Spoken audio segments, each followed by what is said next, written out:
on the rise now. Endless celebrations all in my house. Levitating now, I'm super duper fly now. London boy, but DC where I reside now. Put the time in while you always yelling time out. And for quit it, cause I know I'm coming with it. You were sitting, you were wishing I was handling my business. Now I got the ball like Harry Potter playing Quidditch. And my business is humongous, you would think that happens in it. Oh man, I'm all that, yeah, I'm all that. Working for that whip, yeah, that what you call that. I'ma blow up in the summer, have them yelling fall back. And I've always been ahead like an effing ball cap. Man, I came in the game like, whoa. Got a couple chains on me cause I like gold. They told me I'm the best and I told them I know. Cause when I'm in your town, every ticket I sold. Yeah, they saying I'm the man. Facts, bro. Lot of haters, tell me where they at though. I'm the new pop, all I do is rap though. Want me on your song, throw a couple stacks, yo. Everybody wanna do the same thing. That's why we ain't on the same page. Do my own thing and I maintain. Flow like water, so I'm going mainstream.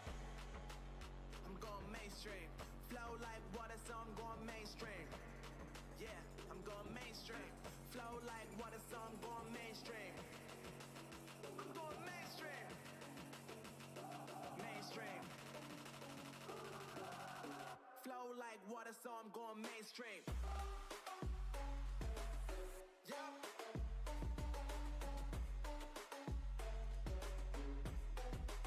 I'm going mainstream. Damn. Flow like water, so I'm going mainstream. Woo.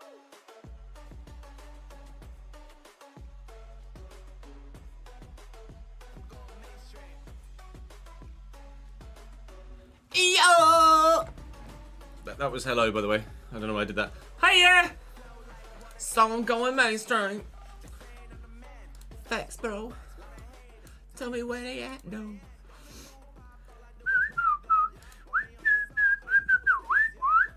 How are we, gents and ladies? What is the story this fine Tuesday afternoon? Hello, Glenn and Angela and Jordan and Ryan and Ads and Hyper and Marcus and Jamie. I said Jamie. Did I say Jamie? I hadn't said Jamie. Hi, Jamie. Breathe. Oh, Christ. Thank you to Blueface Kenya for subscribing to the Chesnoid Live YouTube channel. Whilst we were offline, in fact, he did it 7 minutes ago. And, excuse me, hello, Sean. Thank you to TKF Sports, Young Spring, Boise and Zempo for the follows on Twitch as well. How are you feeling, Marcus? Are you better now or no? I'm just a little bit snotty still, but other than that, I think I'm all right. I think I'm okay. Oh, good. Glad to hear it. Good to know you're better, mate. Let's just do this quickly, just in case it's not. Okay, it's not. Hi, hi, hi.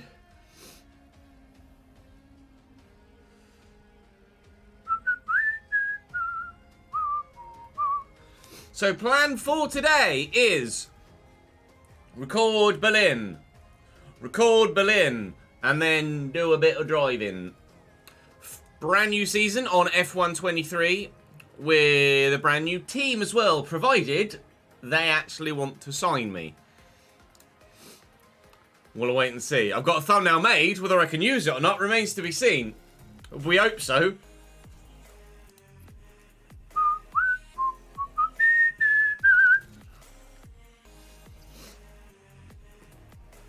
That's the plan anyway. So we've had, I need to add some names. 2 season-ending injuries in September. Ugh! That's not good. That doesn't sound fun at all. Right, we need to get some names from the previous comments section. Kai Havertz was a very popular option. So I think Kai we're going to do. There's also a big call to not remove Sucic. So I think Kai comes in and will start on the right wing. And then we'll see what happens from there. I don't think anything else is going to change. So we might say, I say save some money. We might have some money left over because we're not necessarily saving it for anything because we anticipate this being the last season.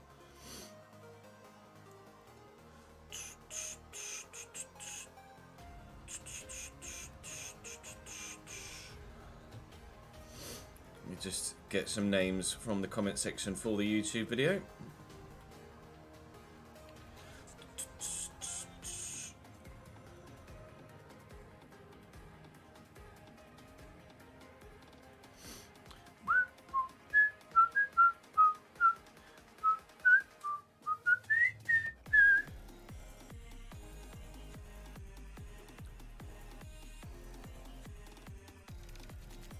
We'll just change everybody's colours.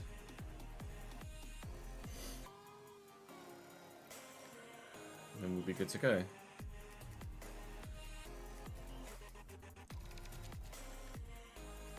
So we should get at least 2 Berlin episodes recorded, maybe 2 and a bit. 2 and a bit would be the preference, and then we'll see where we go from there. We'll get 2 done and see what time is, basically.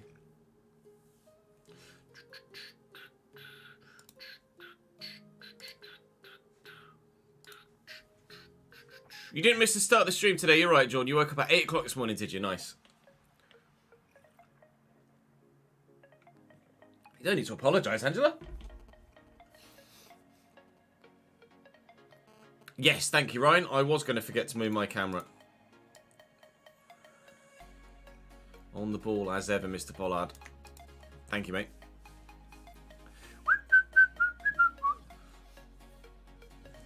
Its default celebration is something else now, is it? That's good. Everyone seems pretty keen on Sutic staying, so I'm happy for Sutic to stay. I could move Sutic out wide because he's quick, but so's Kai.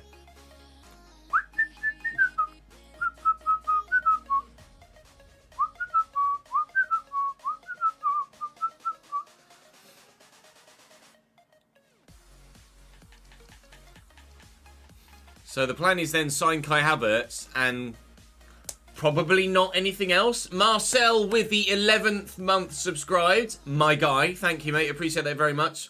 Welcome back to the gang for another month. One more and you'll have your big 1-year badge. I'm good, thank you, mate. How are you? And we had 98 months the other day from Stoplake. Today, Phantom Overlord comes just one below at 97. One more for the 8-year badge. Thank you, mate. That is unbelievable, Jeff.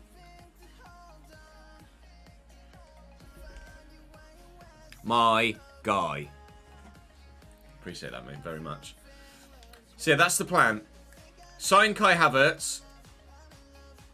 That's probably then all we will look to do in this window. There was a call to maybe sign a German.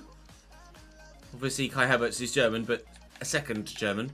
So I am scouting David Raum as a left back / left mid, but I don't think we're going to end up doing it. I don't think so. So everyone's pretty keen on Kai. Julian Brandt was an option as well, and that might be something I look to do. Maybe we sign Julian Brandt to come in as a centre mid. What's Mesha doing in terms of actual, like, contributions? He's not peaked yet, which is good news. In fact, he's very close to going up a rating.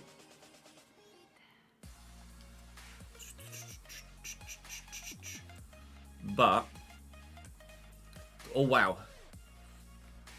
10 assists in 24 games. I could sign Julian Brandt and start him ahead of Mesha. But I don't know whether that'd just be overkill, like doing it for the sake of doing it. I don't know whether it would actually add anything to the quality of the team. It probably would, but I don't know. We'll definitely get Kai, and then we chat. You guys, once we have the scout report back on Raum, will help me make a decision as to whether to get Julian Brandt or David Raum. But I don't think we're going to go for anyone outside of those two at this moment in time.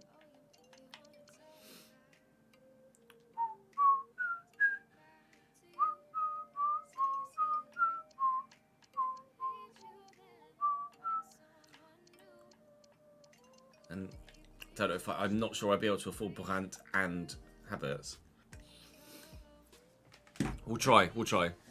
Right, let's stop the music. Let's start recording and fucking get cracking, mate. Let's do it.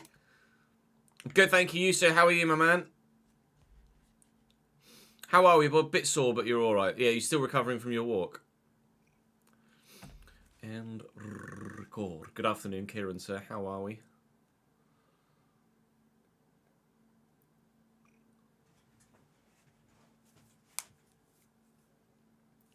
Welcome back to the Union Berlin career mode here on FC24. It's January transfer window time. And there's one key player that you guys are pretty resoundingly in favour of, which is good. I love it when everybody's kind of on board with one option at least, so that makes things a little bit more straightforward for me. We're looking, or the initial plan was, to look for a new cam and a new right winger. That is altered slightly now, thanks to your feedback. There's overwhelming support for Luka Sutic to keep that cam spot. So the initial intention at the moment is for Luka Sutic to keep that cam spot. And we'll sign someone to go wide right. As a result of that, I'm contemplating signing someone higher rated to start ahead of Mesha instead. But we'll see how it goes. Because we're also contemplating maybe signing someone at left back instead and moving Carlos Augusto forward. But Riddler Baku doesn't deserve to get dropped. So, don't know. We'll wait and see how things progress. But certainly there was one favourite in terms of a new arrival and someone that's already here staying where they are. So we'll find out how things go as we push on. Today we say thank you to David Francois. We say thank you to Aidan as well for his support. And we're also saying thank you to Mr. Leone as well for your continued support in the comment section. Thank you very much indeed. So, the one man you guys absolutely, definitely, 100% really want me to buy is someone that on the face of it, after what I've just said, doesn't seem like the obvious signing. Mr. Havertz. However, you'll notice he has right wing in his position set. He also has 94 sprint speed. So, he can play out wide. Also, Sutic is pretty quick. So, he could play out wide too. So, they'll both be able to dovetail in either position, depending on how well we think we're going to get on with either of them in those positions. So, I will look to buy Herr Havertz if we possibly can. We used him on the thumbnail a couple of days ago. I actually used Kulusevski on yesterday's thumbnail. But we are going to go for Kai. Now, I'll try and get the other players that I think I might want, I'm going to have to try and get him for about valuation. Oh, Mikhail. No, don't do it to me. I can't afford that. Oh, no. I might have to, if I want to bring in the quality I want to bring in, I might have to sell a fringe player. Oh, they've considerably come down. Considerably come down. Right, okay, what did I just offer? 95. How about 96.5? Say yes! See! Yeah, 97.8 will do. 97.8 will do. 97 point, whatever point is, punt 8. I'll take it. What's he on a week? 195 grand. Oh God, please be open to a wage cut, Kai. Please be open to a wage cut, Kai. You're absolutely fine with Crucial, but my God, I cannot really justify giving you 195,000 euro a week. It's gonna be the one thing he doesn't tell me about, isn't it? Okay, right. Well, 140 grand a week. Oh, it's not a lot though, is it? Please take a wage cut and a signing bonus of like 500 grand. Negotiate from there or say yes. Oh, Kai! Ja! Ja, Gunners, ja! Kai Havertz joins from Arsenal. He's coming back home to Germany. And he's going to join us and initially start on the right-hand side. ahead of Leon Bailey. We will see how he gets on in that role, and then from there make a decision as to whether he's the man that goes out wide or whether Sutic is the man that goes out wide. Renault for Kai? Hang on a minute.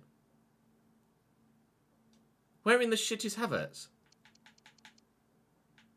Kai?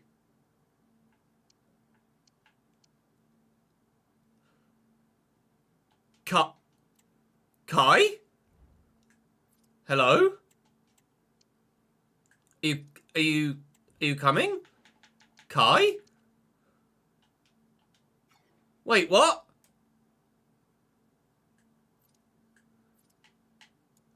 My money's not there. But hang on, what?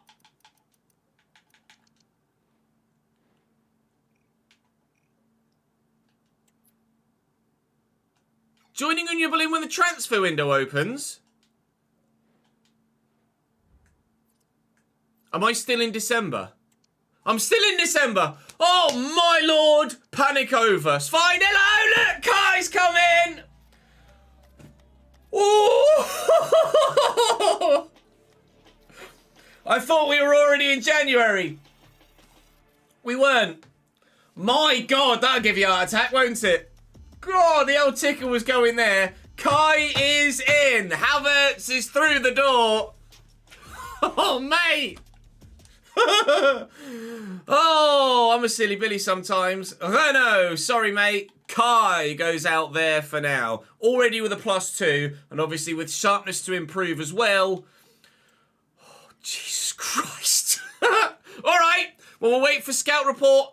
Or wait for scout reports elsewhere before then I divulge you the information about what's going to happen potentially elsewhere in the squad. We've got pre-contract arrival. That's Kai. And we'll go and sort training plans out and start advancing towards the next game. But I think the next transfer might get done before then. And it should be a bit more straightforward than that. Oh, I can feel my heart racing. Oh, God.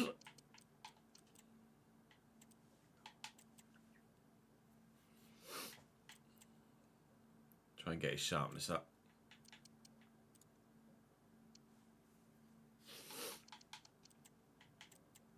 Do the same with Mr. Bailey.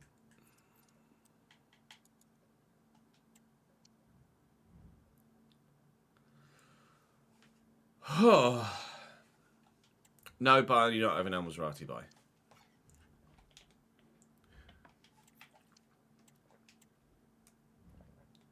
Oh, yeah, no, that's going in the video, don't worry.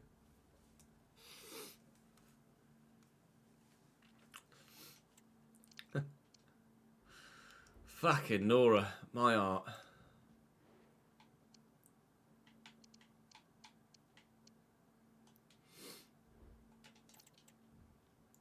Malcolm's 82 at Al Halal.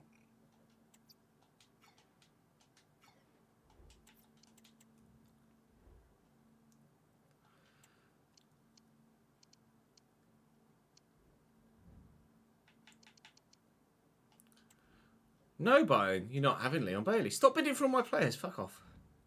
Thank you, James. Appreciate it, dude. Jared Bowen's not very good. Sorry, Jared.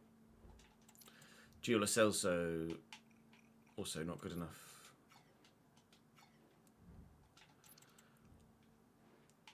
Arda Güler has grown to 82 rated in just Season 3, which is good information to have for later saves. And Daichi Kamada is also decent, but at 82 rated, not good enough. True, it is very buy-in to just rack up everyone else's players. Sevilla have bid for Mitchell Weiser. Now, I might need some money. To be able to get through the other midfield option, the other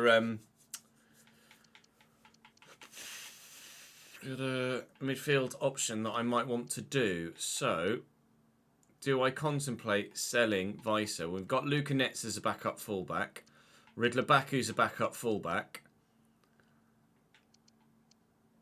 Oh, I think Weiser goes.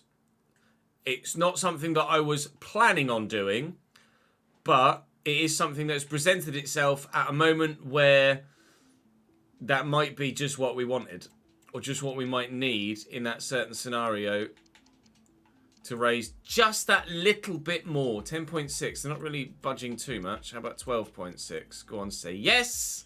10.9, I'm just going to accept it. It's not a massive figure in footballing terms.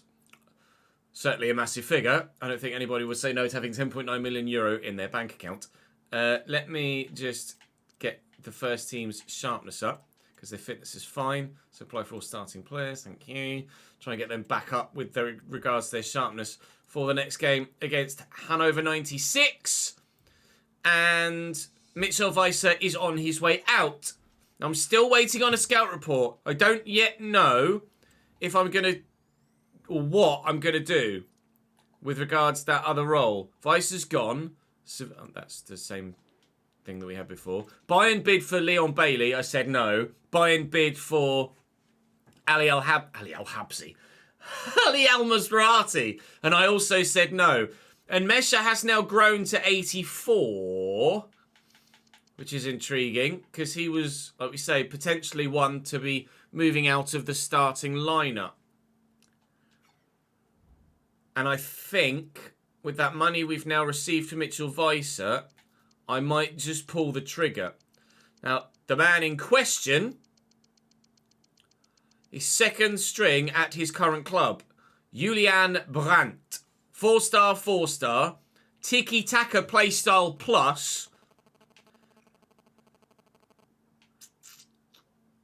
I think I want Julian Brandt. He's valued at 53. I could get it for about 60. How much have I got? 57. Right. We're going to need them to be open to a bit of negotiation then, please. Dortmund. 75? Yeah, guess who can't afford that? You're not having 75. Not really having much more than valuation. I might have to reevaluate this, because I don't think I'm going to have the pennies. We'll put in a sell-on clause of 15% and see if that sweetens the deal at all. Which it doesn't. They're like, no, we don't want a sell-on clause. All right, the whole Julian Brandt idea is rather sharpishly going out the bloody window. They'll need a bit of time, and they'll come back to me shortly. I get the funny feeling they're just going to say, no. So, not sure what's going to happen there. Not sure what's going to happen there at all. I do need to put a development plan on Herr Havertz. So let me go and do that now. And then we can go and play Hanover. He doesn't need one. He's already peaked. It's going to take him 100 weeks. It's going to take him 2 years to go up to a significantly higher rating. Okay, well, Kai's as good as Kai's going to get then. But we certainly want to get a bit better with our points tally. Hanover 14th. They've lost all of their last 5 games.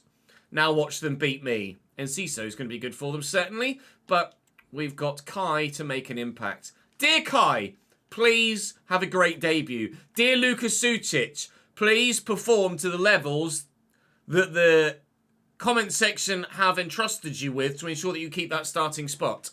Thank you.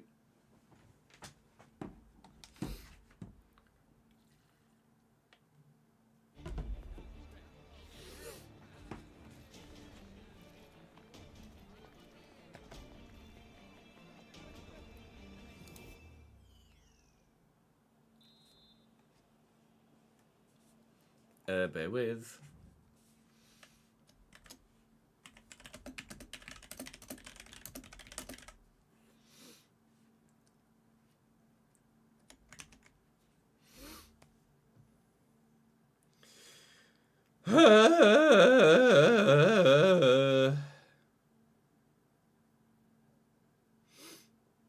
Okay, that's weird.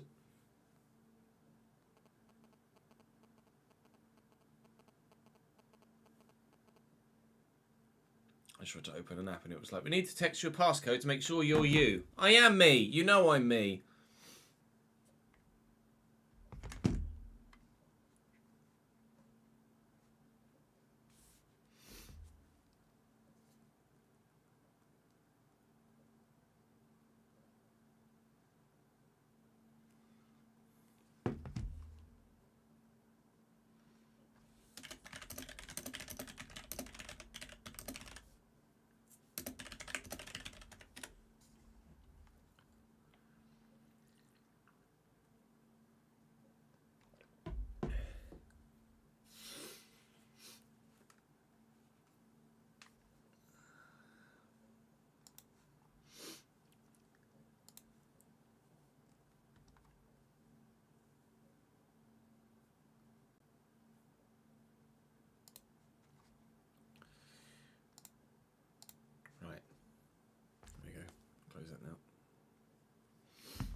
Come on, him. Let's see what Mr. Havertz is all about. What number do I give him as well, chat? Do we give Kai the default 14, or do we give him something else? Sutic, Havertz. Arriving is Mendy. Weirdly, Sutic has drifted out wide and Havertz has drifted centrally. 29. Kai has 29, does he? I'll have that. Havertz will race away with it.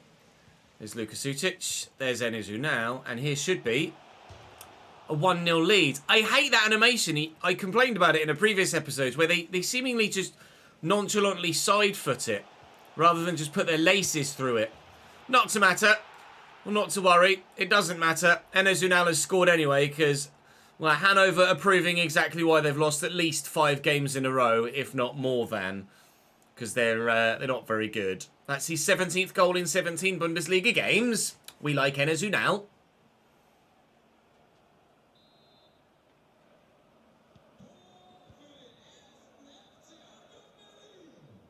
Does holding R2 not up the error though, because it counts as them sprinting?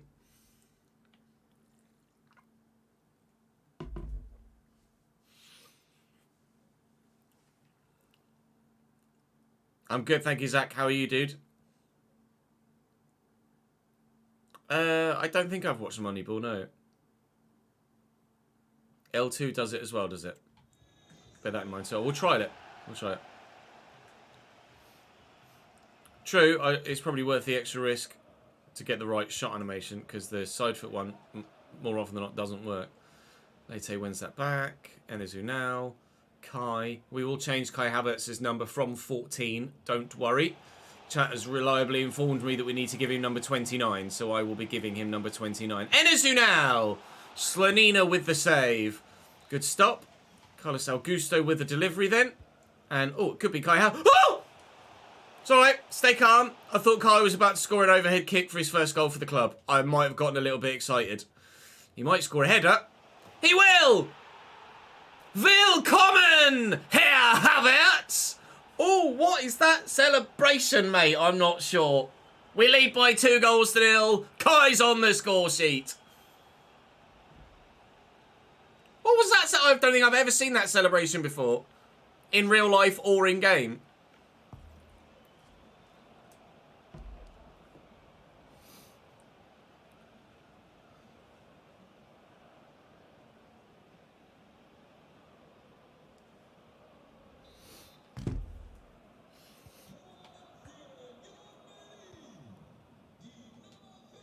Well in, Sutic. Kai Havertz! Looking for Ferland-Mendy, who'll lay that inside. Oh my god, we're running riot! What's German for running riot? 3-0 inside 20 minutes. Unbelievable, 20 Minuten. Unbelievable. Unbelievable, Jeff. This is going well, isn't it? Christ.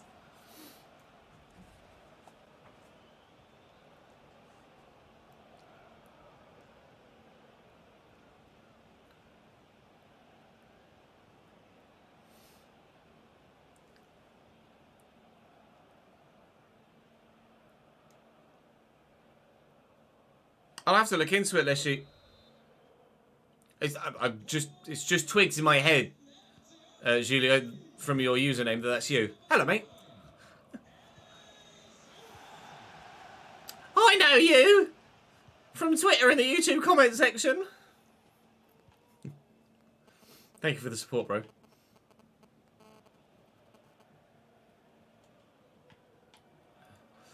Alvarez, Havertz, Mendy, float it. Oh, hit an arm. We'll take a free kick from there. Enes Unal on it, probably not. Let's give it to, I want someone right-footed. Baku. Baku's tiny. Someone right-footed and who's not going to be winning a header, which Ridley is not. Oh, I thought Unal was going to get another goal. He's on for a hat-trick already, Enes Unal. Ferland-Mendy into Matthias Ginter. Here's Luka Sutic. And a Mesha. Oh, it was meant for Unal. It went towards Havertz. It's not to be 4, but it could be still. Ferland-Mendy. Why not? Ferland-Mendy! Okay. tapping R2 while shooting, not just holding, just tapping. Okay, good to know. Thank you, Yuso.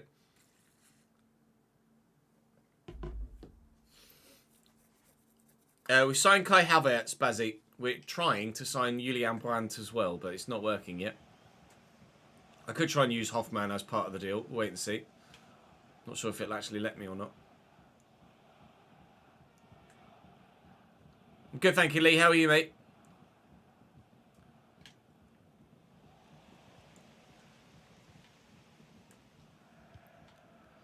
Fernand Mendy and Kai Havertz.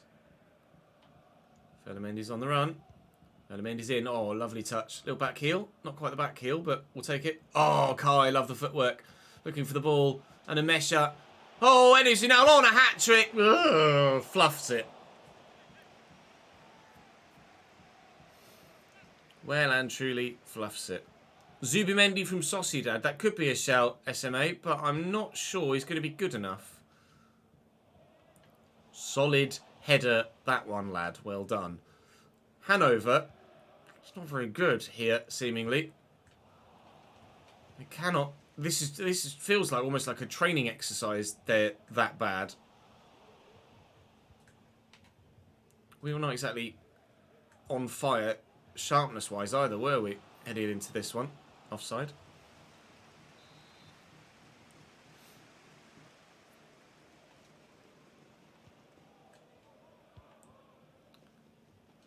Baku and Sucic. Havertz. Lovely ball out to Mendy. Alright, I'll have a throw then. Expected goals 2.4 to their 0. Hanover haven't had a shot, so they can't have any XG from 0 shots, can they? Baku and Mesha. Sucic. Luka Sucic. Not very accurate shot. Comfortable for Slanina, but the rest of this game has been comfortable for us. This is the most one-sided game of football we have ever played in this save, without question. Even against the super lower league sides in the Deutsche Pokal, this has been so easy. Hanover are just absolutely dead. Sorry, lads.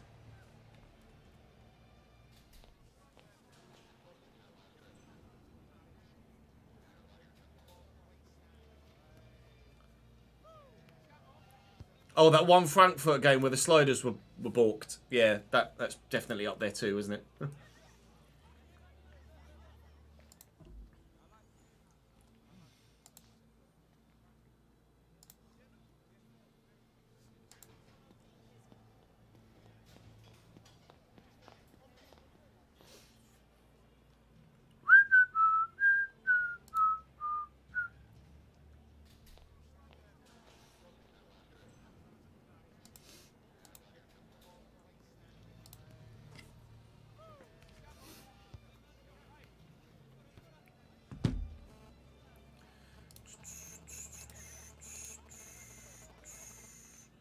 Score predictions for Middlesbrough Chelsea tonight.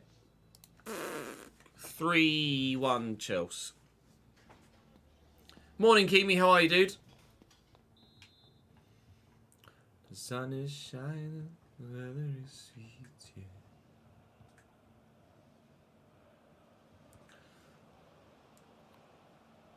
Mainans.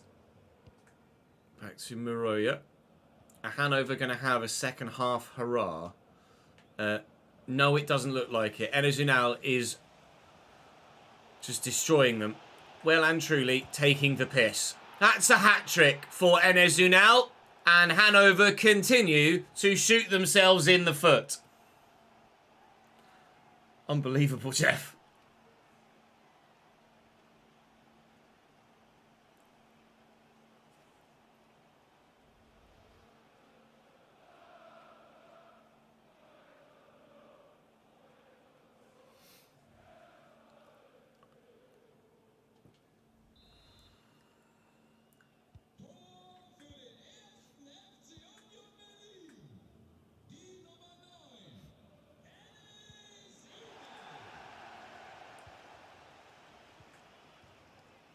Probably make some changes now, can't we, to be honest? Unal's already got his hat-trick. Actually, everyone's going to need the friggin' sharpness, though, aren't they? So I shouldn't take anyone off. That's annoying. Afternoon, Tawonga. How are you, dude? How was Aberdeen? That's a hat-trick. Fuck off. I'm sure it's a hat-trick. Unal.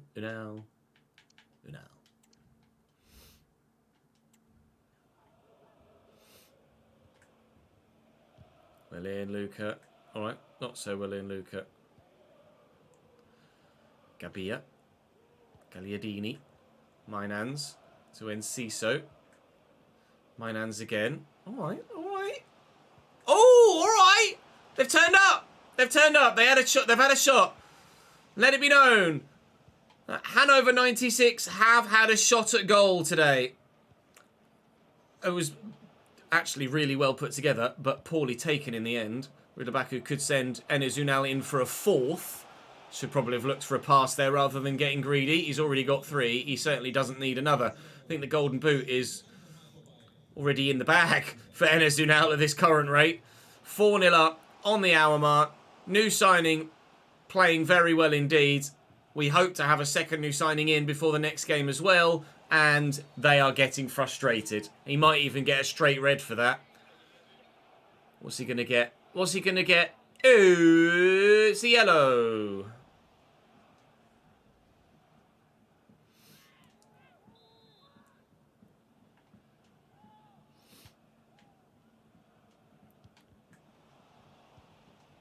Alvarez. Ping it. A hand maybe? Yeah. We could try swapping Havertz and Sutic for the final half an hour, couldn't we?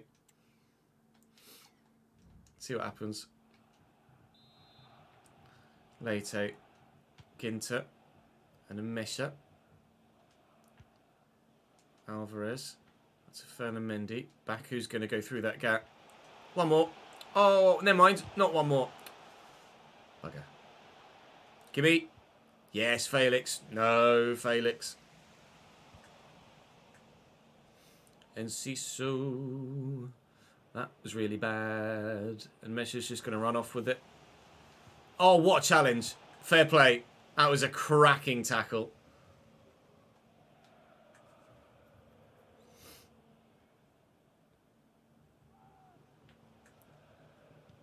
I love that. Havertz. Oh, bye. See you later. Toodaloo. This has been embarrassing for Hanover. Genuinely embarrassing. Yeah, all good. Thank you, Louis. Hope you're well as well, my friend.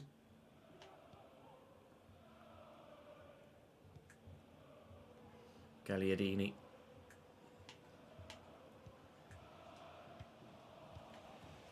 Alvarez. I have no idea what happened there, but not Kai Havertz. Luka Sucic will just run off with it. Slot the ball through to Enes Unal. He's going to need some support. Here it comes. Havertz. Baku. 5! A goal and an assist for Kai Havertz today. We've moved from about the 65th minute, Kai central and Sucic wide. To be honest, it's been the one part of the game where there's been a bit of a lull in action, so it's been hard to tell who's good where. I think ultimately they're both going to be great in either position, so we'll take it. We'll be very, very happy with the 5-0 and the manner in which it came about, but this is certainly going to be a game in isolation. We are not going to play, really, arguably anyone else this season that is going to be this bad. Alvarez has picked up a knock, apparently, which is making me even more glad that we... Good save. That we declined the bid from Bayern Munich for Al Mazrati, although apparently he's recovered already. So, that's fine. It's 5-0 with 4 minutes to go. Lusoli, thank you very much for the follow. And Aztec, thank you for the brand new Prime Gaming sub as well, mate. Appreciate that.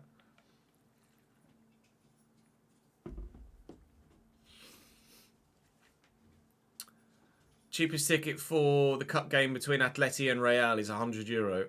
Or cheapest decent ticket. Yeah, when we went to...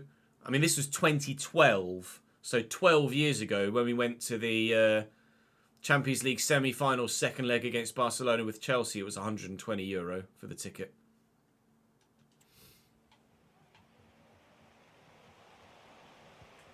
And that was 12 years ago.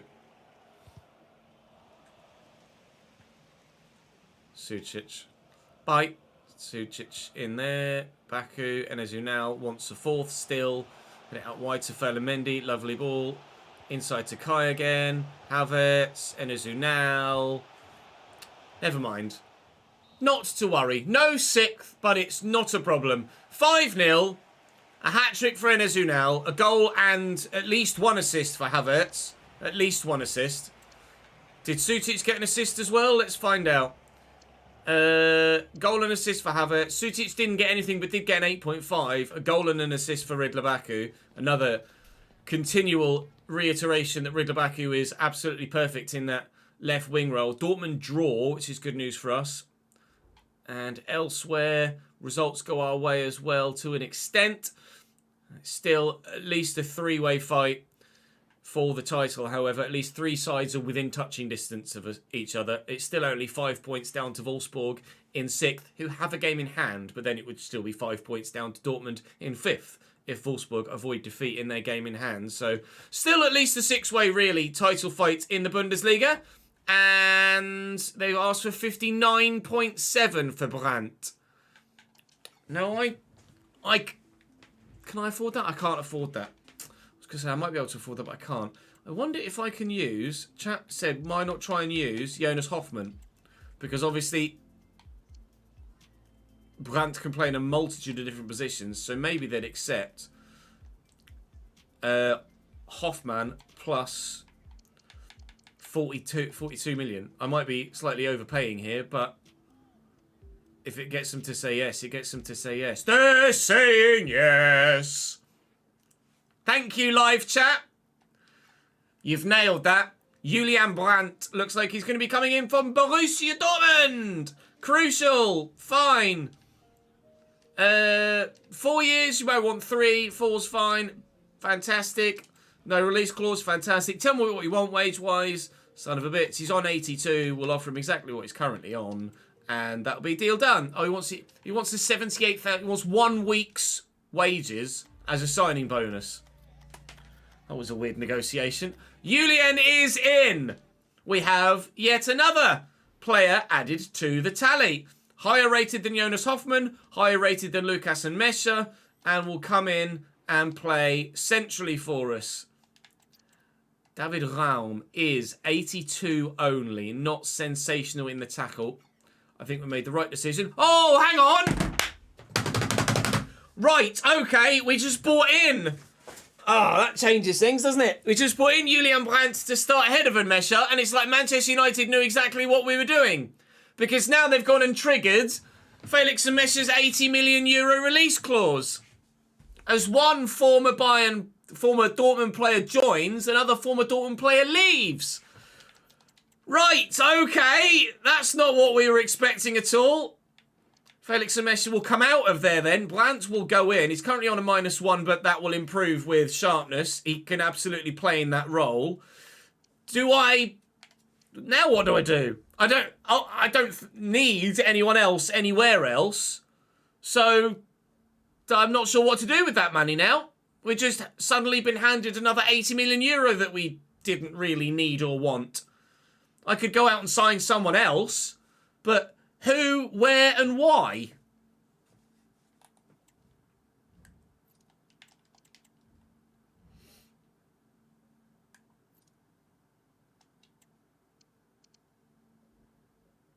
And gone.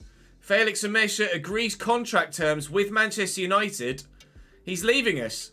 Not a transfer we were looking to do, but a transfer that is done. €80.8 million. And Mesha was coming out of our starting lineup anyway, so it's probably a good move for him regardless. But now I need to go and sign another centre mid, because I am going to need someone for that role now that Jonas Hoffmann has also gone. So that's what we need now. We need a centre mid. And how much money have I got to do it? €89 million. If I can't find an agreeable centre mid for €90 million, then I don't deserve to be in football management, do I really? We'll go and give... No. We'll go and give Julian Brandt his debut, and then we'll think about what to do in the transfer window after that, once live chat have had a chance to give me some names. Aston Villa have bid 46.1 for Leite. No, get out of here. Bye.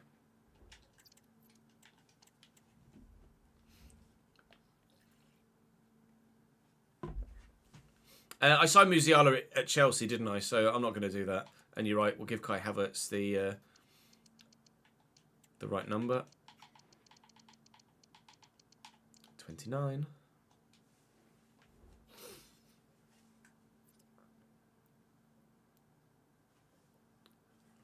Kroos isn't going to be good enough anymore. He's going to be too old and too slow. I'm just going to have a quick toilet break, and then I will... I don't know if they need to be German. I don't think so. I've just signed 2 Germans, so I'd probably be open to anyone, really.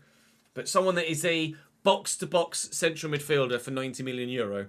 I'll be back in a minute. BRB, and then we shall continue on.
She's only gone and come home with a meal deal.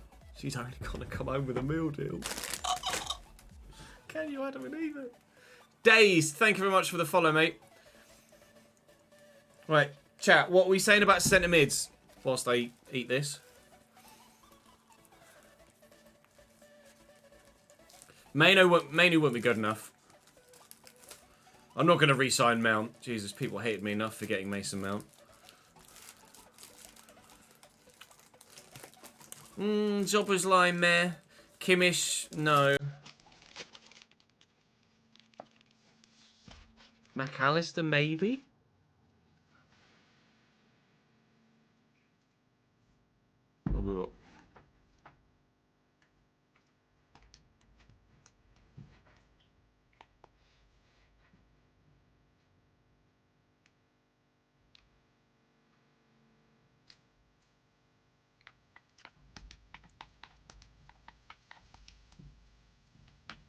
He was only like 84, wasn't he? He was at AC Milan. I mean, McAllister would be good.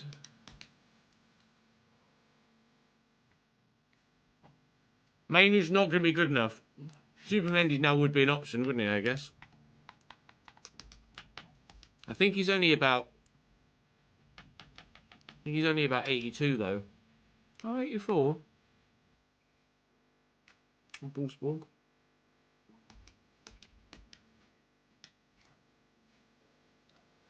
Yeah, I didn't really like Marino. I don't really like... Every time I've had Marino, I haven't really gotten on with him.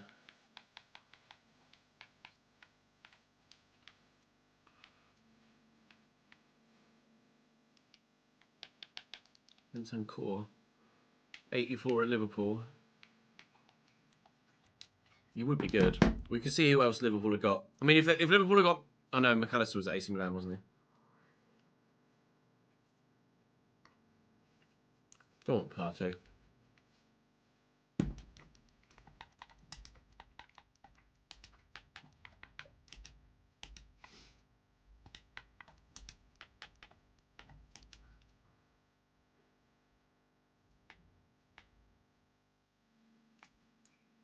I could get Declan Rice in.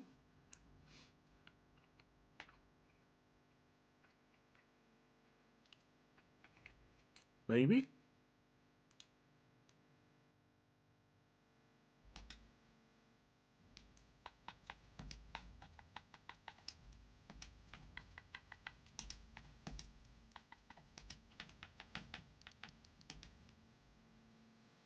Rodri's too expensive.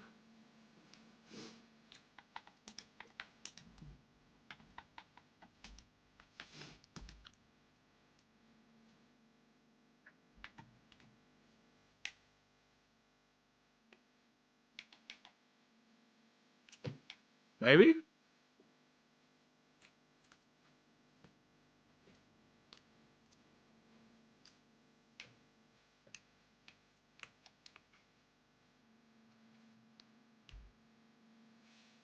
I say an Asian KDB could be fun for 6 months. By the way, Julio, I've always wondered this. I always wonder this with everybody whose first name is that. Is it Julio or Julio? Because I never know. It depends on language, doesn't it? Like if it's Portuguese, then it's Julio. But if it's Spanish, then it's Julio. Or German, or... Because I imagine Julian Alvarez, isn't it? Because he's Argentinian.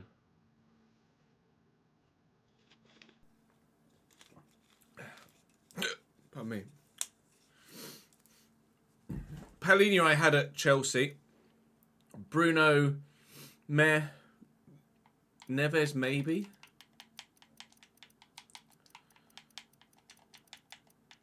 Ruben Neves, 86 at Al Hilal still. It's definitely an option, isn't it, Ruben Neves? I think I'd rather use De Bruyne for 6 months, though, to be honest. With a J, you're Albanian and people. So is it more Portuguese, as in Julian, or like English, like Julian?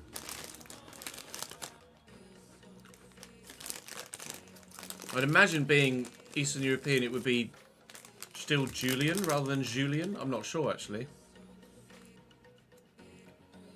Frankie de Jong, meh. You're right. I won't use KDB in any other save, whereas Ruben Neves I could. I think KDB.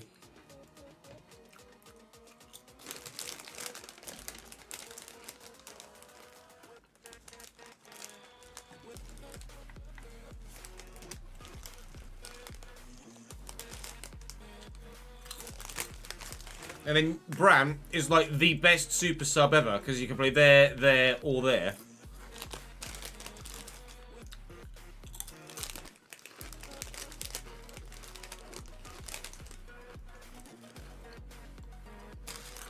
Like English, Julian. Never had it like Portuguese, so I feel like I've missed an opportunity there. Maybe a bit more exotic.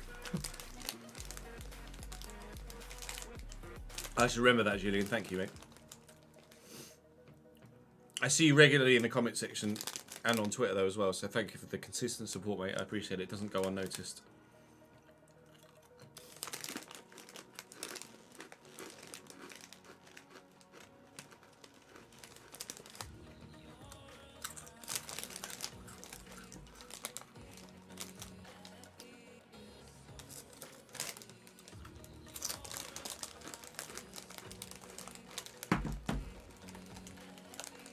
Let's just see who else City you've got. Out of curiosity.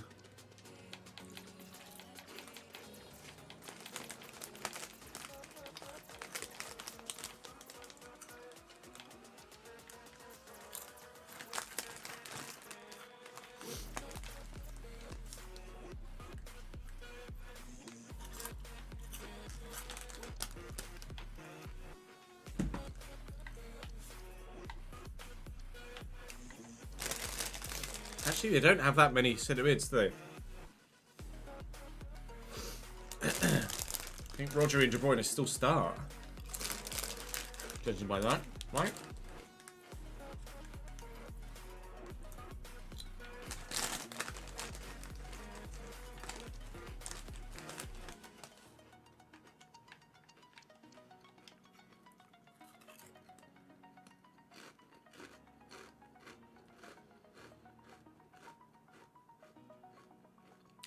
Who's PEH?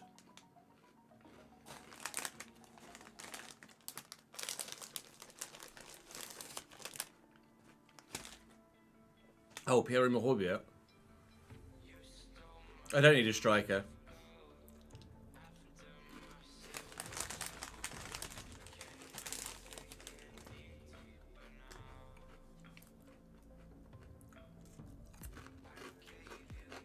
I get the realism idea. Still kind of want De Bruyne though for 6 months because it's the end of the save. Joe, thank you very much for the 12 months Prime Gaming, mate. A 1 year badge for you there, Joe. Appreciate it, dude. Thank you, mate. Contract extension confirmed. I imagine Rice is a starter for Arsenal.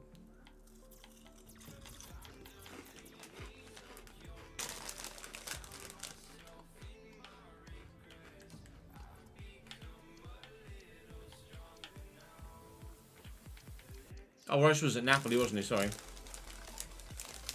Yeah. It just tweaked in my head.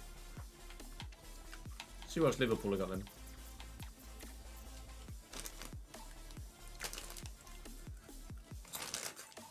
Bentancur, Havenberg, Curtis Jones, Partey, Mason Mount, Zoboslai, Jesus Christ.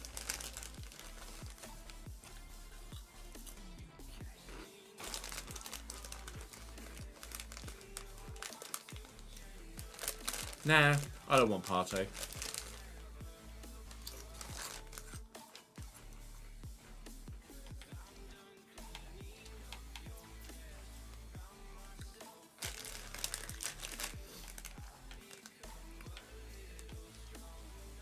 Johnny Marlin's down as a right mid this year. It's intriguing. Hello. €155 a week. €155,000 a week. No, I don't want Zoboslai.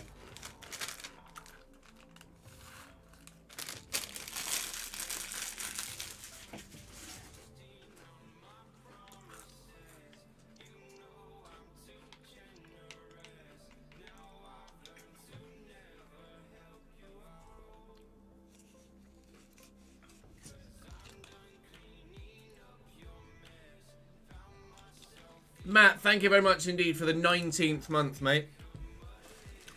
Appreciate it, dude. Hope you're well, man.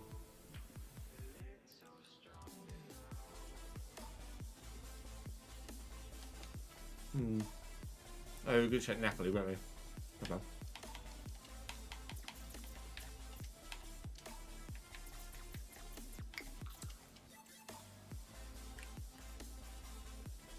El Mas's 86.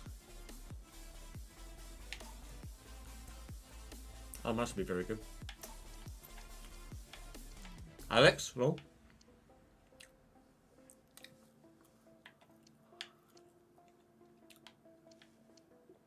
Frankengeese. Zambo Frankengeese is still very good. Like how his short passing isn't great, but how he's only 35 million is actually silly. Like, that's such a good signing for anyone, really, as a squad player. Excellent.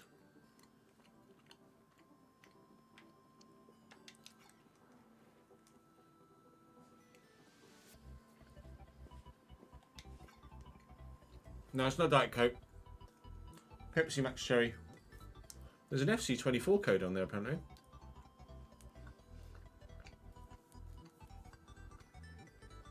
In-game FC24 rewards.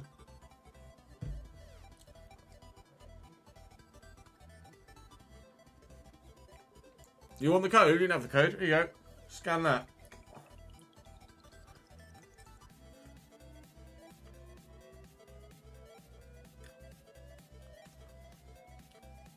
Did it work? Did it work? Does it need to be bigger? Here you go. Ready? 1, 2, 3.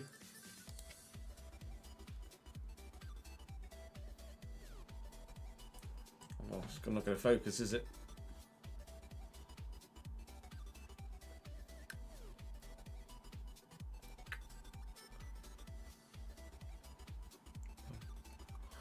Focus.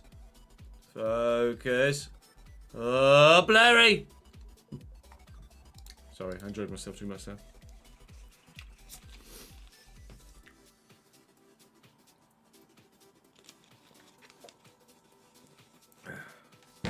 It's not a bad idea, to be honest, Jamie.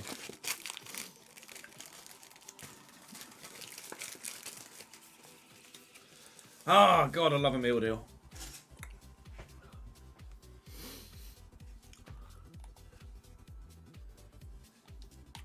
I signed Douglas Luiz at Sheffield United, didn't I, last season? On FIFA 23, I think. He's 84 currently. Douglas Luiz.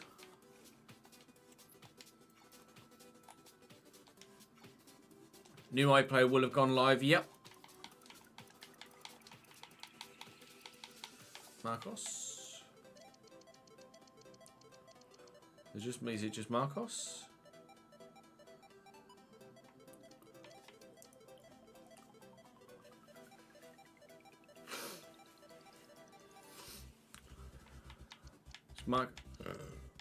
Marcos Antonio.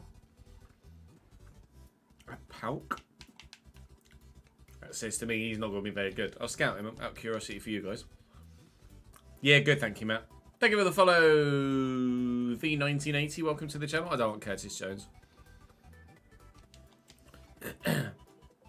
We'll get old Kev. We'll get old Kev.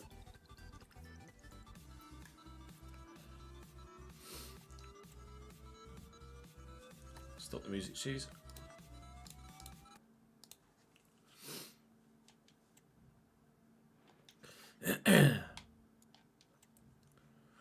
Stuttgart then also actually apparently not in great form. 3 defeats and 2 draws in their last 5 games. Cherky there at cam with Garassi up top. Tyrone Mings on the bench as an option defensively, but not really much else anywhere else. This again should be pretty straightforward. We've got 3 relatively, he says before playing it and probably losing, easy games today. And we'll probably simulate the one against Darmstadt at the end of the month, Stuttgart that we're about to play, and Hanover as well. We've made a decision about centre mid, but not going to tell you what that decision is until after this game. Let's go and play it.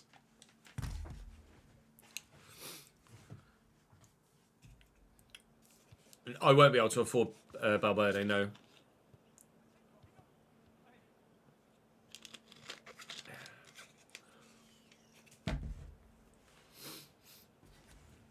Playstyles? What?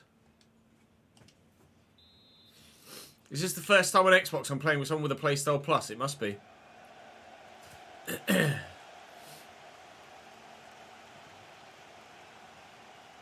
Oh. See you later, Ches. Diaz just disappeared. Alright. I didn't really have to concentrate much at all against Hanover. I have a funny feeling this Stuttgart one might be slightly different. Time to get the old concentration face back on and start playing good football again. Looking for the runner Kai Havertz. Let's see that 94 sprint speed, pal. It's Carlos Augusto. Challenge, Mr. Diaz. Lovely stuff. I see Julian back here. Brandt is going to be very good in possession. He's got the Tiki-Taka Playstyle Plus as well, which is going to be quite nice to utilise. I don't think I've ever played with anyone that has the Tiki-Taka Playstyle Plus, so we'll enjoy that. Hopefully, he'll be able to play really good football in the centre of midfield, he says, as he gives the ball away. But never mind, Lucas Sucic has won it back. And Julian loses it again, but that's probably on me. Well, they're both on me, to be fair.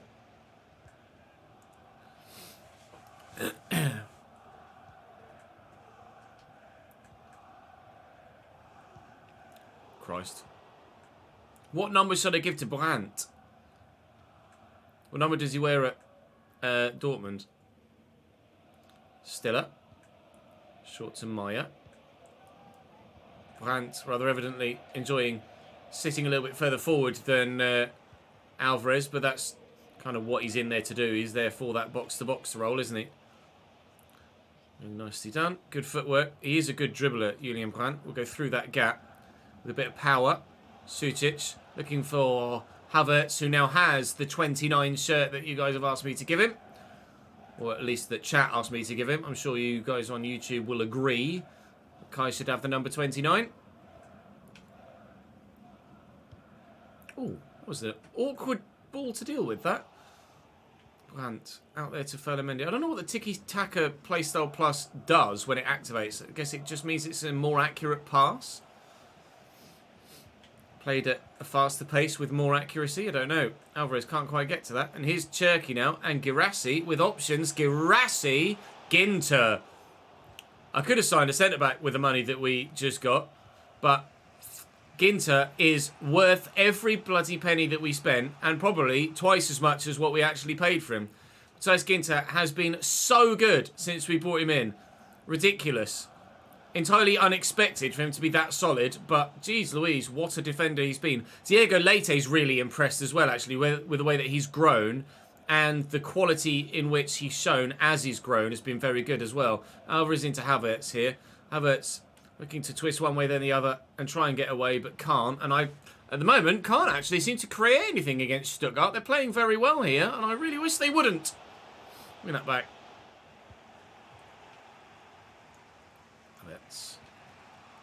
Enazu now. Kai will go again. Sucic. Back heel maybe. It's Riddler Baku. Oh.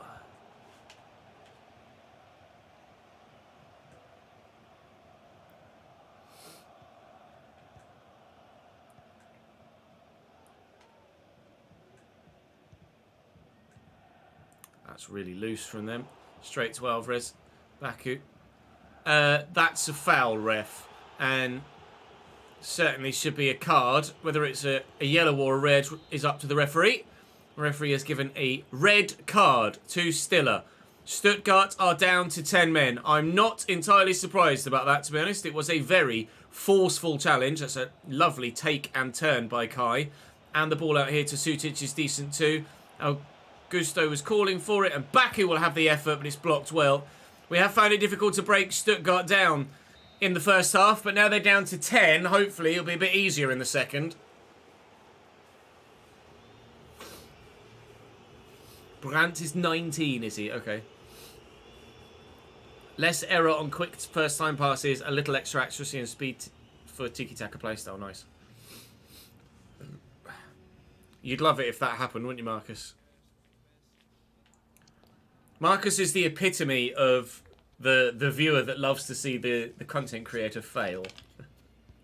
That's the way you get your most entertainment, isn't it, Marcus? When I fuck up. I know you, pal. Not gonna lie, I would.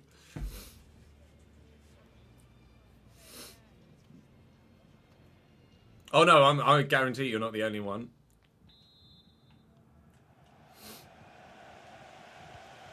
I'm not singling you out, personally. Mendy. Well, that was shite, wasn't it? Thanks, Furland. Kyle step in. I thought the ref was going to give a foul there. He didn't, thankfully. Brant spread that out wide. Baku thought about coming for it. Glad he didn't in the end.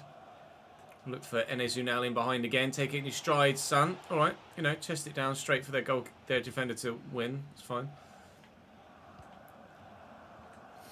Edson Alvarez tried to step in and couldn't get there. I think Stiller was in their midfield, was he? A centre mid rather than a defender or a wide man? I'm not sure, actually. I definitely recognise the name, having played against him a few times, but I wouldn't be able to tell you what position he played. Nor, so far, from the way that the game has panned out in this second half, can I really tell where there is a gap in this Stuttgart side. They seem still very well positioned at all times. It's Ferland Mendy. I'll actually go short in there to Kai Havertz. Back to Sutic, looking for Enes Unal, who spun well. Havertz is out wide here.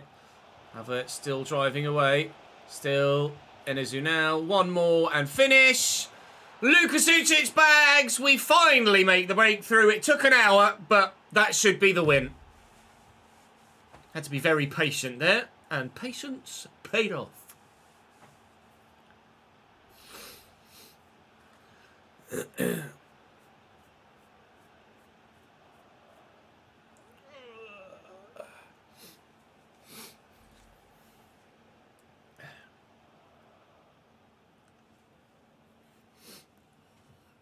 It's one save closer to starting Cambridge. You guys pretty anxious for me to do the Cambridge save, are you?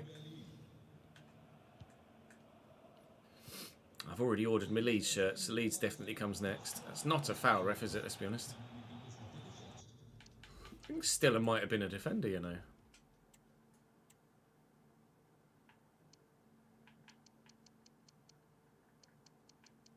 No, he was a right centre mid.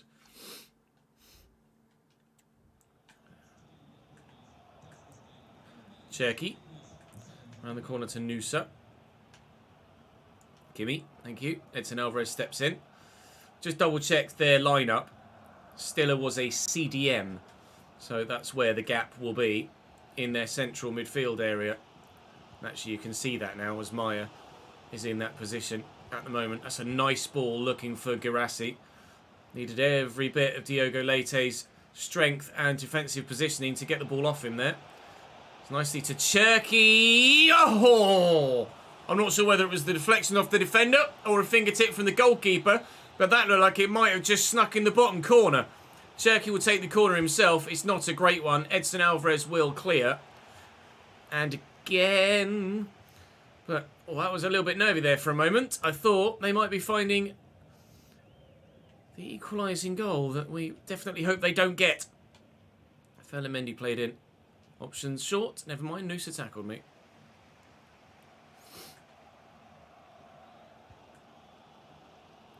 Theatre.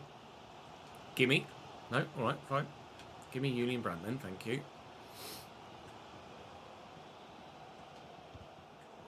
Oof. Oof, hoof. Hoof, oof. Sutic. And Alvarez. Havertz is arriving at last. Looking for and finding Ridler Baku, who is looking for and finding Enes Unal, who is looking for and finding Kai Havertz, who is looking for and finding Ferland Mendy. I'm actually going to tuck this back. Havertz dropped the shoulder on the left. Oh, I think he was offside anyway. Enes Unal doesn't get there, and Stuttgart clear.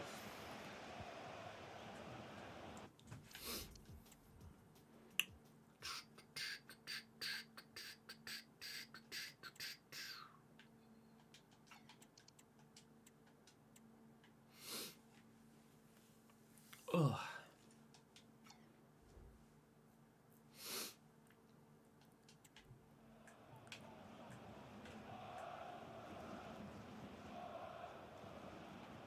Well in, Edson. Been a great signing, Edson Alvarez. Very happy indeed with him. Luka Sutic around the corner to Kai Havertz, who's now playing centrally before we make some substitutions. Inizu now. Challenge! Alright, don't let Garassi get away from you.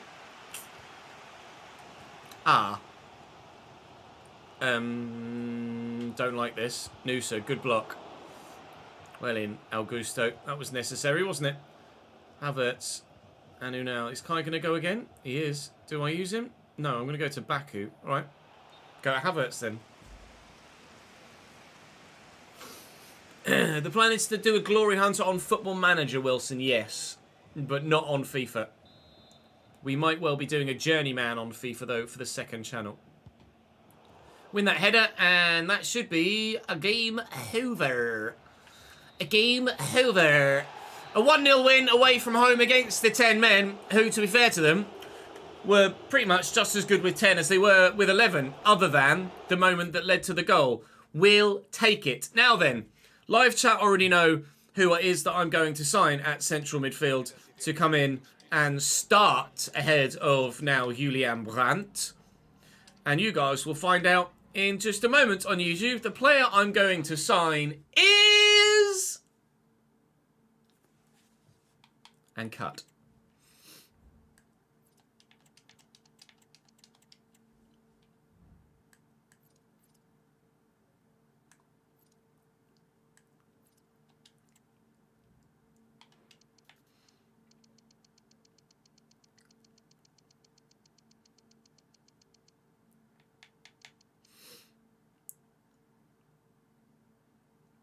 We redid Southampton on 23, Julia. On the second channel.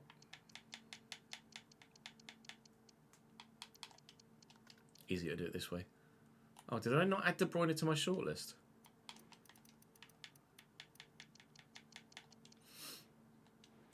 Actually didn't. Oh.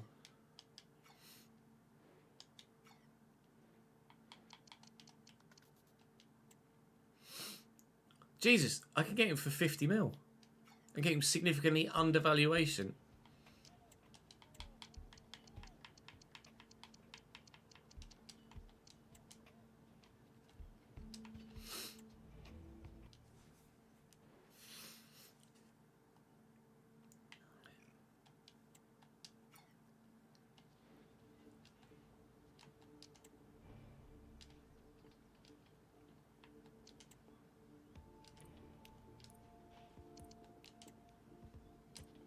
Jesus, that is a signing on fee. An old but still gold Kevin De Bruyne.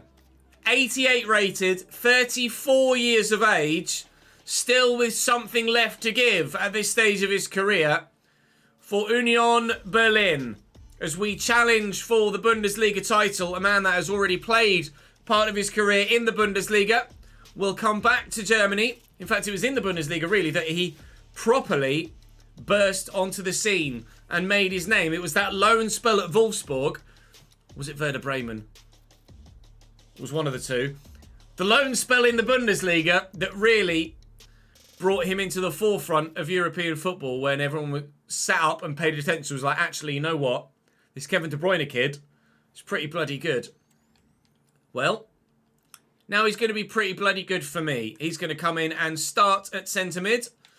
And we probably couldn't have signed anyone better for a similar fee. 50 million. Well, no, 60, sorry. 60 million is all it costs to get Kevin De Bruyne in. And you can quite clearly see, even at 34, despite having lessening physicals, not that he's really ever excelled physically, technically, he's still fantastic. Very happy with that. Very happy with that indeed, actually, as it happens. Let's go and see what he can do against Darmstadt in his opening game of his career for us.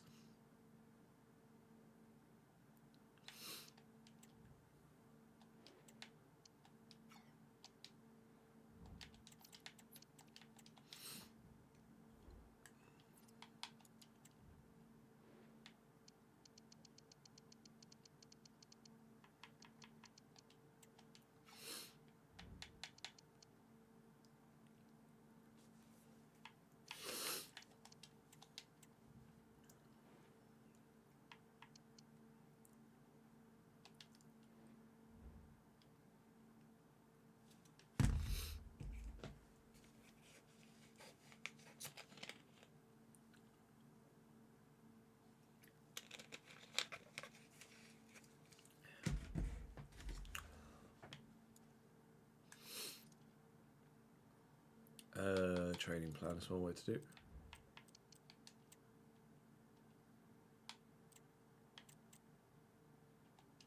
Actually, hang on.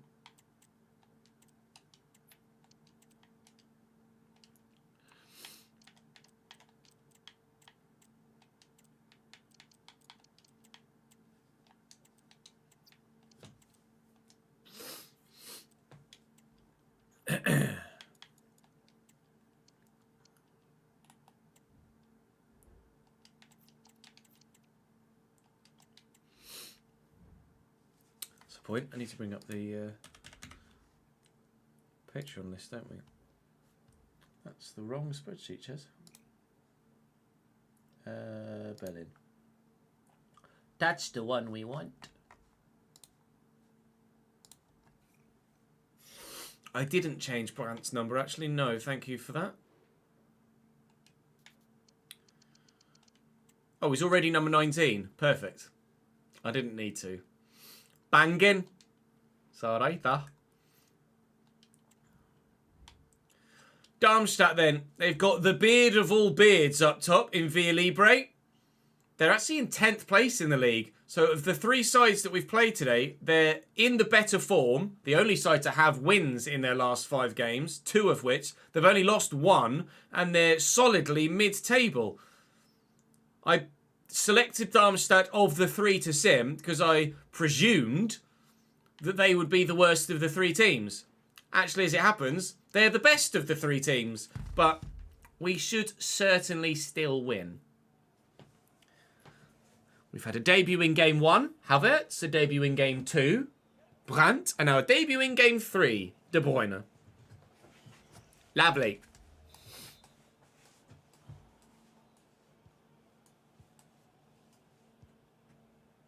Kev's come in as number 8, which is perfect. Go away, thank you. Baku. Enesu now. Kevin De Bruyne's there. Oh, come on, you got to square that, Enes. Kev's just waiting to just be like, boop, goal on debut inside 5 minutes. Well, they wouldn't let me. Son of a bitch. Carlos Augusto with the corner. They picked up an early yellow card. In fact, a very early yellow card. And we could still get a goal here. Ginter, Augusto, many an option. Taking forever. Finds Sucic. Augusto. All right.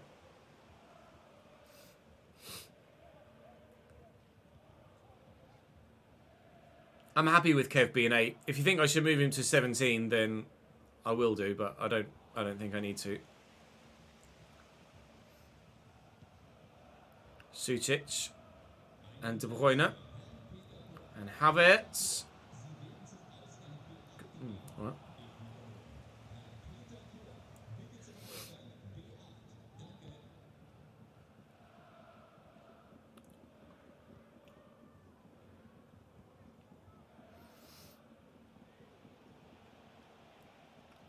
Bader and Nürnberger. Good strength. And Via Libre, it's the beard man. Whoa, nearly a goal for Darmstadt. Karnaseki having to make the save. Please don't, Darmstadt. For Christ's sake. This is not exactly what I had in mind.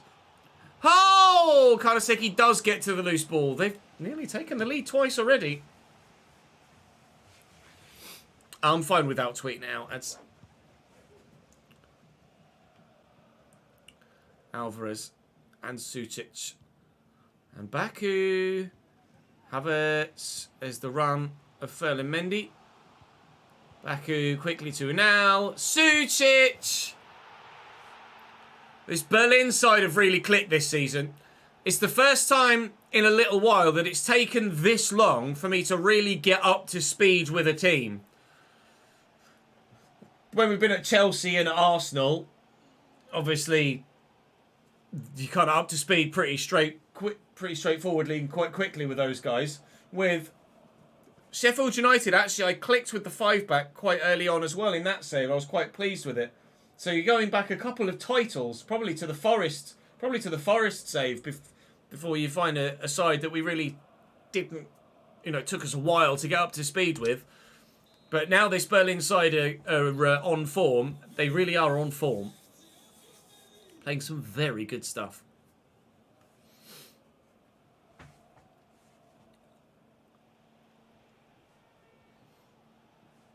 Go on, Kev.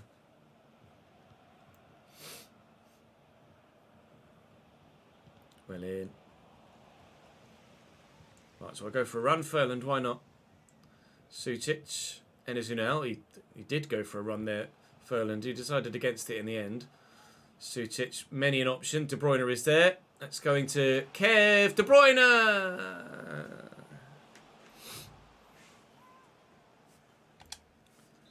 Free kick from the far side. Free kick? Corner from the far side. Carlos Augusto with a delivery. And not cleared away. Kev gets it under control again. It's sat nicely for him. De Bruyne's shot blocked.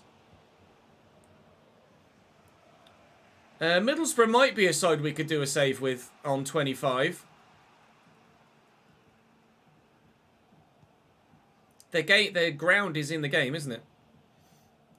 Alvarez, Havertz, and Sutic. Here comes Kev. No, it's Riddler Baku that the ball's gone to. He's got support here from Alvarez. He's got Kai Havertz. Enes Unal is there. Havertz goes for goal anyway, blocked. Given away. Havertz, who now makes the run. It opens the space. Baku, De Bruyne, getting a little bit cheeky now. Edson Alvarez could have a wind-up from here. Havertz, back heel. Someone shoot, for Christ's sake. Oh, corner. I don't know why a number of players there didn't just pull the trigger. Up we go, and wide.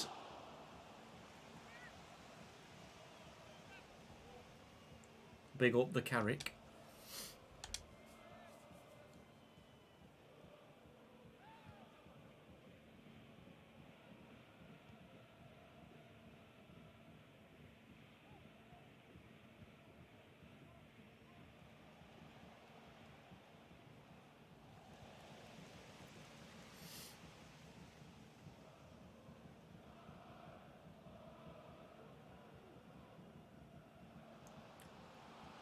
Mendy's on. Oh, no, never mind.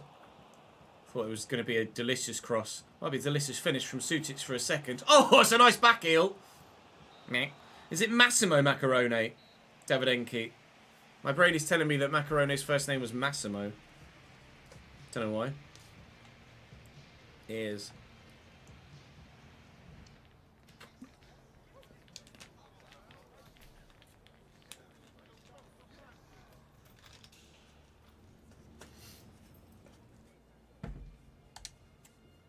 We sim some games, Barrow. Don't we? This is just one of the ones that we're simming.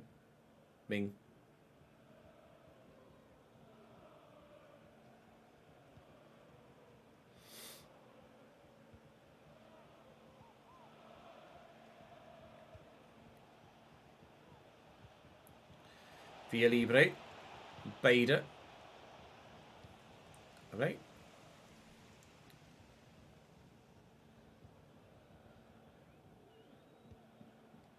Sutic. He's got Baku there. Baku's going to rely on his pace and his good dribbling. Oh, Riddler Baku! Not the first time he scored a good solo goal this season. And it did just pop up in the top as well to say that Antonio Rudiger... Oh, that's going to hurt. Falling over on brick like that. That Antonio Rudiger has moved to Newcastle. We did look at Tony Rudiger when we were looking about buying a new centre-back. We ended up going with Ginter just as a stopgap. And then Matthias Ginter turned out to be good enough to just keep the first team starting spot anyway. Otherwise, Tony Rudiger may well have been the defender I went for when looking for another German. As it happens, we've signed 2 Germans in midfield instead, in Havertz and Julian Brandt, and have now brought in a Belgian too, who's played in the Bundesliga before. And there's one of the Germans being set up by the Belgian. It's 3-0. Ooh, ooh. Oh, such a weird celebration. I've never seen him do that in real life.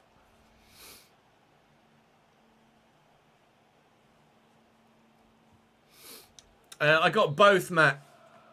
Leeds have a buy one, get one free sale on. So I bought the home kit and got the away kit free.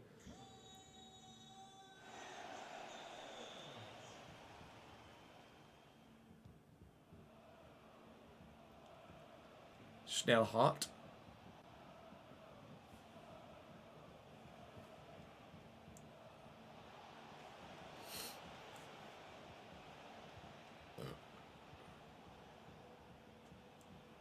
No rush, let's take time. You.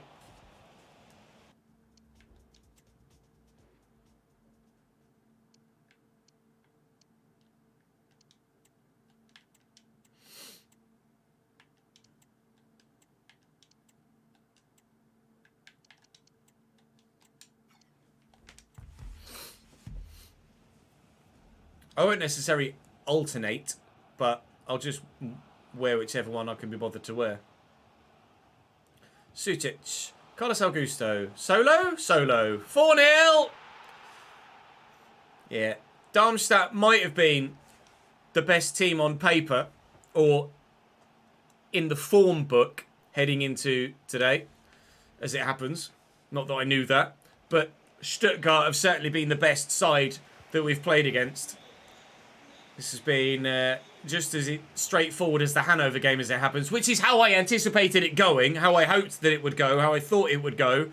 And then I questioned myself for a moment there when I saw their form and that they were 10th in the table. But no, Darmstadt are not at a level to really threaten this side at all. We've made 4, maybe 5 substitutions there as that goal has gone in. So now a number of fringe players will have the opportunity to have their say on the game. And they'll do the same in tomorrow's episode as well, because we have a game against Bochum in the Deutsche Pokal, which we'd very much like to win this year, having reached the semi-final and not gotten any silverware yet here at Union. In fact, I'd love to get a treble here at Union Berlin this year. Bundesliga, Deutsche Pokal and Europa League.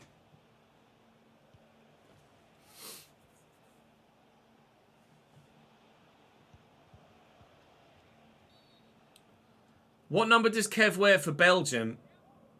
Sheza.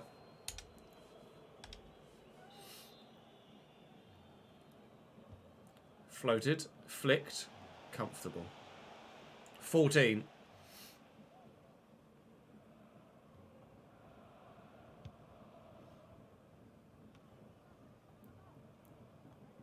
We'll change it to 14 then. Al-Mazrati currently has 17. Brandt, Havertz, Martial. Never mind.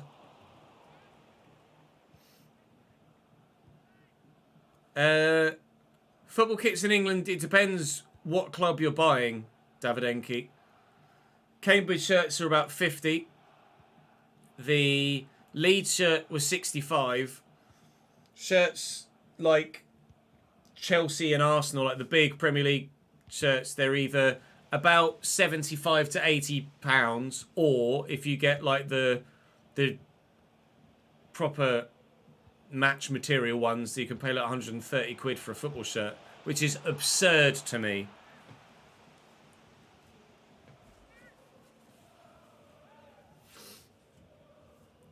Yeah, those figures that I just gave are without names and numbers on the back as well.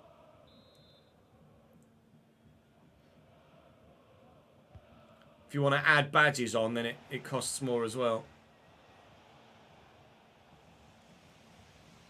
It's just a joke, really. They shouldn't be that expensive. Yeah, Declan Rice is 41, isn't he? Havertz flicks it on. Martial eventually gets it under control, finds Leon Bailey! Oh, I thought... Oh, all right. Yeah, I thought it was like, Luca, keep that in play, mate, because the defender's going to stop it. Never mind. This game's over anyway. He must have known that the ref was going to blow his whistle. 5-0 against Hanover. 4-0 against Darmstadt. And just the 1 against Stuttgart to give us 10 goals scored today. This is what we haven't done in previous seasons, is get the results comfortably against the sides that you really should be beating if you want to win a title or at least challenge for it. Now we are challenging for that title and we need to keep getting those wins because rather evidently Bayern don't let up steam. They did have a bit of a wobble, but we had a wobble of our own and then they beat us. So we need to win our... Actually, I don't think that's quite registered yet. It should register once we've gotten past deadline day, and we'll be level on points with Bayern and top of the table again. See, yeah, because it'll be goal difference, not head-to-head in Germany, isn't it? We're in La Liga in the My Player, and it's done on head-to-head, of course, in Spain. Speaking of Spain, Pau Torres has moved there to Real Madrid from Aston Villa. Abel Ruiz also moving to Spain, and Lucas Boyer moving from Spain to France. Marcelo Fernandez moving to Notts County. That's an intriguing one for €1.1 million. Got Patreon player Jordan Hunt potentially moving from Barca to Leipzig to come to the Bundesliga. Martin Ojeda has now moved from Orlando to Roma. Parisi moves to Manchester United. Johan Bakayoko moves to Chelsea from PSV. Leverkusen have bid 30 million for Martial, but Tony's going nowhere, thank you. Keep him here. Parisi now the third biggest deal. Igor Zubeldia has moved to Aston Villa. That must be their replacement for Pau Torres. Luis Felipe joins Atleti. No big ones there. No other big ones there yet. We'll update the spreadsheet with the Patreon players as well before the end of the day. It looks like Darmstadt might be looking to loan Grasso from Leipzig, which would be intriguing. Sociedad have actually offered me Brave Mendes plus some money for Diogo Leite, but I'm going to turn that down. Leite stays, thank you very much. I've not got a massive amount of money left. Per Schurz goes to West Ham from Torino.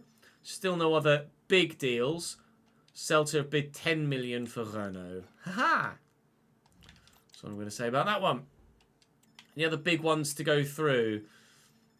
Not really. Toti Gomez goes to Salzburg. Yerkel loan bid, loan to buy from Dortmund. That is Dortmund, not Dortmund 2, but that's a no for that one, thank you.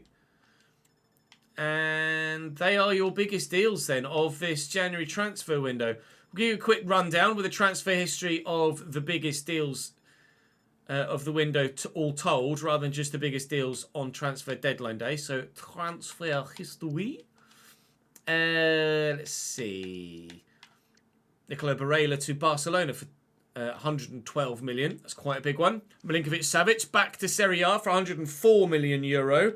Declan Rice to Napoli went through in this January transfer window for 100 million euro. Kai came to me, so Arsenal made quite a bit of money in that window. Kurt Chu to City. Maybe to replace De Bruyne, actually, after Kevin came to me. Bernardo Silva was sold in the summer. And Messi to Man United. Chukwueze to Wolfsburg. That would be a great signing for them. He'll be very, very good as they move through the rest of the window. That's annoying. Let's take me right to the top again. Let's see what else we've got in here. Brandt to me. We've got Bakayoko that we saw. Pau Torres. Niklas Sula has gone to Liverpool. That happened in December. Mazraoui leaves Bayern. That's a big move, actually. A big blow for Bayern defensively. De Bruyne to me. Beltran to Inter. That was September. Baumgartner to Sociedad. So that went through in January. Parisi we saw. Madueke to Betis. That happened in October, so it would have gone through on January the 1st. And that's it. 50 million euro is as low as we go. So quite a lot of big moves. Now then, let me just go and have a quick update of the Patreon players. And then we can update you on those as well.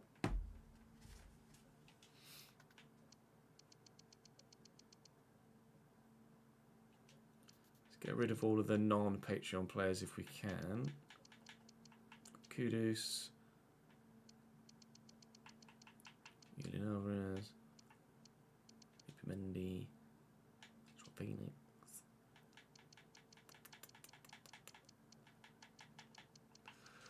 Kulusevski. Rafinha. Brahim Diaz. Joey Summons. Ezzy. It'd be easier to do this, wouldn't it? Bruno.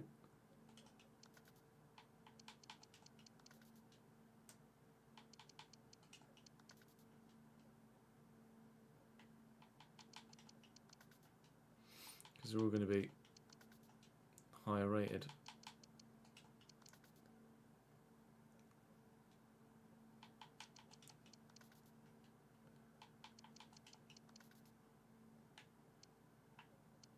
Oh yeah, it was the Kyle Walker region, wasn't it? Or the suspected Kyle Walker region. Right, that should be everybody, I think.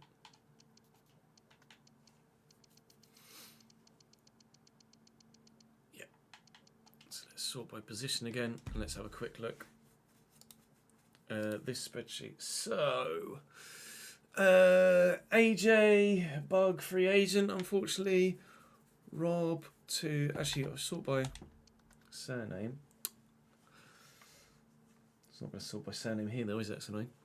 Nick at Hatafe, we're aware of. Adam Austin. Ooh, adds to Besiktas. Besiktas, Fenerbahce, I apologise. Fenerbahce SK.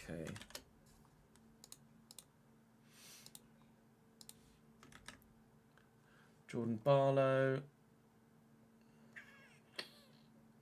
Oh, Jordan. Jordan Barlow to Dortmund.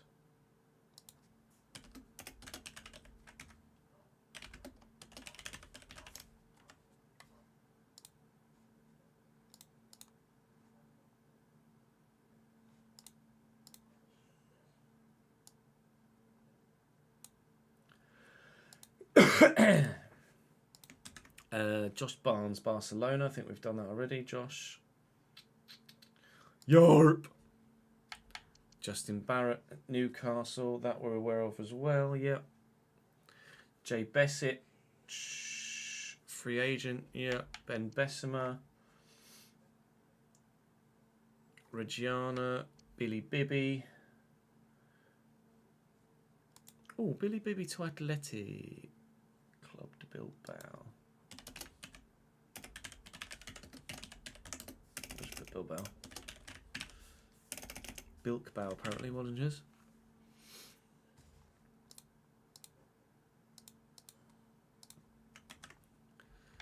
Jay Blacker. James Blacker, Benfica, yep. Jamie Bodie, Leverkusen, yep. Danny Brooks, that one's accurate because that's Miranda's. Bailey Byrne, Juventus. Bailey Byrne, no, that's a new one as well. Nice. Quite a few new signings here. Some of the free agents getting snapped up, which is great news. Curtis is Bug, free agent. Curtis. Just Charlie, sorry, not Curtis. Charlie Curtis Jones, free agent. Aiden, Inter. Calhoun, Inter Milan. Joe Corler, Everton, yeah. Matthew Chandler, Liverpool. Rob Chappell, Atleti.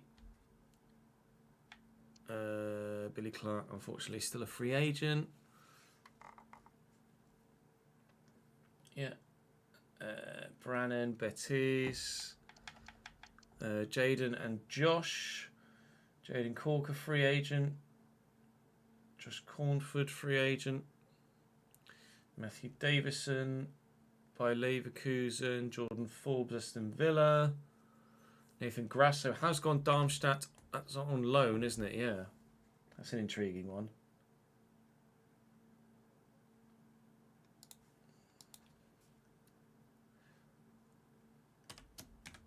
SV Darmstadt 98 brackets loan. Actually, I don't need a loan, do I? I can just make that yellow. Yellow determines a loan move. That's intriguing. I like that. Matt Green, Reggiana. Dallas, we already knew was at Mönchengladbach, I'm pretty sure. Draven Hall, I'm pretty sure we already knew about that one as well. To Sturm Graz. Liam Hayes, unfortunately for you, Liam, still a free agent. And Bugged, Saj. Will Hillier at Lorient. Harry Holdcroft. Nice. Harry's got to move to Sevilla.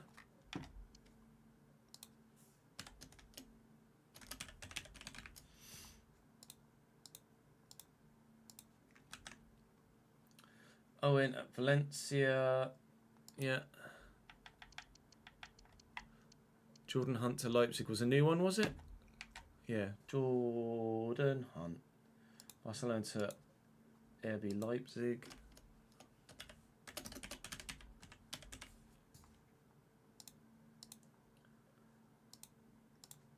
Sucks you can't see what the transfer fee was. Like, I want to see the transfer details of that, but you can't. Bear Jackson. Lons still. Liam James. That one is still at Racing Club. Brandon Yang at Inter. Yeah. Michael Gervin still a free agent. Sorry, hype. Emmett at Real Madrid. Yeah, because that will piss him off because he's a Barcelona fan. William Just at Nice. Yeah. Dara's still bugged a free agent. Alex Clavassa at Napoli. I think we already had. Yeah.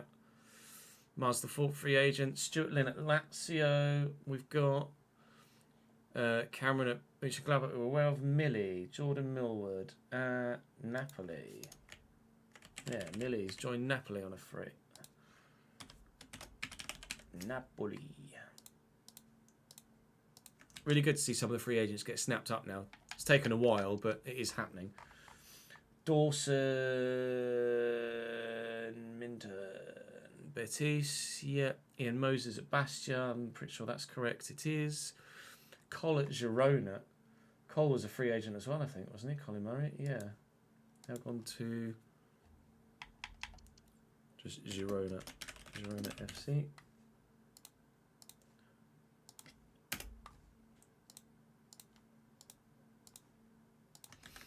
AJ free agent, Sols, Brandon Notto, AC Milan, Alex O'Sullivan, Benfica, Rob Wino, Puskas at Dortmund. Yeah. Josh Roberts at Lyon. Yeah. Yusu at Hibs is correct. Michael Schillo. Nice. Michael Schillo's gotten a move to SC Freiburg. Ignore that.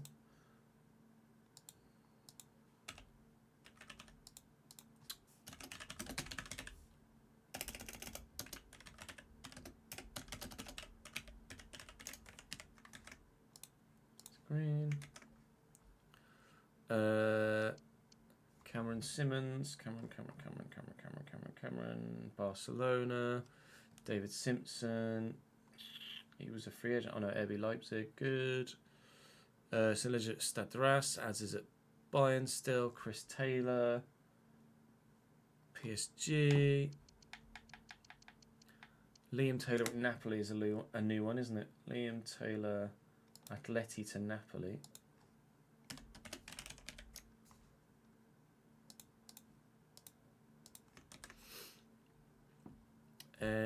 Todd, Jamie Todd, Norwich. Andrew Al Ittihad is correct. Scott at Barcelona. Yeah. Tom Van Erpen at PSG.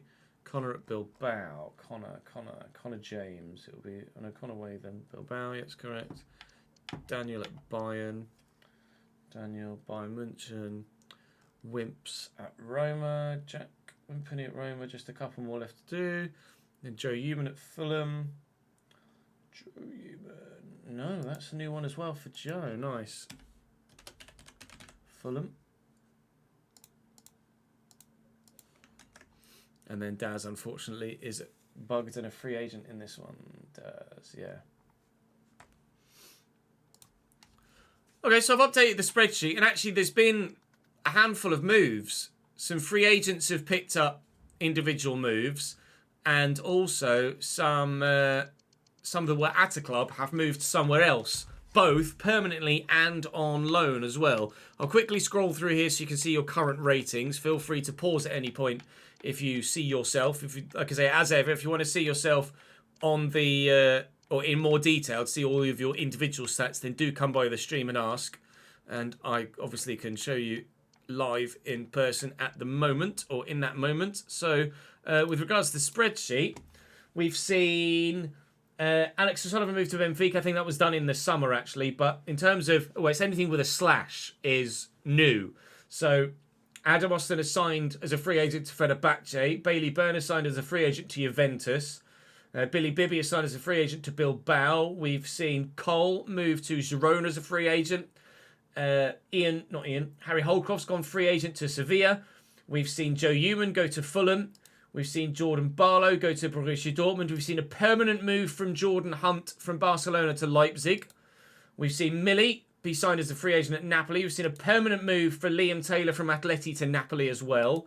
Free agent signing Michael Schillo to Freiburg. And then Nathan Grasso, who was signed by Leipzig Season 2, has now gone out on loan to Darmstadt, which is an intriguing one as well. They're all the latest signings.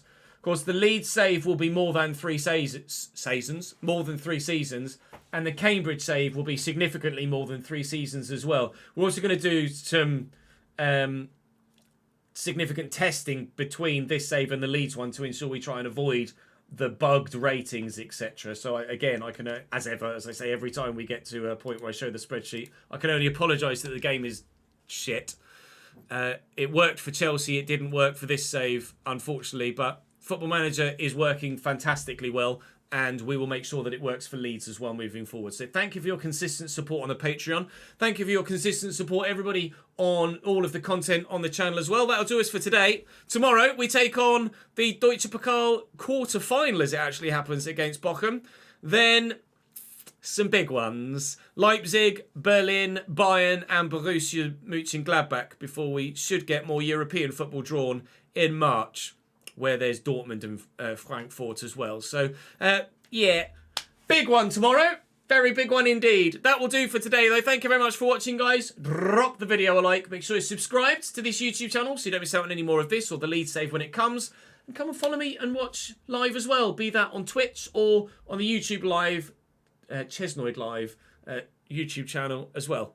That's all for now, though. Thank you very much for watching. Luka Sutic kept his place, and I think that was probably the right decision you guys called for there.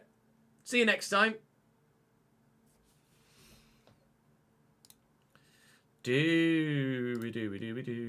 What episode number's that? Number 8. Streams. Berlin 3-8. Now then, now it's crunch time. We're basically now running our way down to January. Running our way down to the end of the season. The titles, we hope, that will come. I do have 3 videos to upload, but I can do that later.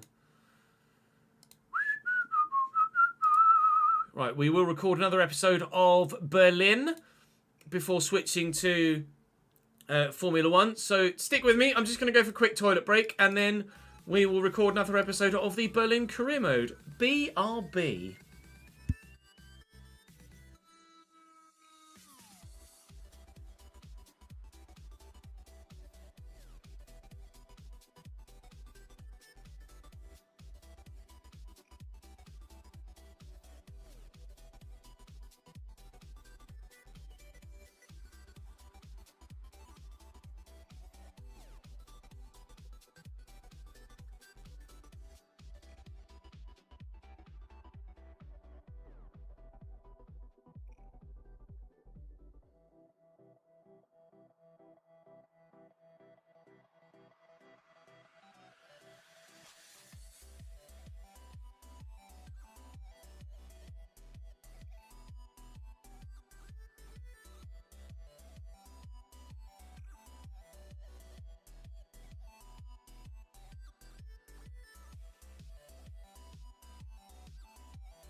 Oh, we need more names. We need more names.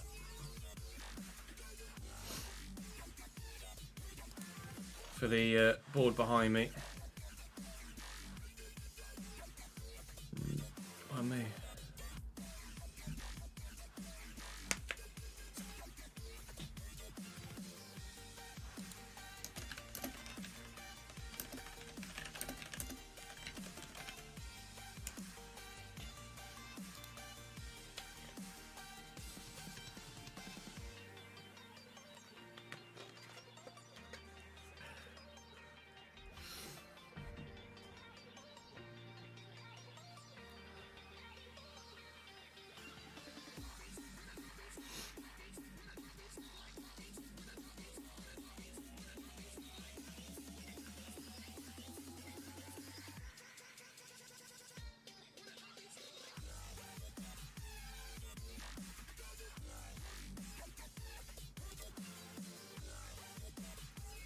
Who are we going to put on the board? Let's have a look.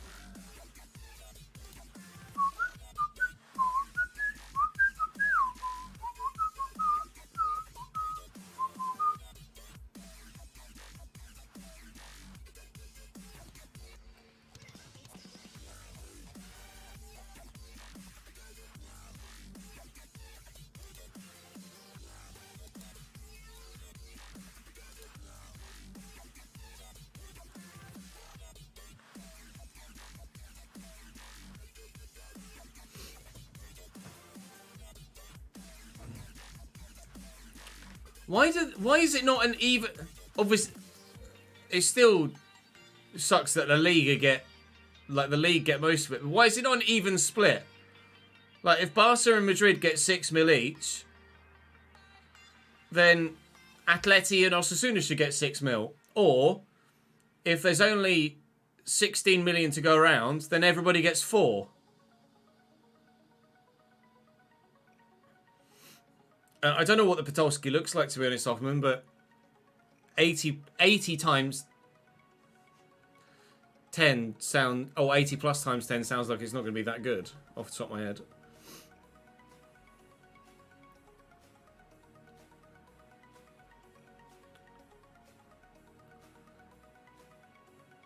Right, let's get some names out of that comment section.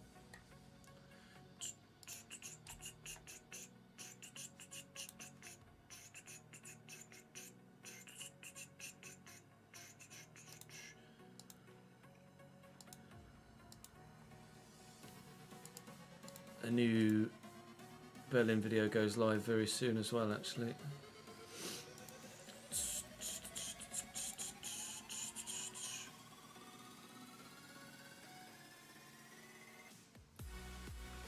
Let's go Diego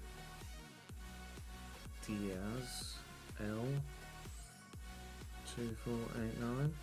So we know it puts... I don't know whether it's YouTube that puts numbers at the end of people's names, or whether people just have numbers at the end of their YouTube name.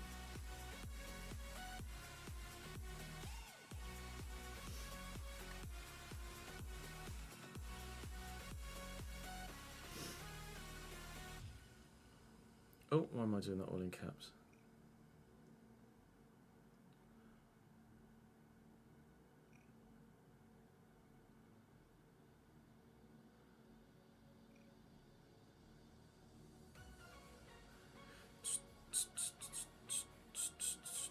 Because some people don't have numbers at the end of their name. And it's never like the numbers make sense. Like they're always just random. Or it feels like they're random anyway.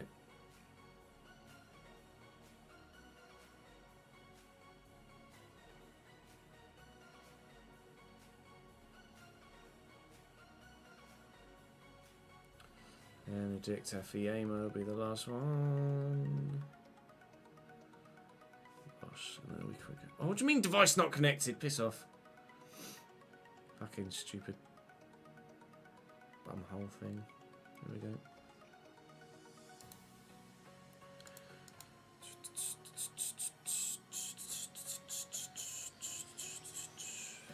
Depends when and how the YouTube account was created, does it?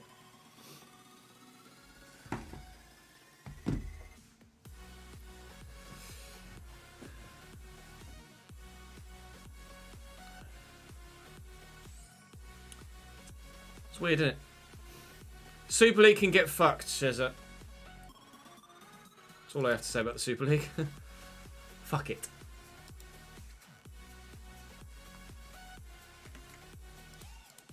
Alright, let's record another video.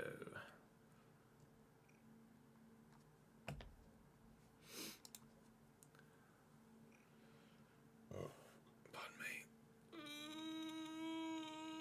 There were rumours that UEFA were going to revert the previous Champions League changes planned to counter the Super League. To keep the Champions League format as it is, because that's what fans want. Which hopefully they do. There were rumours of it. I did, Jordan, yeah. When was your birthday? The 15th.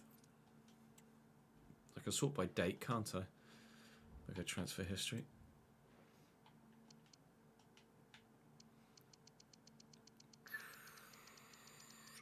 I can't look specifically enough, I'm afraid. 16th. Yeah, I can only search. I can only definitively get any. What was that? 16th of. There you go. Mazraoui to Real Madrid was done on your birthday, Jordan. Any other? That was it. That's all I can find, I'm afraid. Perez didn't necessarily want the Super League. Perez just wanted another way to make more money. And the Super League just so happened to be it. Fuck that man.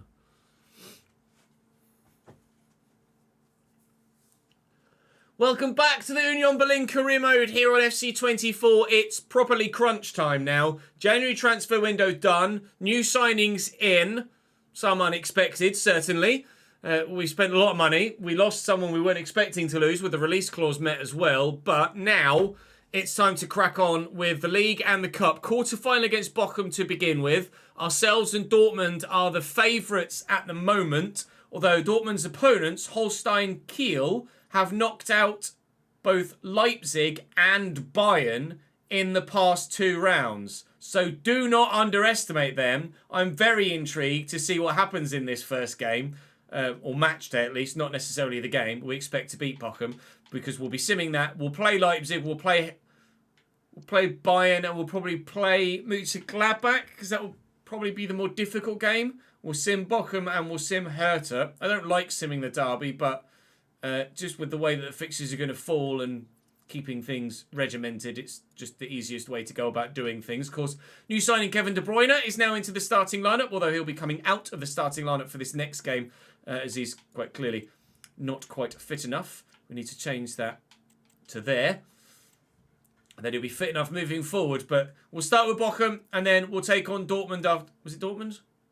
No, it was Leipzig after that, wasn't it? It's just going to be a bloody difficult month, basically. As ever, saying thank you to you guys for your continued support in the comment section and live on stream as well. Thank you very much for that. Today we're saying thank you to Diego Diaz, who's in green. We're also saying thank you to Sim Central YT, who's in red. And to Benedict Afiemo as well. Thank you very much indeed to you, Benedict. You're in yellow today. Thank you for your support in the comment section. Do keep those comments coming. We are going to crack on now with the episode as we push further forward. Points on the board, progression in the cup, thumbs up, everyone's happy. I'm gonna do KDB to 14, not to 17.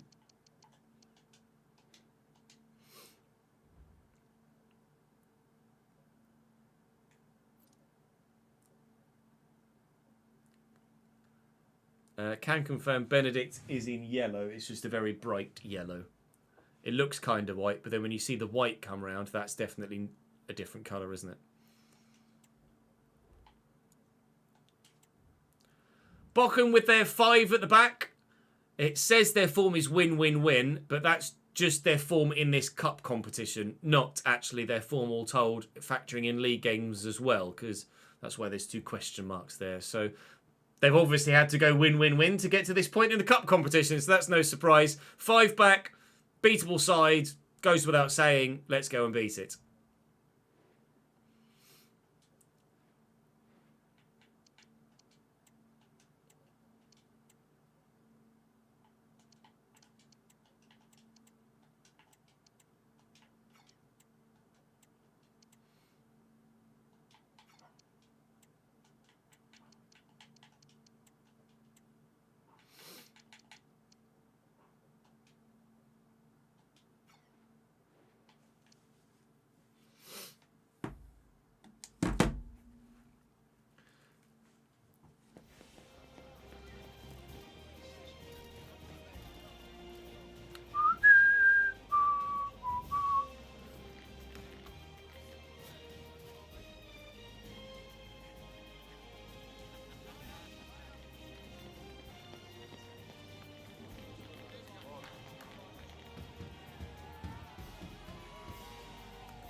Yes, Connor.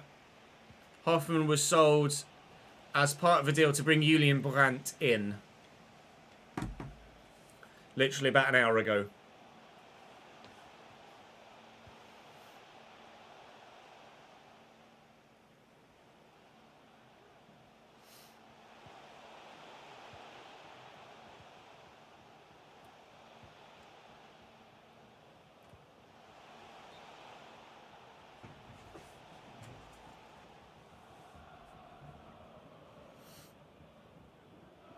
Oh, that is the tightest offside line you've ever seen. Simone Profundi. Who's he play for, Rob? Hit someone's hand. I don't know whose it was. Theirs. Bailey. Baku. Martial takes it in his stride well. He's in the box. Tony! Tony Marshall scores again. FC Union leading the cup. 1-0!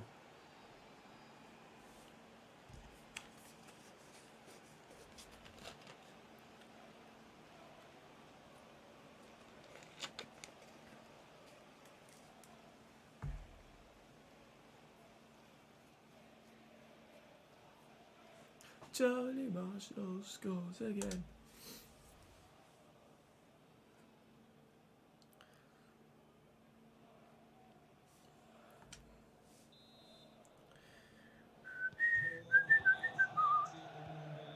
No, Jamie.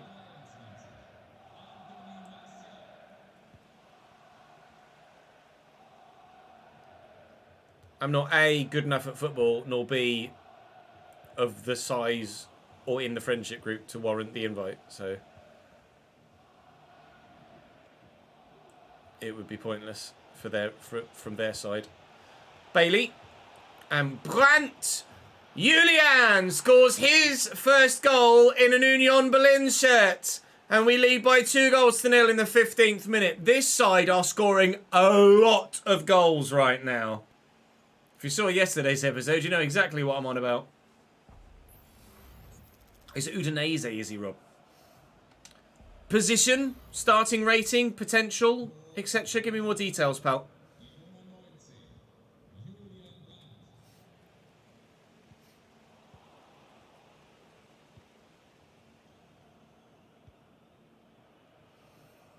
Bailey's on the run through the gap.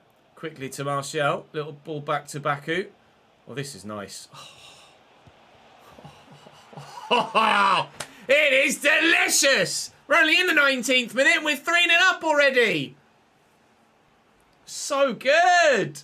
Yeah, alright, we're having fun now. We're really having fun in Berlin. He says as he loses to Leipzig and Bayern later in the day and has zero fun left in him.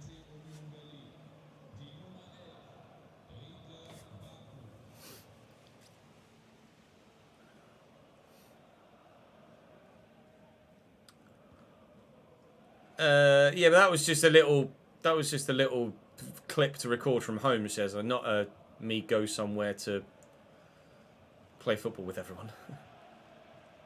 Prepper. Folorunchu, yeah, intercepts.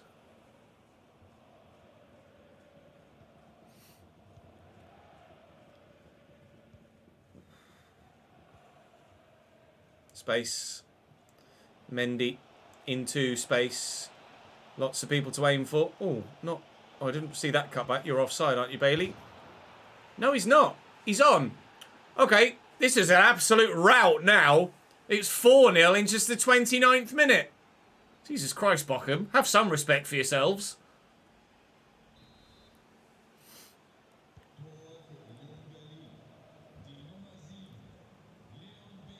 Plays cam starts at 67.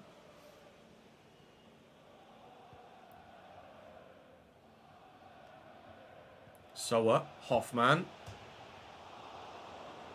Unlucky, lads. Unlucky. Yeah, it's normally how that works, isn't it, Marcus?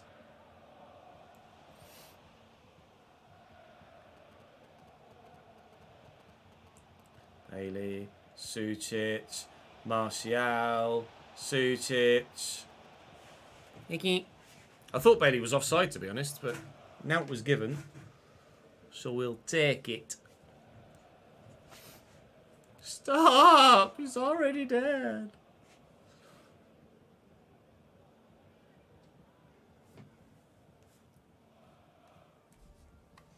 Tony Marshall scores again. Jaden! Raiding with a party of 32. My guy. Thank you, mate. Appreciate it, dude. How did F2 go the other day? Welcome in, everyone that's come across from Jaden. You join us in an Union Berlin career mode, but we will be moving on to Formula 1 soon. So, best of both worlds. We're currently 4-0 up in the cup. This is... We sim some, we play some. This is just one of the ones that we sim. We're playing 2 games against 2 Bundesliga title rivals in this episode that we're recording right now. So, definitely going to be worth your watch sticking around. Well, I hope it's going to be worth your watch sticking around. I want to win them, obviously. So, hopefully it's worth your watch sticking around. But glad you enjoyed the F2, mate. I have a funny feeling I might be in F2 next year, or next season myself. I don't anticipate with the grid as competitive as it is in F1 being able to stay outside of the bottom 5. Although I will certainly take a P11 in China round 1. Thank you very much. I appreciate the support, Jade. It's very good of you, man. I need to get on that iRacing hype. Yeah, some tracks I have some relative pace, some tracks I don't. Turns out China was one of them, where I have some actual pace. Only my second ever Q3 appearance, and not only was it a Q3 appearance, it actually was a comfortable Q3 appearance as well, which is really, really pleasing. Only squeaked in previously. But we actually were in there on genuine merit for pace, so I was really pleased with that, actually. And yeah, got into a crash on lap 2, caused the safety car, lost my front wing, and was still able to finish P11, so banging. Exclamation mark sliders, Ruben, for the sliders. For some reason, Botrix has now decided to arrive in chat. I presumed you were going on the school run. Jaden, no worries, mate. We'll catch you soon, man. Thank you for the raid, mate. I appreciate it, dude.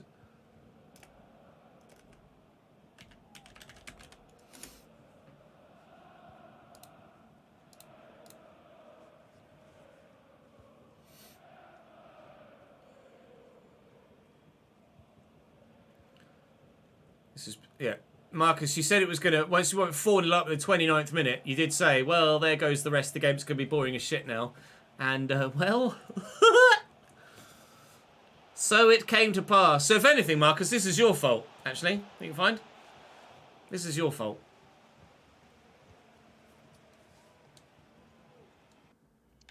Make some changes, maybe? Trying to bear in mind the game in a few days' time. Take Sucic out for Havertz. Everyone else should recover. I'm sure it'll be fine.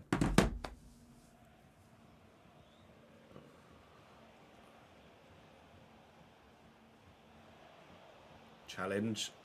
Or, you know, not, apparently. El Cruncho.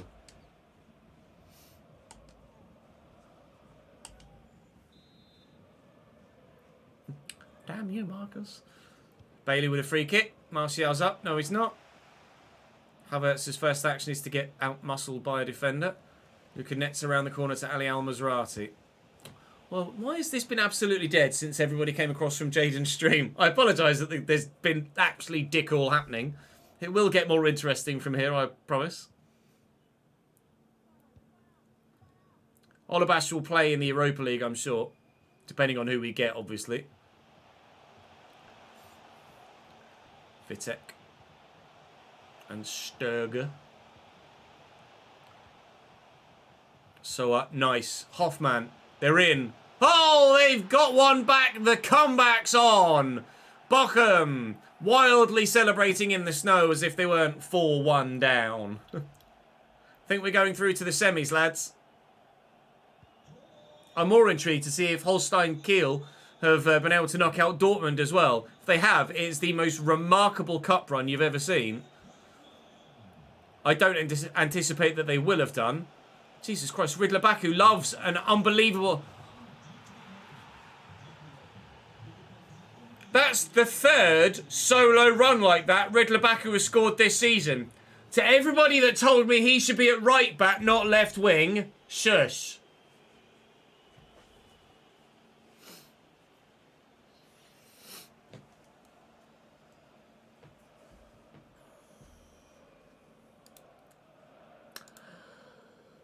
Blocking out the haters.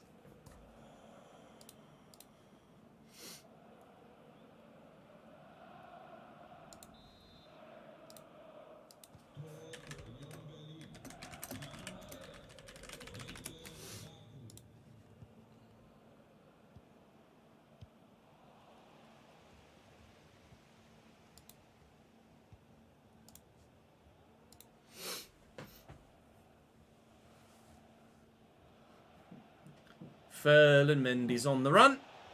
There are still some white shirts to find. Bailey one of them, Martial two, or he could just run straight into a blind alley. Havertz, Brandt, Bailey, Baku, Bailey.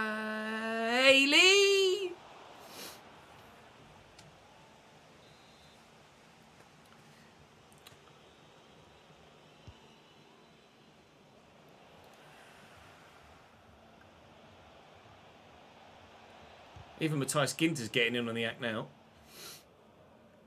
He's like, you know what? I'll have a go from here. I'll have a pot, me.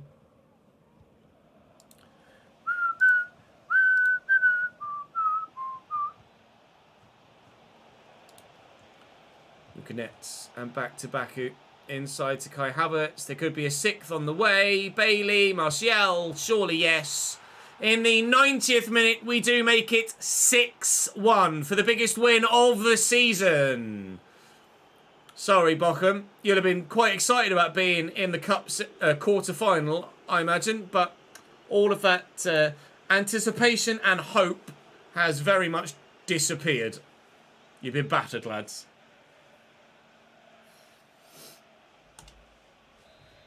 Surely Martial came for France. Something else. Something else again. Tony Martial scores again.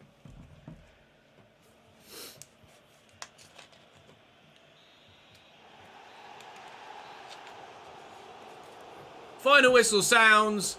Boos from the Bochum fans. Oh, God. Human centipede going on in the tunnel or something. And I think loads of people got in on the act there. 2 goals and an assist. 3 10 out of 10s in the same game. 2 goals and an assist for Baku and Martial. The other way around for Leon Bailey. Sutic got an assist. Brandt got a goal and an assist as well. 5 players contributing to a 6-1 win. That will do.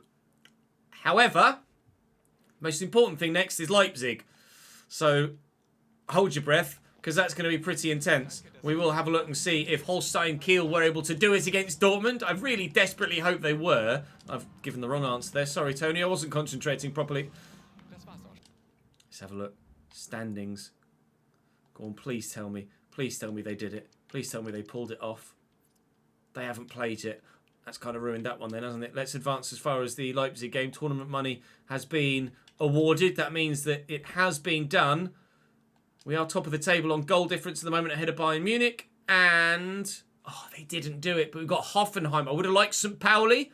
But it looks like it's going to be a Berlin-Dortmund final by the looks of things, doesn't it? St. Pauli beating FC Köln by 2-1. Dortmund put an end to Holstein Kiel's run of giant killings by beating them by 3-1. And now hopefully we'll go and do that to Leipzig as well.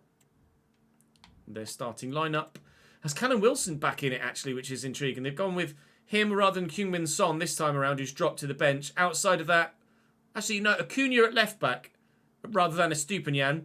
And then Bryce Sammer in goal ahead of Gulashi this time around. So a few changes, actually, from the last time we played them and beat them. But they're still going to be pretty damn good, aren't they? Everyone's fully fit, so we're loving life. And this will actually be the first time. This will actually be the first time that that we've used De Bruyne. The same team, Davidenki. That Holstein Kiel that played Dortmund in the quarters knocked out Leipzig in the round of 16 and knocked out Bayern in the third round.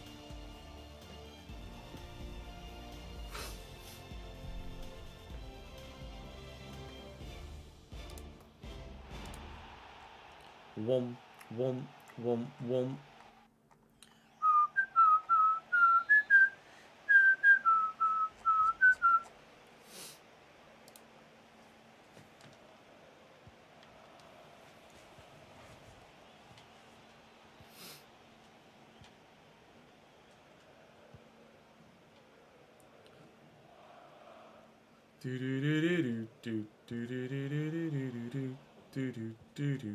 Onion.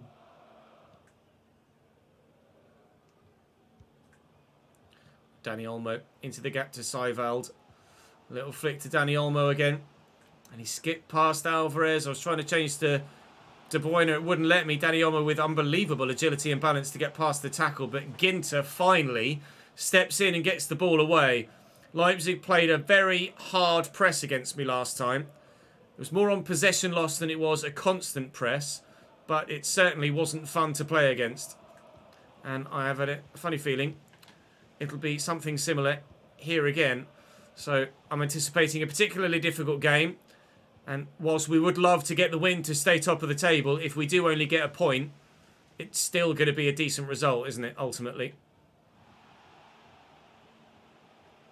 I see the space, actually, all the way out there for Carlos Augusto. It's a nice ping. And Baku. And runners. But Zavrachlager's in the way.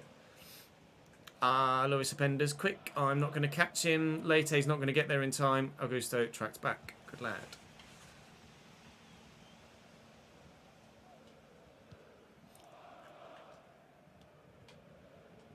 Ginter through the gap there. Oh, Sucic turns wonderfully. And look at the space for Carlos Augusto all the way out wide there on the left-hand side.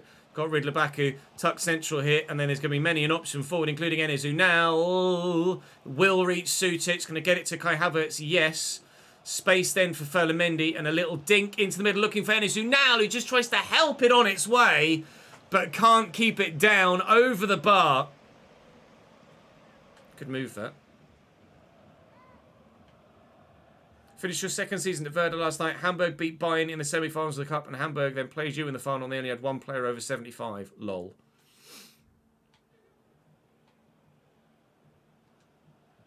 Well up, Ginter. Lovely header. Havertz trying to hold off Jesus Ferreira. Ferland does brilliantly and then finds Kai. Now Kai needs to find the right ball here. Finds only Luca Hernandez. Ginter should win that. It's De Bruyne, actually. Now, Ferreira coming forward. Alvarez been called upon heavily in that CDM role this season. That wasn't a sly tackle. That was a fall over next to him tackle. Havertz, thankfully, steps in. Misses that. Ferland in the way there. And now we can get... Well, rid of it was the plan. Callum Wilson steps in. Seivald spins well. Zavrachlager. Oh, lovely save is what it is. It's lovely movement by Danny Olmo. It's a ridiculous save from Karnaseki. He's got no right to stop that whatsoever. That should be 1-0 Leipzig. Zavrachlager with the corner. Baku's up. Just gets it away from Luis Openda. Sucic will look to play this in front of Carlos Augusto. And from their corner, we could have a bit of a decent counter-attack here. But it is Hakimi that's with me. So we won't be outpacing him. Ridler Baku's shown great dribbling skills so far this season, though. And Havertz will look here for Ferland. I'll actually tuck this back to Kai, who's then got Sucic, who can look to bend this home. And Bryce Samba makes a good save. From end to end, this game at the moment. But the ball won't go in for either side. Can we change that with Kai? Yes, we can. A carbon copy of his first goal for the club. And a little dance and a hop. And a thank you very much, sir.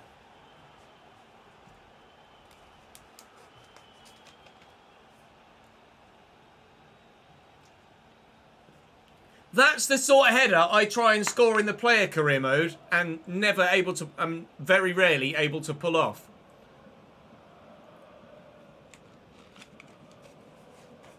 Afternoon, Finn. How are we, sir?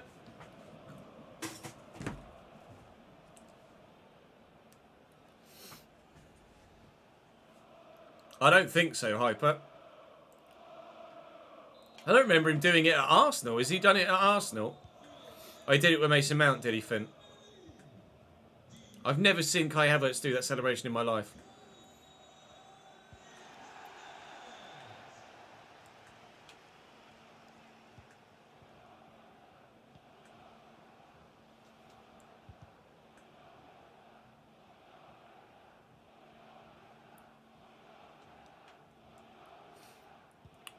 Well in, Kai.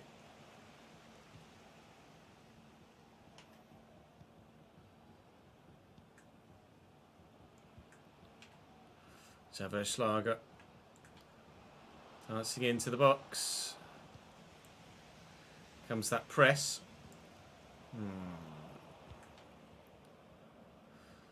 Luca Hernandez and Jesus Ferreira and Seivald. Well in. Ooh.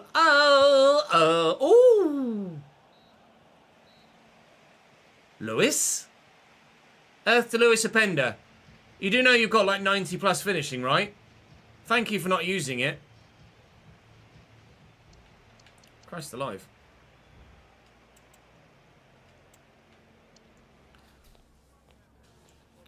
He should have buried that, should he? He absolutely should have bloody buried that. What should have happened? Christ alive. I've got away with one there for sure.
Pardon me.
You don't need to apologise, Bob.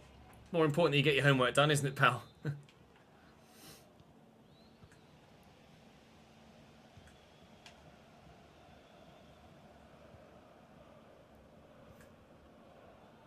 Openda.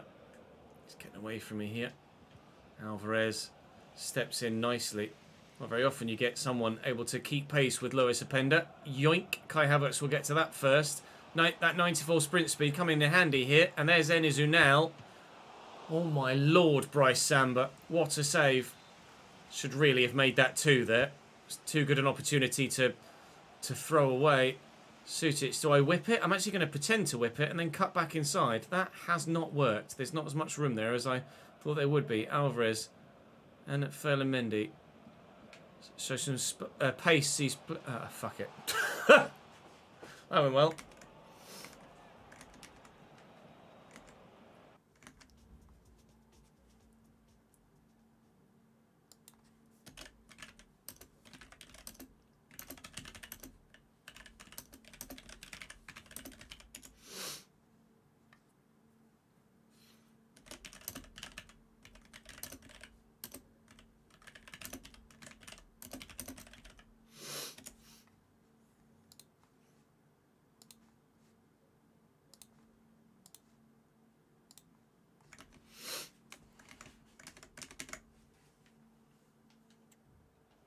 I shouldn't have done the heavy touch, to be fair. I should have just sprinted.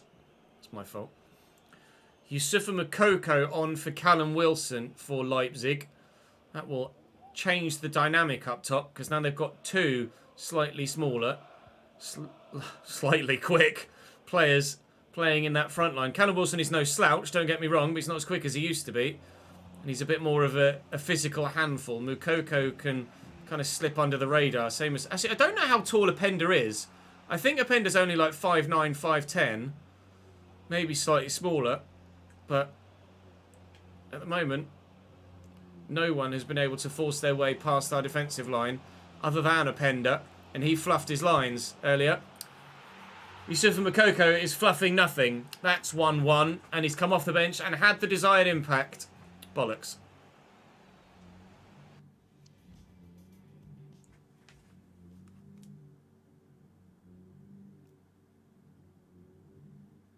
Can you hear that?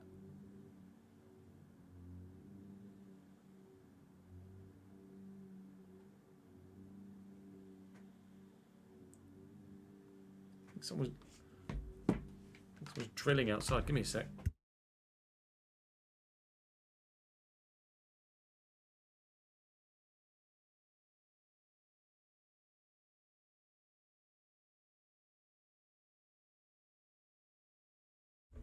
Openda's 5'10", is he?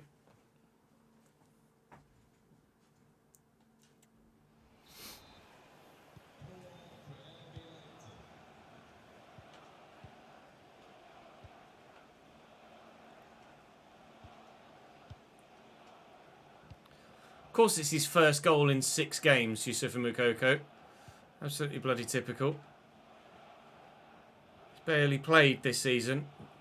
Hasn't scored. And then the one time he plays against me is when he decides, actually, you know what? I'm going to put the ball in the back of the net. One more. Kai.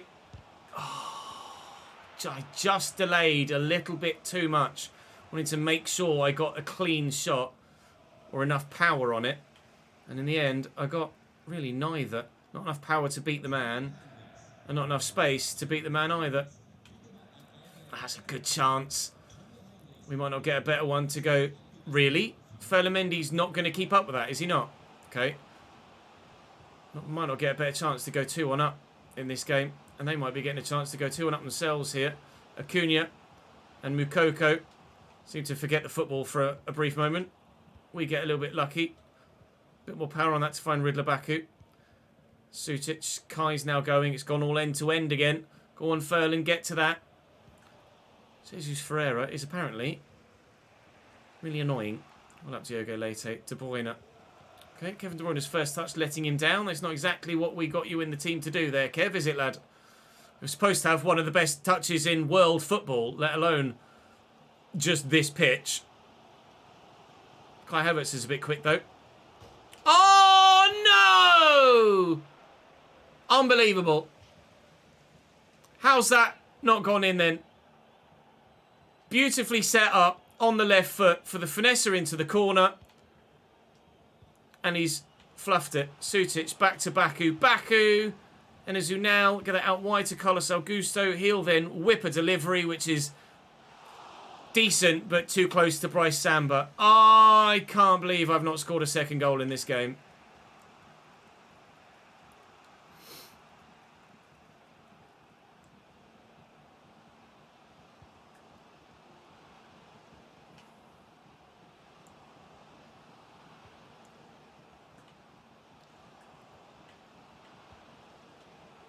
Well in, Kai. Havertz finds Sutic. Here comes Unal. Just need to time it right. Go that side, the defender. No, it was still meant for Unal. Fuck you, game.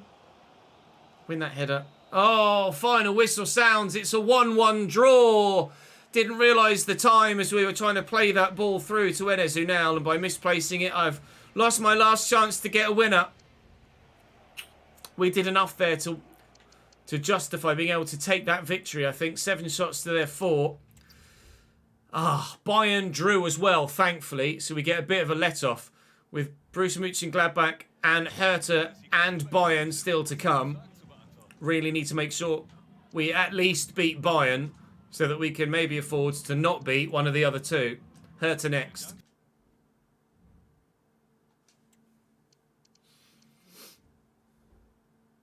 Marcos Antonio. What? The mouse wants to... Oh. How dare you, mouse? What are you doing? Marcos Antonio was only 25. 25? 78, sorry.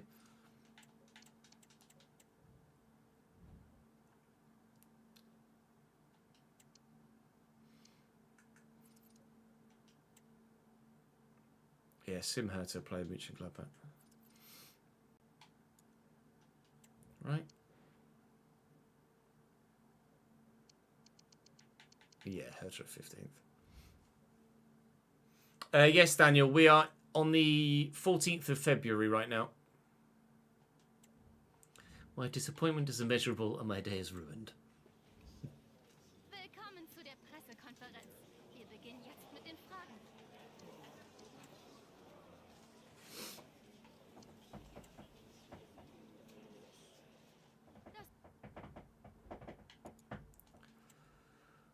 Hertha Berlin with 4 defeats in their last 5 games. You can understand why this is the one that we're choosing to sim of the Bundesliga games we have on offer today. If we can get as strong a result here as we have done in our other sims, we'll be very, very happy. We have a week's break between every fixture at the moment, but I think it would still be fair to give some players, some fringe players, some more first-team football.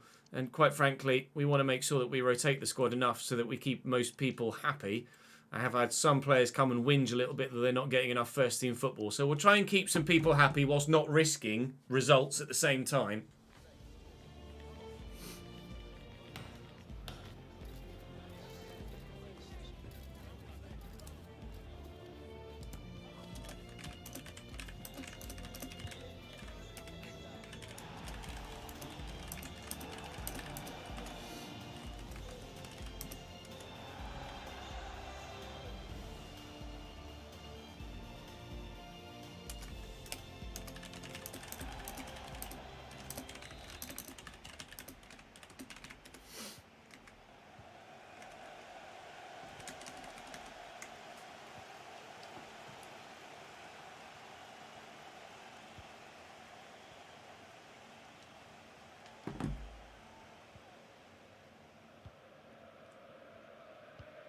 Lovely ball by Brandt into Bailey. Is that tiki-taka playstyle plus coming into action?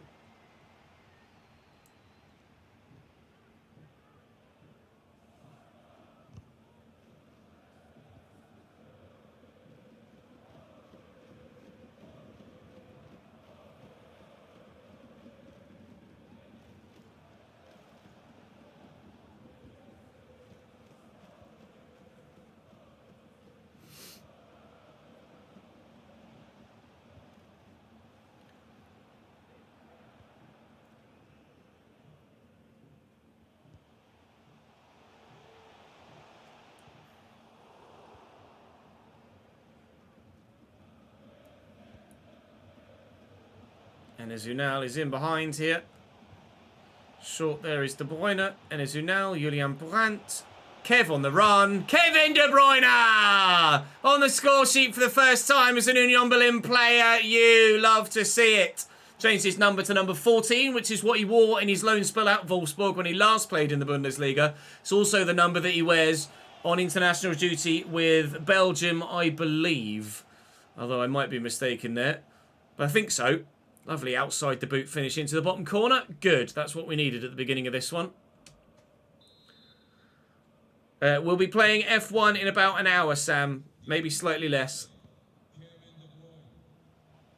About 4 o'clock UK. Probably will be about an hour, to be fair.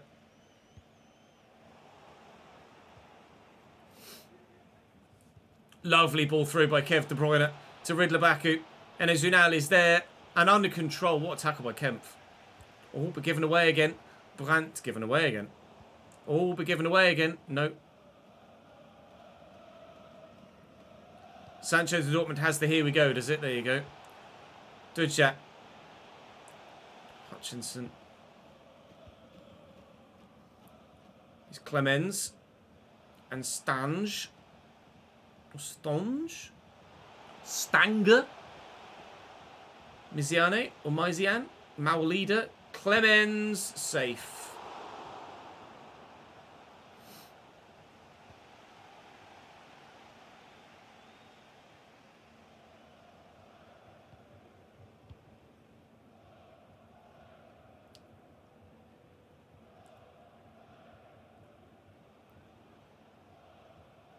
Nice. Al-Mazrati to Leon Bailey.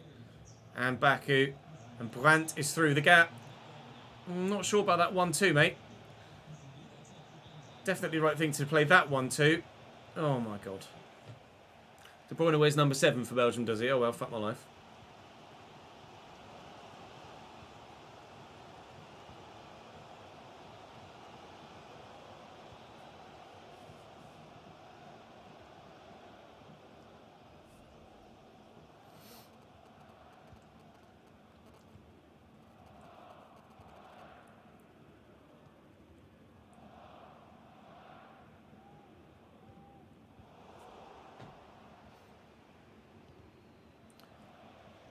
Stange.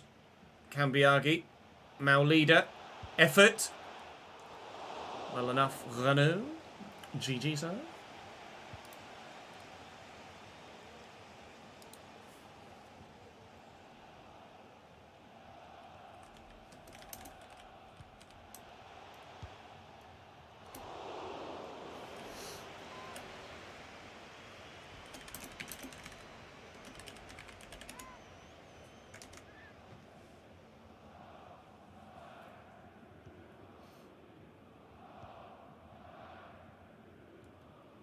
Mazrati into Bailey.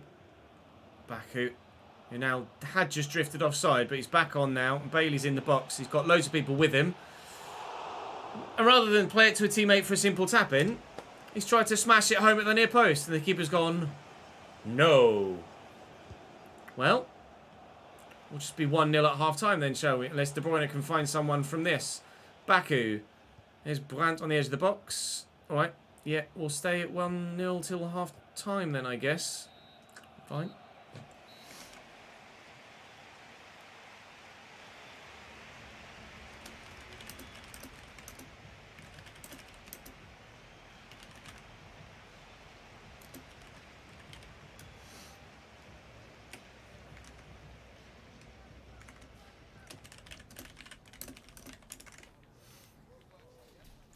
Let's have a look. Jadon Sancho got the here we go.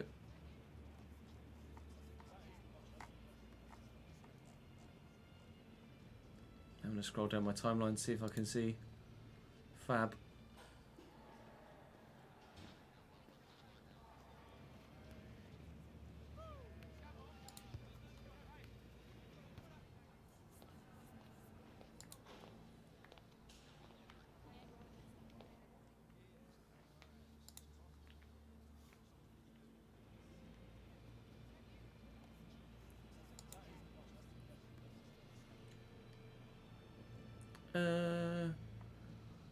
It's not got the here we go, has it? They're increasingly confident. Fab just tweeted with an egg timer emoji, but nothing more specific than that.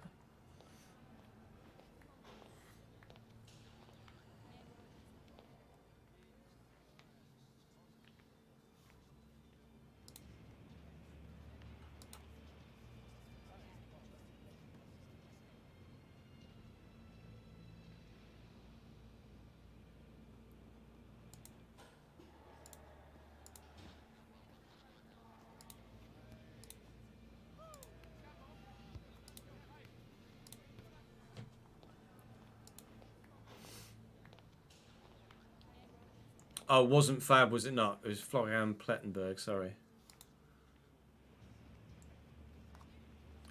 All of the AFCON games are going to be on Sky as well, aren't they? So we'll be able to watch the whole tournament, which would be good. Whilst we're recording and playing, etc. Is the Chelsea Middlesbrough... Oh, it's Carabao Cup, so it'll be on Sky, won't it, tonight?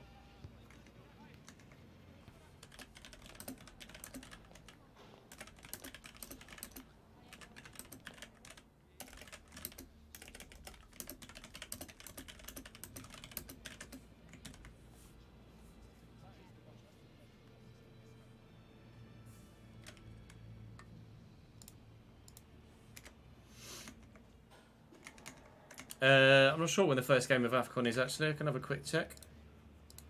Let's have a look.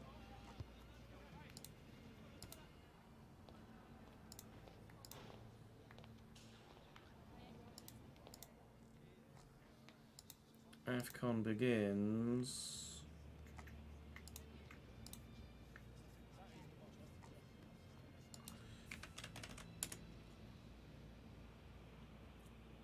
Saturday, 8 o'clock, Ivory Coast against Guinea-Bissau.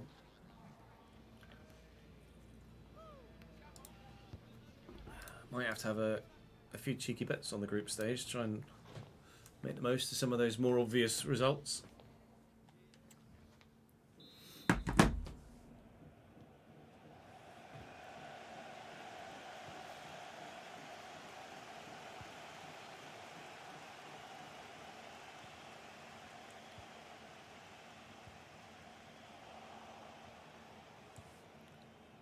It's nice. Oh, it's really well put together. Union Brandt isn't rapid, but is he fast enough? Doesn't need to be if his teammate's going to play a nice 1-2 with him. Could have finished well, though. Corner from De Bruyne instead. How's the delivery, Kev? Yeah, not bad. Kempf with a decent header, though. Al-Masrati battling hard. Ginter. Don't you try it from there, mate. Brandt. Oh, what a ball! What a save! Jesus Christ. De Bruyne. Got support. Brandt. Oh, he's beaten his man. Surely he couldn't miss from there, could he really, Julian? Kev with a goal. Kev with an assist.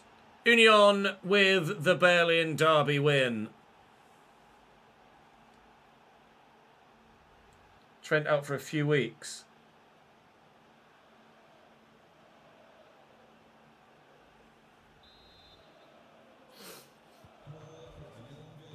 No one bought the rights for Spain or Romania. Oh, as in AFCON rights.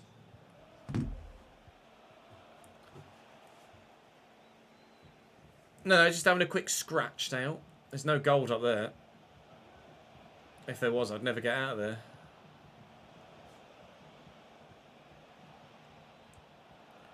William Brandt in the box. Enezu now.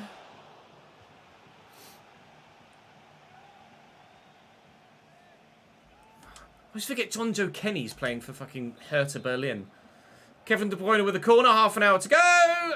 Deliver wee. Oh, never mind.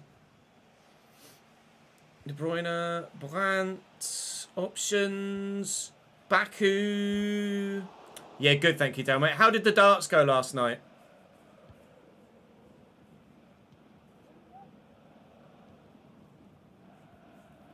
Three weeks for Trent. 3 weeks is all right. Although 3 weeks without Trent when you haven't got Salah as well is definitely going to be difficult for Liverpool. Tujak and Maulida. Kambiagi. Rono in the way. Nice. Extremely well. Oh, nice. Oh, banging. You hit 180 as well.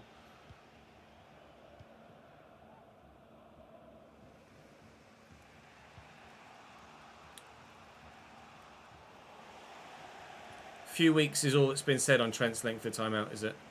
Not specifically 3.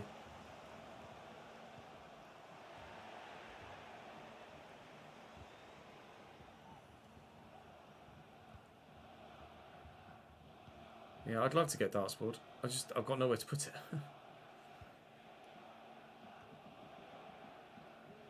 De Bruyne and Nets.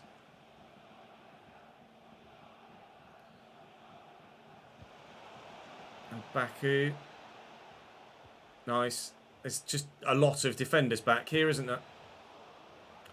As there has been all game long. Al-Masrati. Bailey. Options of a through ball. Options to just play a 1-2 off a defender. That's a disgusting assist. Kevin De Bruyne has another. Leon Bailey's taking the piss. As are we. 3-0. It's not a case of not having a wall to mount it on. It's a case of not having an area of the house with enough distance for a proper Rocky.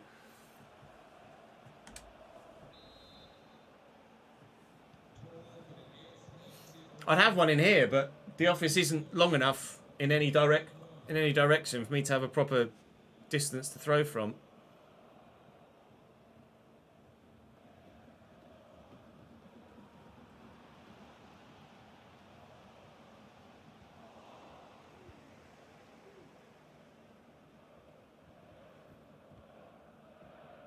Cold as fuck, Davidenki. I think today it said the official temperature was 3 degrees, but it feels like -2. Bailey, Mendy, Ginter, and Al Maserati. Little dink. A fourth to add a bit of gloss to the tie, maybe. Lovely through ball. Enes Ünal hasn't scored today, has he? I don't think. He might get an assist, though. No, good save by Ernst. And we might well get that fourth to pop the cherry on top of the cake. Cake that will see one half of Berlin fans, good save by Ernst again, eating well tonight after this derby game. And the other half of Berlin are going to be very, very sad indeed, crying into their soup. Baku, lovely chest control. He's still going. That'll be game, though. 3-0 we win, which at the moment is a remarkably low amount of goals for us to score against lesser opposition. And unfortunately for Hertha, they certainly are lesser opposition. Leipzig win. Leverkusen win. Didn't see what Bayern did. They haven't played yet, that's why. We've got them next. What did they do on match day 20? They won, of course they did. So we are 4 points clear of Wolfsburg. So we can afford to not win this game and stay top. But we do need to not lose it at the same time. We absolutely must avoid defeat here against Bayern. We felt aggrieved to have lost 1-0 last time we played them. We have to respect them, though. But we will go into this game trying to set the record straight and get the result this time to keep ourselves top of the table and not lose that top spot to them. Pavlovic in the midfield for them. Harry Kane and Musiala. Yeremy Pino and Serge Gnabry. Kimmich de Ligt, Konate and Guerrero. Diogo Costa injured, however. A goalkeeping injury for them. And Manuel Neuer is back between the sticks. The bench is ridiculous, isn't it? Bernardo Silva, Balde, Joao Felix, Varane, Coman, Thomas Müller. Yeah, they're pretty strong, Bayern. But so are we now. So are we. So let's go and get at least a point, please. And stay top. Whilst I have a cheeky wee. I'll be back in a couple of minutes. BRB. And then we'll play Bayern.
Have they maybe sold Sanchez ads?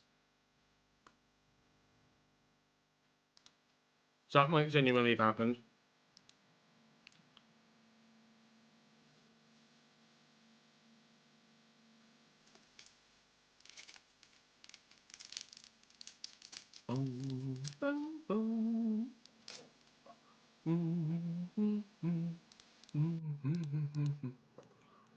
Oh, he's still there, is he?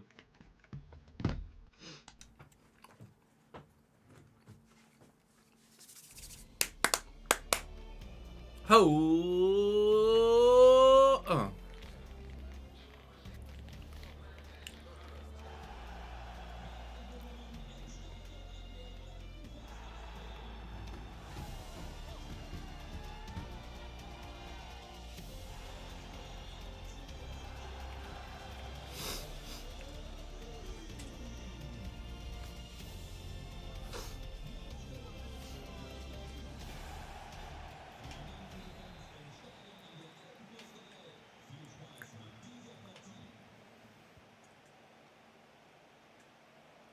Right. This is quite an important game, I think, for the overall picture of the Bundesliga title this season. Need to really make sure, oh my god, Serge Gnabry, that we're able to get not necessarily a win. I just cannot afford to lose this game, really. We got lucky last time that when Bayern beat us, strong challenge from Toni Kroos. We got lucky last time that when Bayern beat us, they went on to have a little bit of a dodgy run themselves. We probably won't get that measure of luck a second time around. Baku out here to Carlos Augusto with the ball in. Anu now up against the defender. And Konate not only comes out on top in that encounter, but also wins the goal kick. Bastard. Son of a bitch.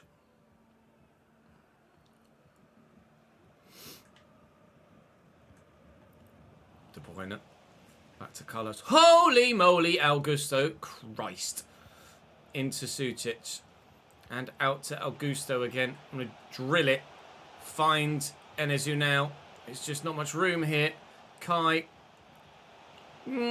Somehow still going, Kai Havertz. I don't know how I've done that. Mendy looking for Sutic. Finding him. Sutic finds De Bruyne. De Bruyne finds Riddler Baku. Baku's in. Riddler Baku. Straight at Neuer. How good is Neuer in a third season? I know Diogo Costa, or expect Diogo Costa to be better. 79 rated only Manuel Neuer in goal. And Alexander Plavlovic at 68 rated is in their midfield. Why the balls are they doing that? All right, fair enough. Well, 79 rated Neuer will still have exceptional positioning, but his diving and his reflexes, etc., certainly aren't going to be what they used to be, are they? We hope, anyway. Sorry, H, that's definitely a foul. Afternoon, Barlow. How are we, sir? Harry Kane on the free kick. All right. To yourself. To the Kroos. Serge. Out wide. Havertz, counter-attack. Unal. Go, Enes. Oh, Matthijs de Ligt is so good.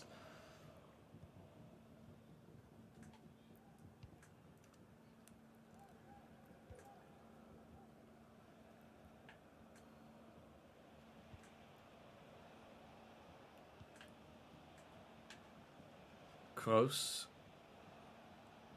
It's good football, good footwork. Pavlovic is, I'm hoping, the area to press on in their team, in their midfield. Oof, hello, speaking of press. Kev, run for me, Kai. Jesus, please. Oh, be on side though, at least. Fuck me. Still dying, but alright. As long as you're still alive, pal. Feel better soon, mate. Yeah, I'm good, thank you, mate. Musiala. Jeremy Pino quickly to Harry Kane. Rafa Guerrero. And Pavlovic.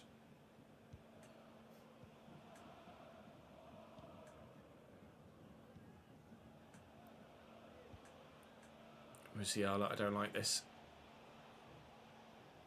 I don't like the way I'm having to draw Matthias Ginter out of position either. Jeremy Pino played in.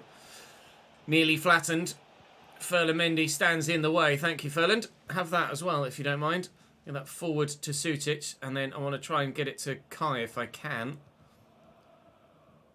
Rafael Guerrero is really good technically, but one area where he's a little bit weaker is in pace.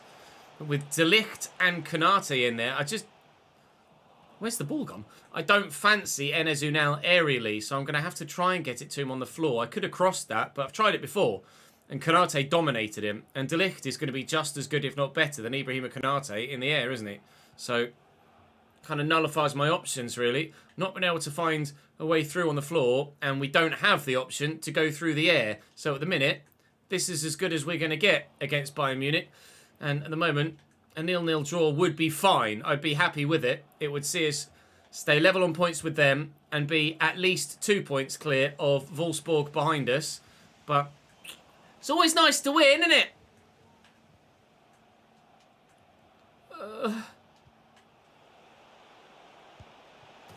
And that's what Bayern are doing now.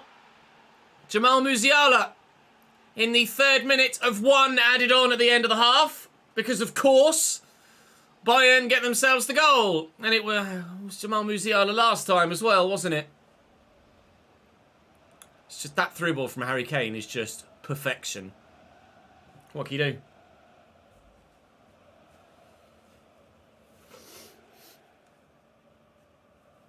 Oh, piss.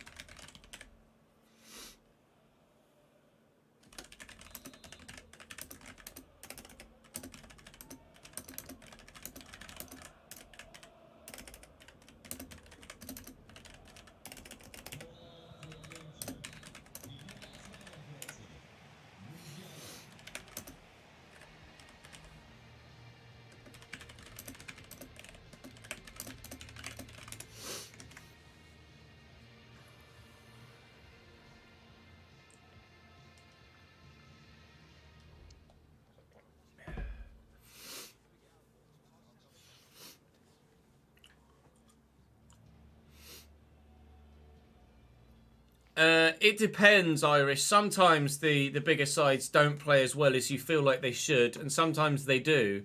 It's just a bit hit and miss, really, which is one of the more frustrating things, but...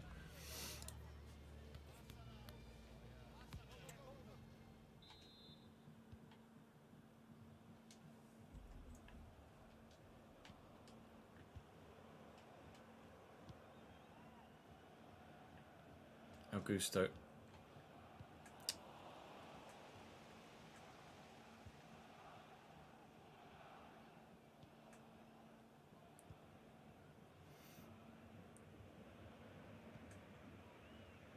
Kroos. Out to Kimmich. Baku's done really well. Alright, Riddler. Here we go then.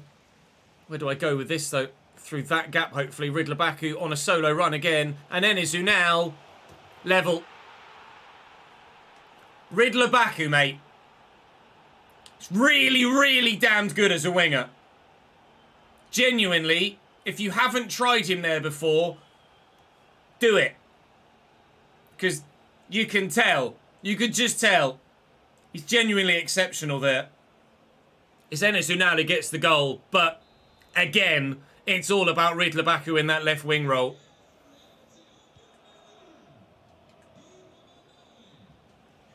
Balls, I shouldn't have stepped in then.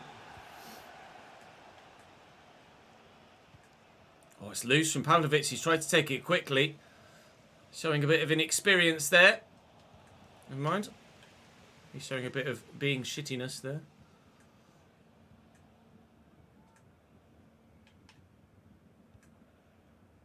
Pavlovic. Havertz trying to close down Guerrero. Jeremy Pino there. Guerrero again. Don't want to get lost with Ferland Mendy. And here's Jeremy Pino. Slowing them up at least. Oh, the change in direction's excellent. I get lucky. I needed to get lucky twice, but we've gotten away with it. And Kai up against Konate. Look for Enes Unal. Runners around me. De Bruyne. Excellent footwork from Big Kev. It's not rapid. Oh, that is a chop. You're in trouble, Tony. You're in real trouble. It's just a yellow card. He's a lucky boy. That was not a good challenge at all. It's Enes Unal who's over it. It is definitely within shooting range. And you might well understand that I'm going to put Kevin De Bruyne on it. Kev, from here. 3 and a bit bars of power. Brilliant save by Neuer. De Bruyne, I was thinking about taking off for Julian Brandt, actually. Just add a bit more dynamism into the midfield in these later stages. Kai Havertz has done that a couple of times recently. Sutic, it sat up nicely for him, but it wouldn't settle for the volley in the end. Baku to Alvarez. Alvarez looking for Sutic. Sutic with the option out wide here. Carlos Augusto, I need to go backwards. I've only found Serge Gnabry. De Bruyne can't step in. And now Bayern break. What could have been a goal-scoring move for us still might end up being. Drop the shoulder, Kai. Round the outside. Kai Havertz gives Union Berlin the lead. He might have cost us a lot of money, but he's bloody good, Kai Havertz. Union Berlin 2, Bayern Munich 1. This might be the result that puts us one hand on the trophy. Oh, King Kai. Bang tidy, pal. Right, now we'll get the fresh legs in of Julian Brandt and Ali Al-Mazrati as well. No, he won't. No, don't change anything else, Jess. Don't change anything else. Okay. Oh my lord, Brannon! 1,500 bits! 1,500!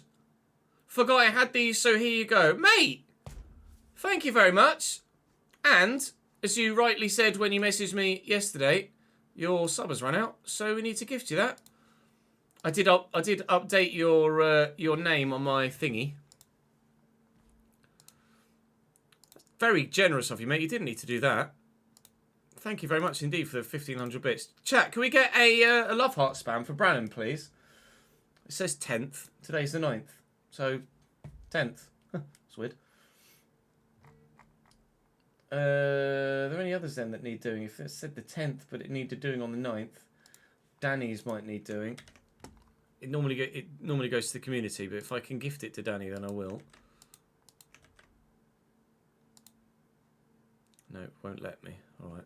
Well, we'll gift Danny's to the community then. Any more on the 9th then? 9th or 10th? Jamie. Will it let me do Jamie's? No, it won't let me do Jamie's either. That's weird, isn't it? Sometimes it does. Sometimes it doesn't.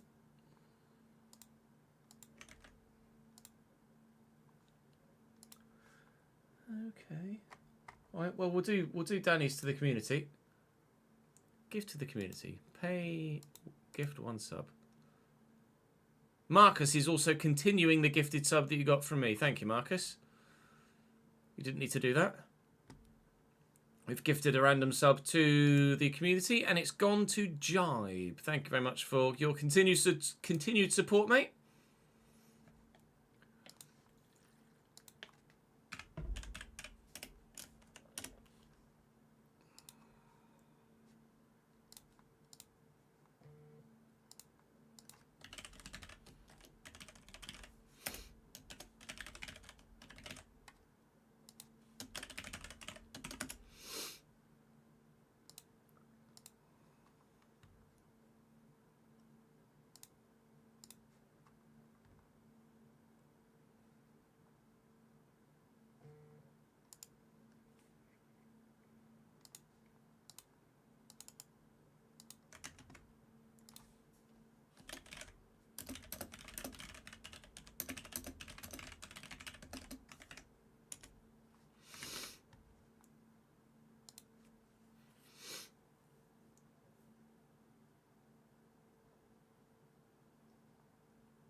with.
No worries, Biden. Appreciate the support, man. That's very good of you, mate. I shall put it to good use. Finn has gifted a sub to Irish Gamer as well. That's very kind of you, Finn. Thank you, mate.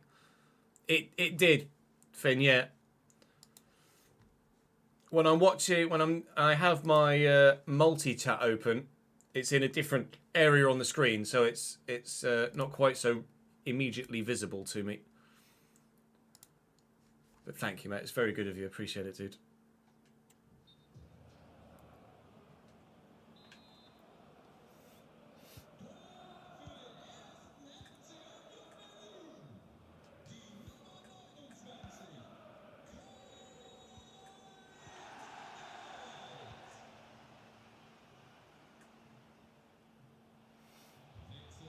Bernardo Silva off the bench now for them as they look for a bit more creativity in their midfield. Taking Pavlovic off, the 68 rated, and brought on Bernardo Silva instead. Get the feeling that maybe should have been what he'd done in the first place, Bayern, if you don't mind my tactical insight. That said, they very nearly got themselves level there. Thank you, Ferland-Mendy. Ooh, that was risky, but it worked. Still lost it anyway. Bernardo Silva inside to Toni Kroos. Brandt does really well. Sutic, Havertz is there. I need runners. I have them. Ferland-Mendy is the go-to. Just time it right so he's onside. Ferland-Mendy, he's been in a similar position but hasn't scored before. I just tried to square that, but he's too quick for his own good. Ferland-Mendy. 6 minutes to go. Space for Yeremy Pino. And still the scoreline's at 2-1.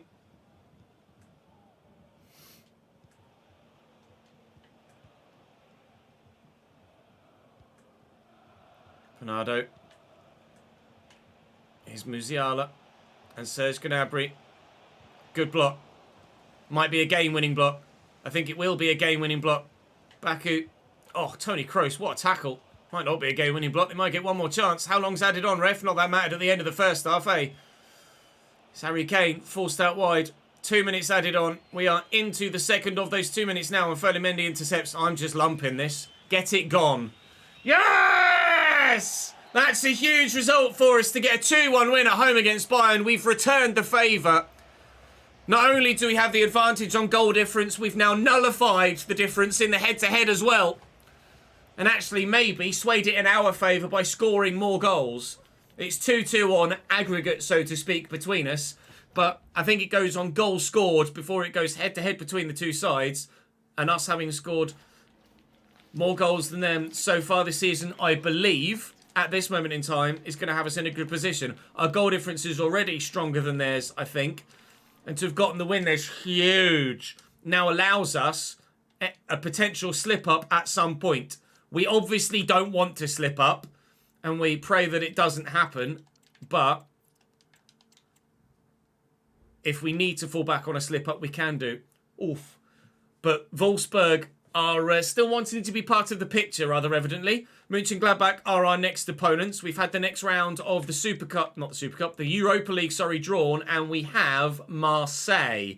That is a winnable tie, for sure. And actually, considering this is this is like a round that has teams that have come down from the Champions League in it, that's not a very strong round of 16, is it?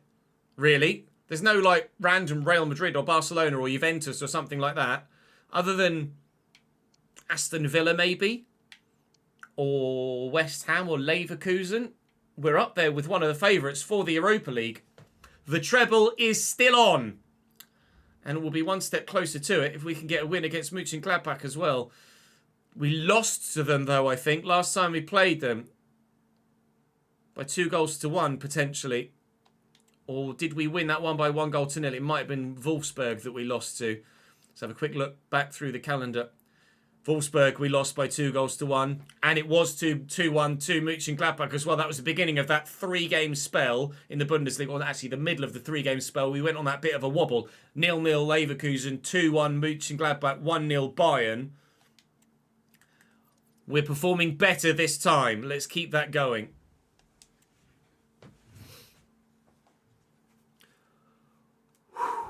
Come on, get the win.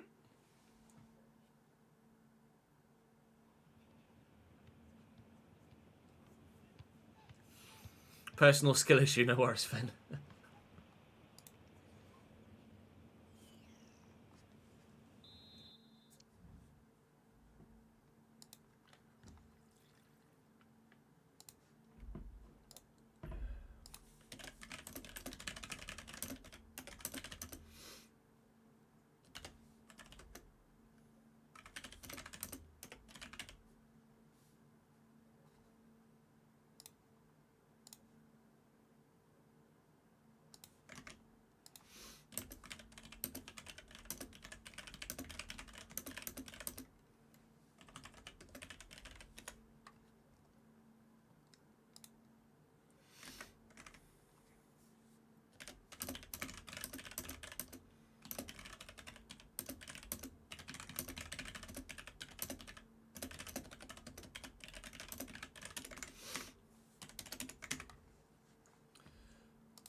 I appreciate it, Irish Gamer. Thank you for the long-term support, mate. That's over 10 years worth of support now.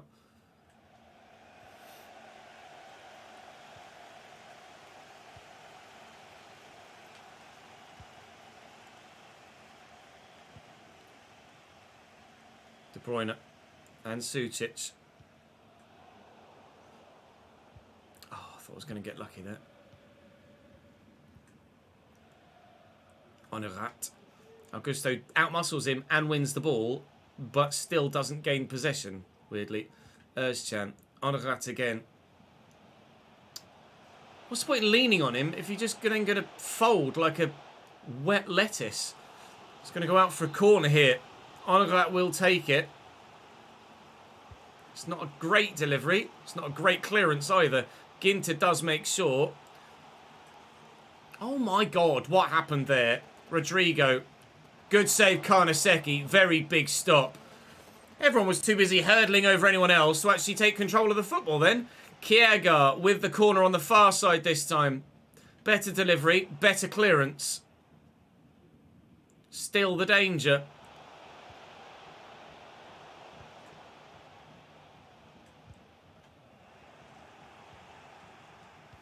Oh no, that was supposed to go all the way.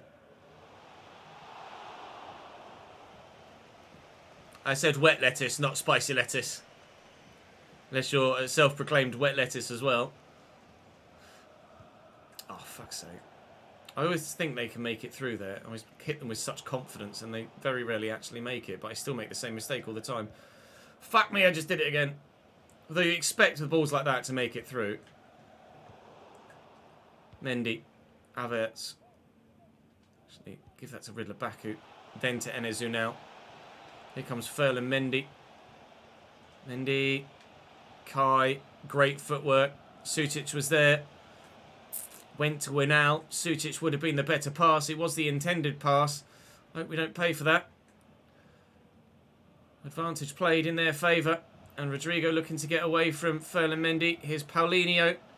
And Dolan. And Rodrigo. What a challenge. They can scream for a penalty as much as they want. Matthias Ginter's not put in a better tackle in his entire career. Enezu now, great first touch, turn, play the ball. I don't get lucky. 25 minutes in. This is a tense and tight affair again.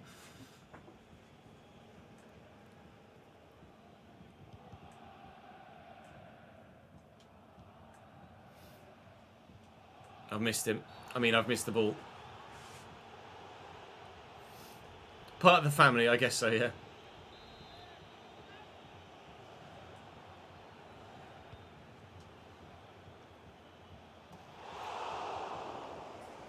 Harley, thank you very much for the follow on Twitch, mate. Appreciate it, dude. Thank you for coming across from... Or is it just a different account, Harley? Is it the same Harley? Not sure. Oh, come on.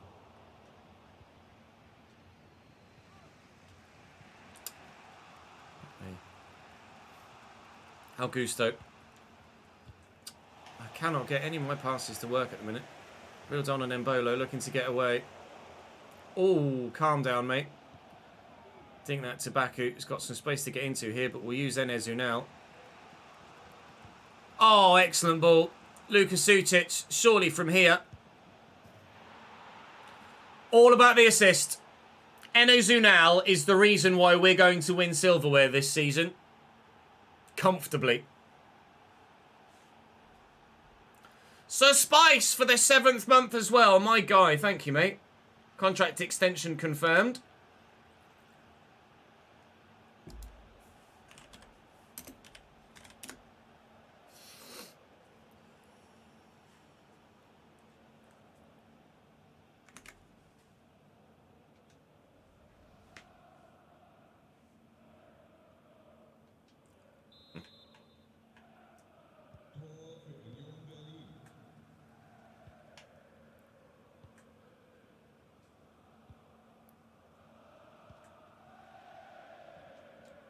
Well in, Inez. Love this man. I always thought he wasn't good enough. Oh, I've changed my mind, but Petrovic is pretty good too. Kai's up. Oh, Petrovic really is pretty good, isn't he? Jeez Louise, what a save. Kai Havertz is good aerially. I didn't expect him to be quite such a threat with the ball over the top. He's very good with his head, Kai Havertz. Not what I bought him for, but certainly we're happy to utilise it. Not that it's worked on this occasion, anyway. Riddler Baku with the turn. Sucic, De Bruyne. Havertz is there. Oh, good save again by Petrovic. Stop it, mate. Augusto with the delivery. Kai's up again. Stop it, mate. Half time.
Kai is very tall, yeah.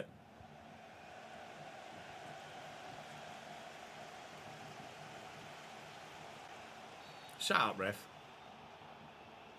How tall does it say he is in game? 6'3", yeah. He's about my height, Kai Havertz. Sleep! Thank you very much indeed for the 21st month and in a row as well. 3 away from a 2-year badge. My guy. Fatawu on for Dolan for them. It's a change they've made right at the very beginning of the second half. It's a change I'd like to make. It involves the scoreline, lads, if you don't mind. We'll use the right back first, then go to Enes Unal. And who's that man in the middle? It's Riddler Baku. Unal with space. Here's Riddler. Ah! Oh, keeps on the floor. Jesus Christ, Petrovic. I think I need to buy him. It's better than everybody else we've ever seen ever. Oh, Diogo, it's over the bar. This has got Mönchengladbach equaliser or more because their goalkeeper is so damned good written all over it, doesn't it? I like Furland.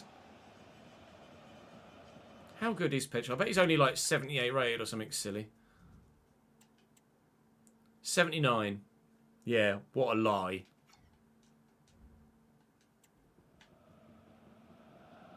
Mendy. Havertz. Unal. In his stride.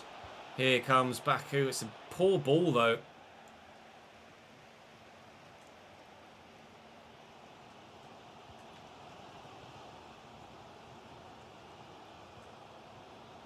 Havertz with the tackle.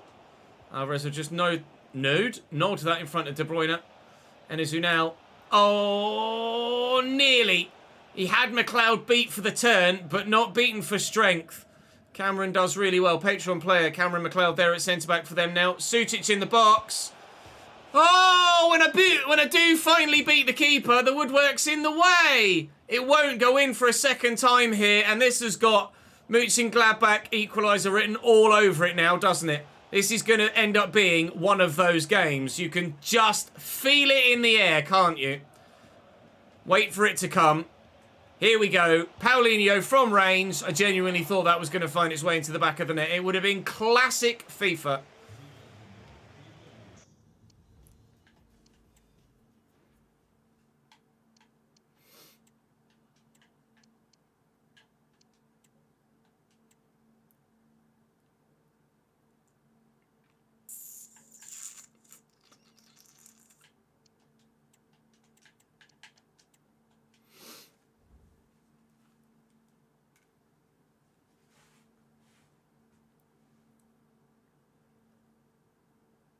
What is your surname? Your last name, Sir Spice?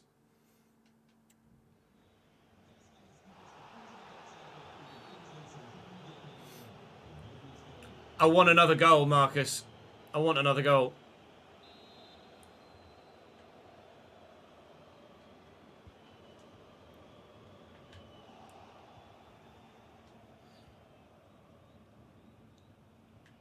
Sucic. Ah.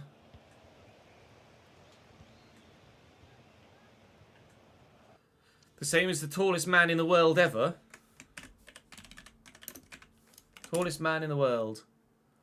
Kusen, Sultan Kusen, is a Turkish farmer who holds the Guinness World Record for the tallest living male. Oh, tallest living male. Is that the tallest man ever, though?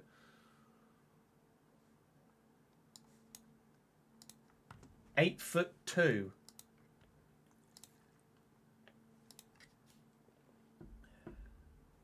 What?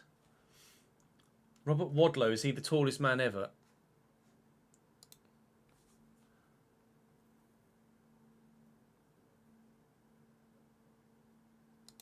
How do you even... How is that even a thing? My brain can't even fathom that. That's the Turkish guy, right? Yeah, Sultan Kursun is the tallest living man, 8'2".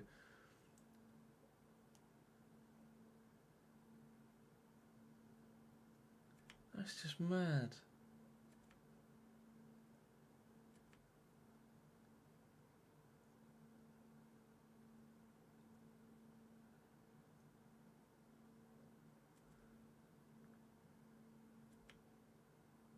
It's called gigantism, right? Wadlow was 8'11". 8'11".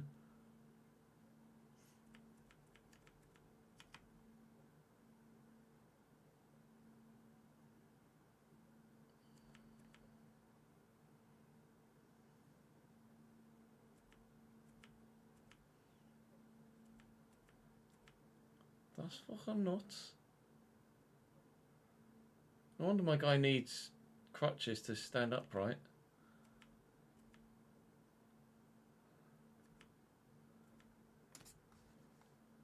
That's crazy, mate.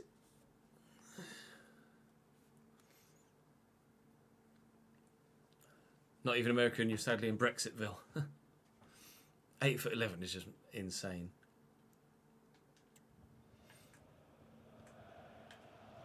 is on that. It's just 20 minutes to hold on. Let's hit a hand, so play will continue with the advantage. Well up, Enes. Such an important leap that. We started the season with some draws and then narrow 1-0 wins. Then the goals started flowing. Now we're back to these narrow margins of victory again. But they are margins of victory at the moment.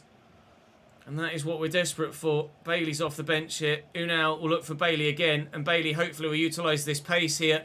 He's on his favoured left foot, but square of me. What an interception. Cameron McLeod. How's he done that then? Mendy, Bailey. Just trying to find the space to get the shot away. I don't know how we haven't scored a second there. That was the most obvious square the ball and tap it into the back of the net opportunity we've had all year. And I've still not scored a second. You know Mönchengladbach are going to score. I daren't make a challenge because I fear that BS penalty that we've seen so many times this season. Just hold on, Ches. Christ alive, just hold on. We've got payback against Bayern.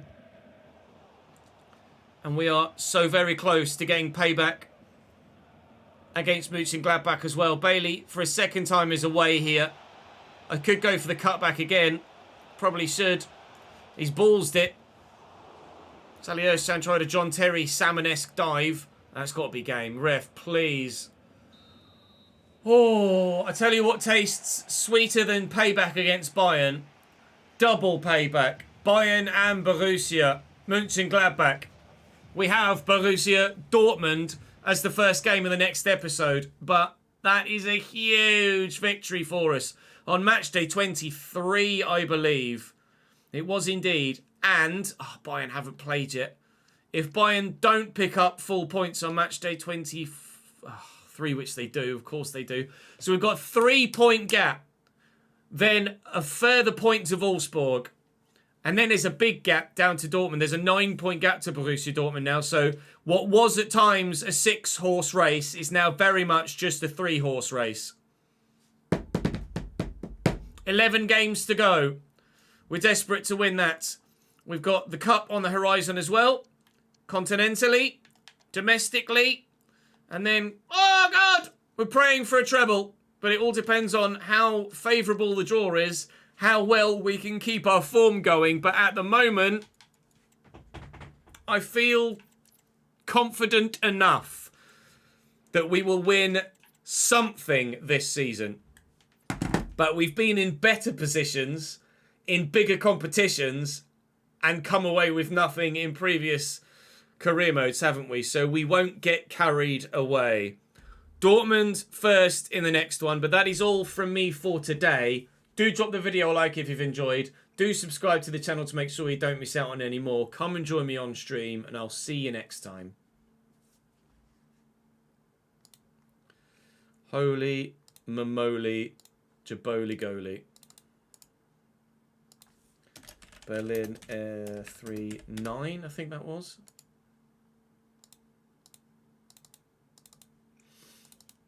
It was. Right. Should we do some zooming?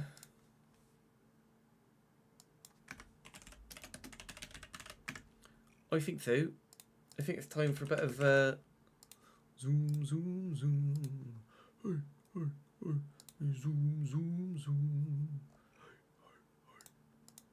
We hope, considering we've had the thumbnail made now,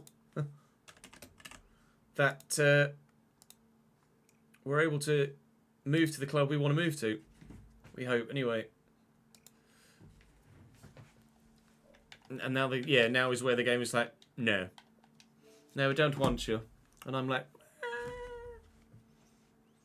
right, let me update the... Oh, lol. Me doing some... Let me just restart that. That's when I was doing some Baku practice.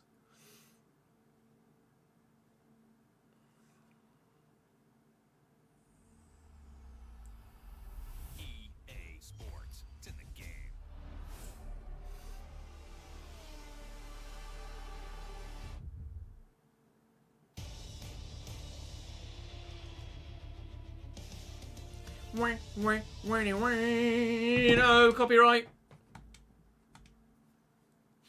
I've not done much. I've not done much at all, lads. So, not great so far. Baku is not my forte.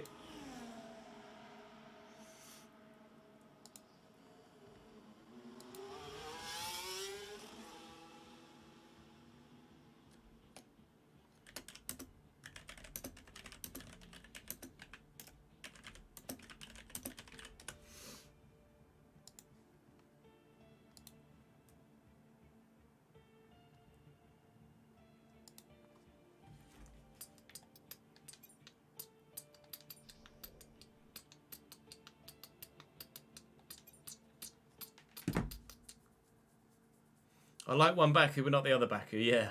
The contract renewal window has opened. We can try and renegotiate for a better deal with our current team, or approach someone else. I'm going to approach someone else! Right, let's tweet out and let everybody know that we're switching to F1.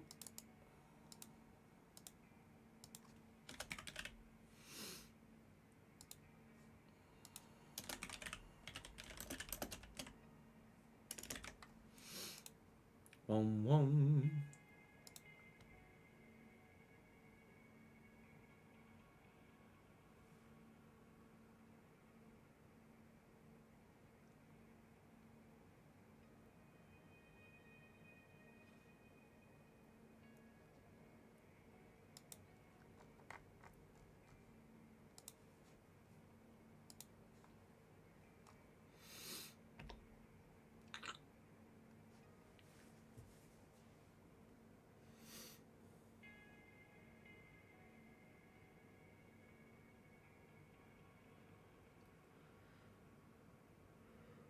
Oh, God.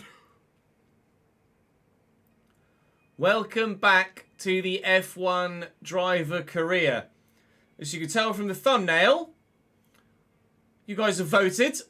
We are starting Season 2 today.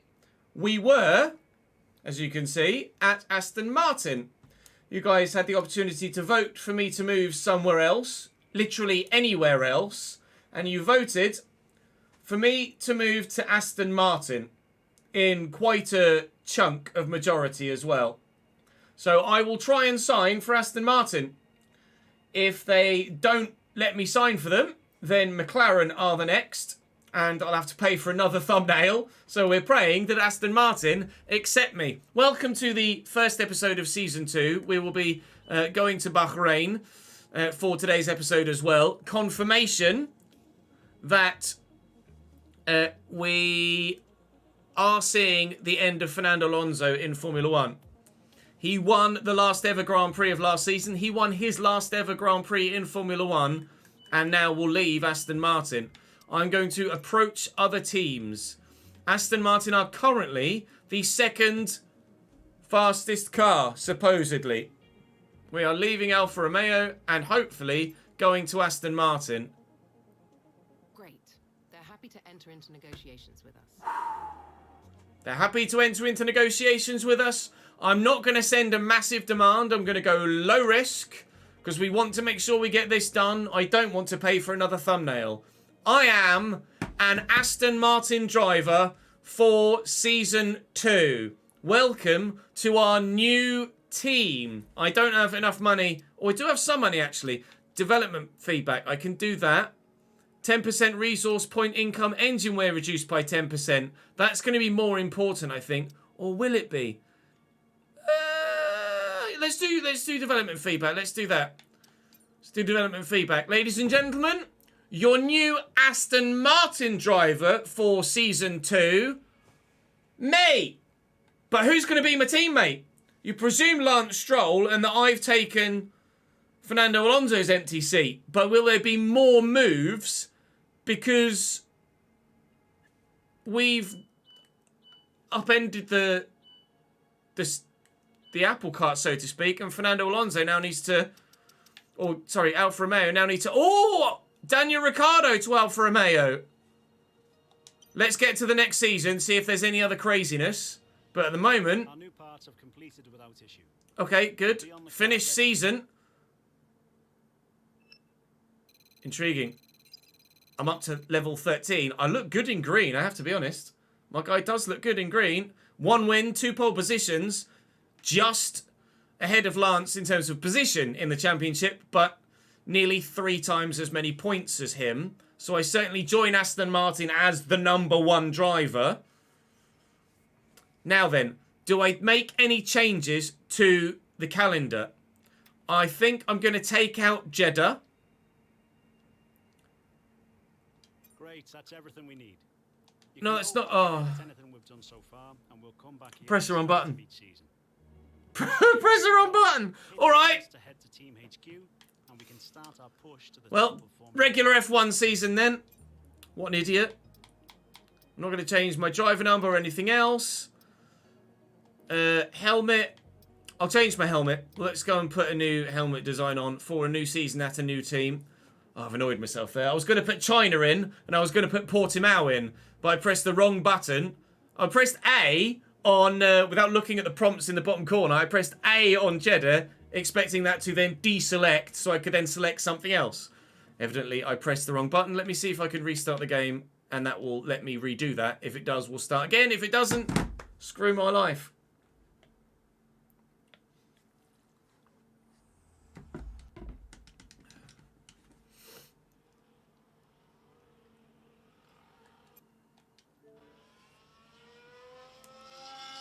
Yeah, I picked that up from live chat, Jamie. I'm good, thank you, Ace. How are you, mate?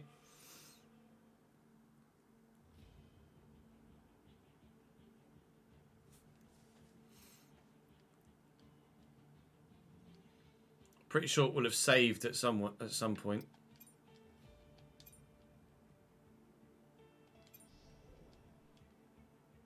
Yeah.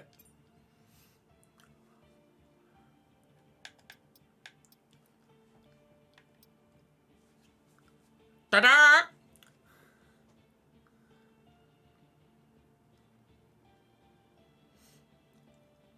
So for this new season, we're going to take Saudi Arabia out. And we're going to add China. I'm going to take Baku out because Baku's just really horrible in game. And we're going to add in Portimao as well. They are going to be the 2 track changes that we make. It's going to be a full, still 23 race season. But we will go to Portugal and China rather than Saudi Arabia and Azerbaijan. I am happy for that. We'll start in Bahrain. I'm not going to change anything other than my helmet probably for this new season. We'll try and get one that ties in a bit more with the Aston Martin theme. Aston Martin aesthetic. And then we'll go to Bahrain. I'm not planning on changing the difficulty yet, but we'll wait and see what the hierarchy looks like when we get to the new season.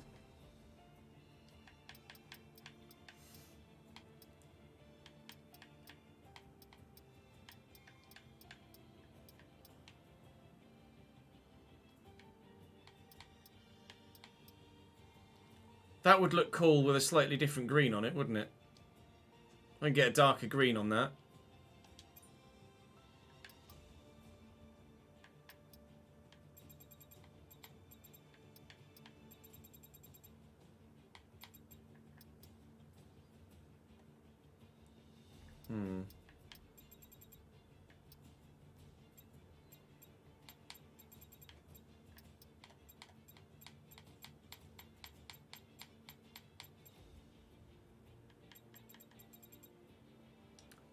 Kind of impossible to get the Aston Martin green, really, isn't it?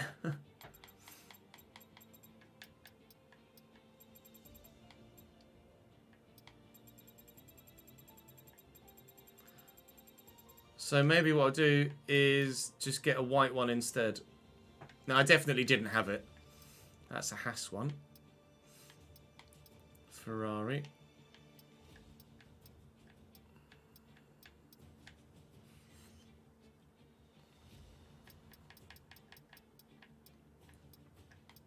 I'm going to go for a white one, but...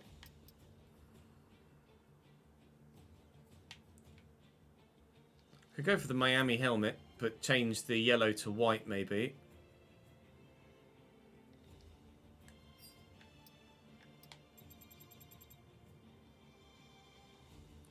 I like that. Just that one simple change makes that helmet look like pop a lot better, I think. What do we think about that helmet? I quite like that. Just the simple change of taking that yellow out and making that white looks great. I really like that. I'll wait and see what your feedback says, but I am keen.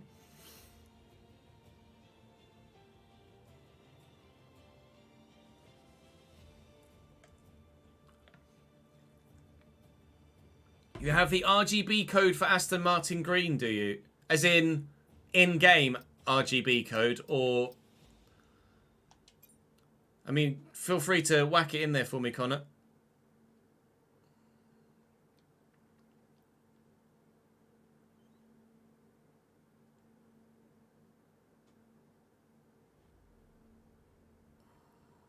We could wear that one, that special one for Miami, maybe. Might be wrong, actually. Good. Good.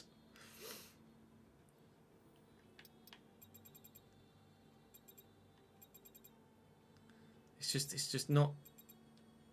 This just isn't the right green, is it? None of them are the right green. That's kind of the right green. Actually... That kind of is the right green, isn't it? Let me copy colour. That's as close as we're going to get, I think. I think that looks alright.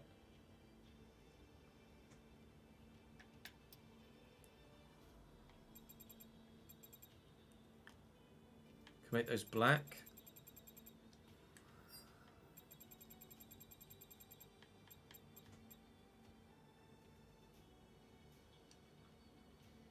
And make that kind of...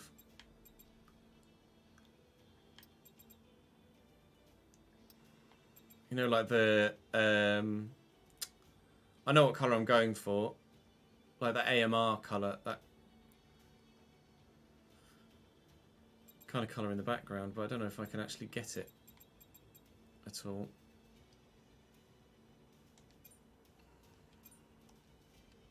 Not that one.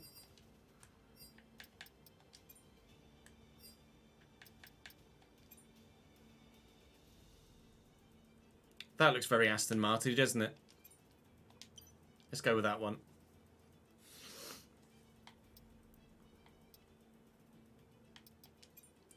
We have a new helmet. We've just altered the colours on one of the other presets to match the Aston Martin, or as close as we can get to the Aston Martin green, with the kind of AMR lime green in there as well as the white.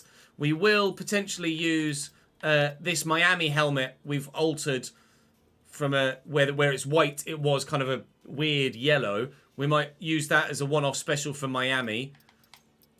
And maybe we use that for Vegas. What? I can't see what it is on the top. Oh, yeah, that's a Las Vegas helmet, isn't it? I think it says LAS on the right-hand side there. So maybe we use that for Vegas. But our regular helmet is going to be this one this season.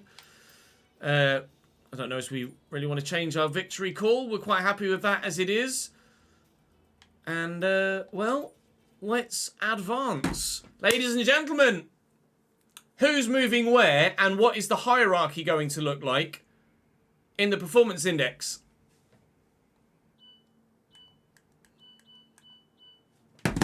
Holy moly, we are the fastest car. Alfa Romeo, despite all of our adjustments for them last season, are the worst car, but supposedly Aston Martin are the best car. They've barely upgraded their aero. They've done a lot on the chassis. They have done tyre wear, which makes me worry about the car feeling like absolute poop. But at least they haven't done brakes. Obviously, the thing that occasionally... They haven't done brakes yet. The thing that occasionally breaks the performance of the car in career mode, which is why we weren't able to continue the My Team in the first place, is upgrading the brakes. and the tyre wear upgrades as well. We're not going to upgrade tyre wear any further. We're not going to touch the brakes. We're going to concentrate on aero and engine and durability, which looks decent already. And we've kind of lucked out there. We'll see how that looks on track, because that might significantly change. Ferrari were the fastest car. They are now the 5th fastest car. Mercedes have shot up. So supposedly, we have the best car on the grid.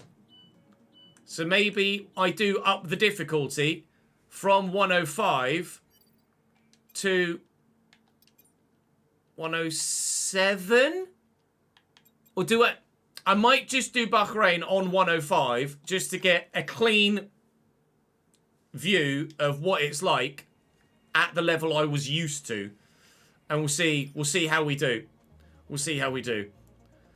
But I'm obviously open to changing the obviously open to changing the difficulty if it's too easy. Bahrain also tends to be a circuit where the AI are quite strong. So that also makes me slightly apprehensive to up the difficulty at this stage, going to a track where the AI tend to be quite strong anyway. The Aston Martin car is gorgeous, and I can't wait to get behind the wheel of it. It's going to sound weird, moving from the Ferrari-engined Alfa Romeo to the Mercedes-engined Aston Martin, but under Mike Crack's wing, we hopefully will perform as a team very well indeed. Now, who's moved where? Ferrari are still Carlos Sainz and Charles Leclerc. Red Bull are still Max Verstappen and Sergio Perez. Mercedes are the same. McLaren are the same. Alpine are the same. AlphaTauri have Alex Albon now. Albon to AlphaTauri, as Ricciardo has moved to Alfa Romeo and Zhou Guanyu goes to Williams. So I moved and filled Fernando Alonso's retired slot. Then Daniel Ricciardo went from AlphaTauri to fill my spot at Alfa Romeo. Alex Albon went from Williams to Alfa Romeo to AlphaTauri to fill the Daniel Ricciardo slot. And then Zhou Guanyu has come back from the void after I replaced him at Alfa Romeo to fill the empty Williams seat. Outside of that, everything else is as it was. So, ladies and gentlemen, it's time for Bahrain. I don't think I'm going to have anything to upgrade at this early stage. Although it's nice to see that the team are upgrading lots of things everywhere. So for the first time as an Aston Martin driver, let's head to track. Thank God for that.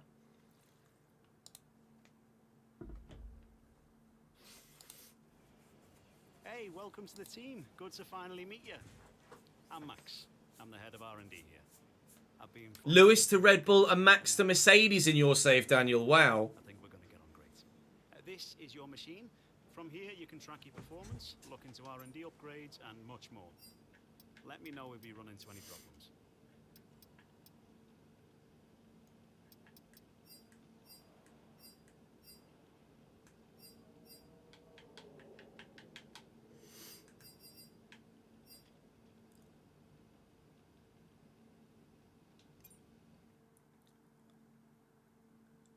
Links are banned, unfortunately, you said, but you're right, there is a site where you can add in your times. I'm not sure how accurate it is.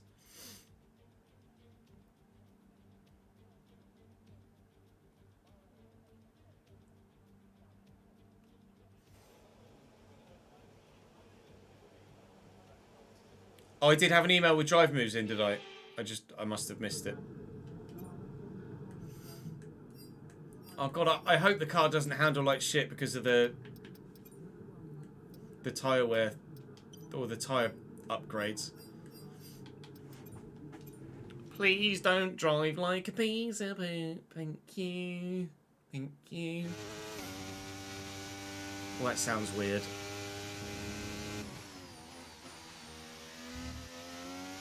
At least we're not streaming on Twitch with it saying kick at the front of my car anymore. deploy your DRS in the DRS zone as well.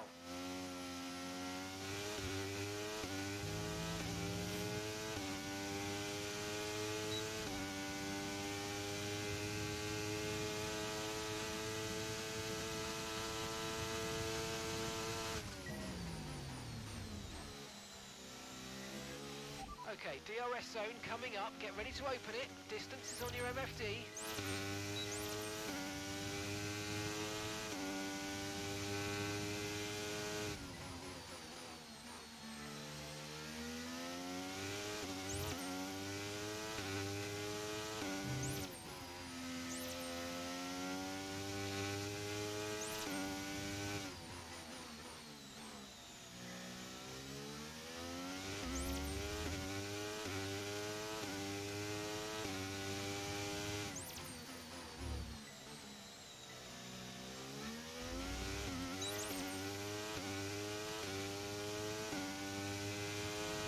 Oh, it's F1 laps, is it? F1 laps apparently is the website where you can check AI level. I'd be curious to know what it says for me. Do you put your... What time do you put in it? Your qualifying time, or like your time trial time, or...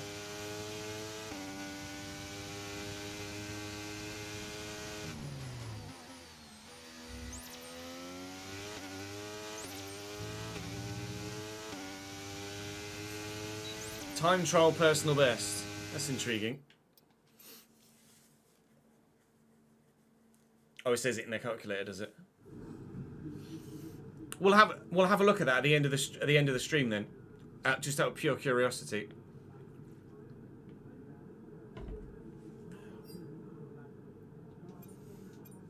And then race strategy or strategy, some might say.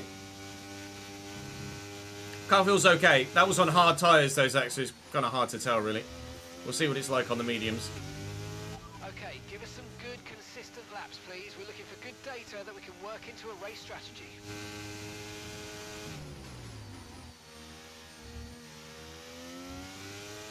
Car feels okay though, I think.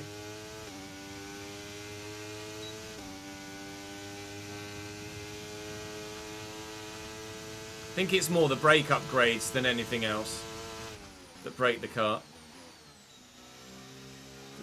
Maxing out the tyre wear. I think it's any of the brake upgrades and maxing out the tyre wear. We've only the team have only done 3 of the tyre wear ones and haven't maxed out the haven't started the brakes at all, sorry, so we might be okay. Thank you for that sub. I'll read that when I get onto the straight. Bear with me.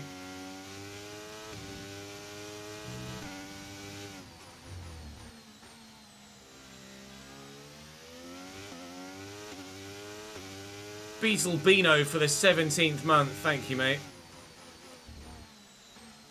Oh, God. That was terrible. Brake upgrades. You can likely do 1 or 2. You can likely do 1 or 2 of the tyre upgrades and be okay, but any of the brake upgrades will break the car, I think, in our experience.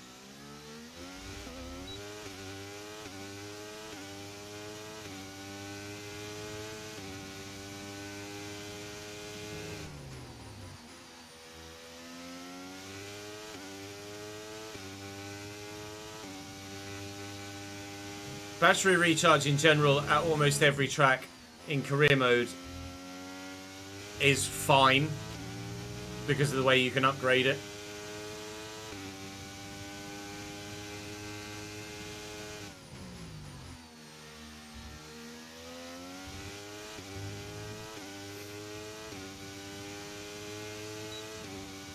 Alex does break upgrades in his career mode saves, does he? And it doesn't affect, for him, he doesn't feel like it negatively affects the performance of the car with a maxed out car.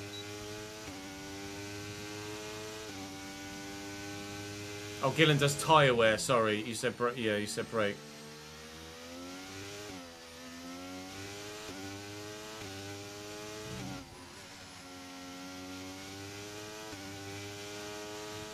That's what you heard, yeah. Yeah, my advice would always be don't touch the brake upgrades at all.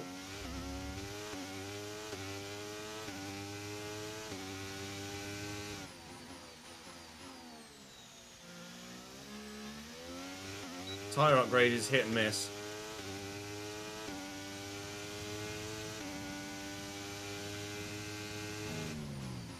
I wouldn't recommend doing more than 2 of the tyre upgrades. And certainly now that the team here at Aston Martin have done 3, I won't be doing any more. Now I'm in control of it. Can't believe I tried my best to prepare Alfa Romeo and continue to upgrade last season, and they come into this year bottom. Feels particularly unfair.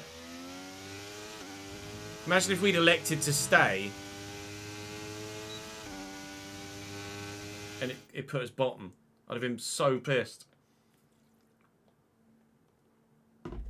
Don't know, Zach. Don't know why. All we know is that it does.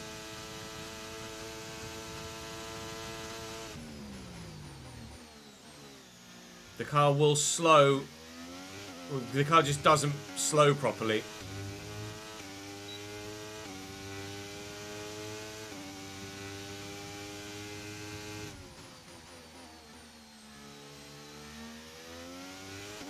When you do the brake upgrades, the car just doesn't feel like it slows properly, and it feels like it handles like it feels like the traction is ruined as well.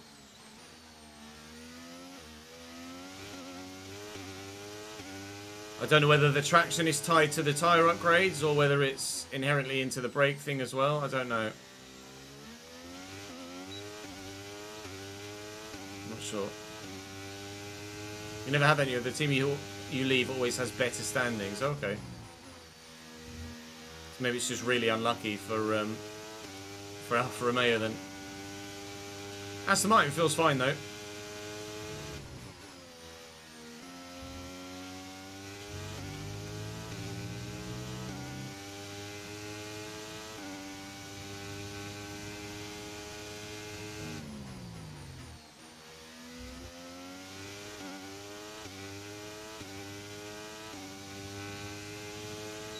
No, I'm on controller, Ace.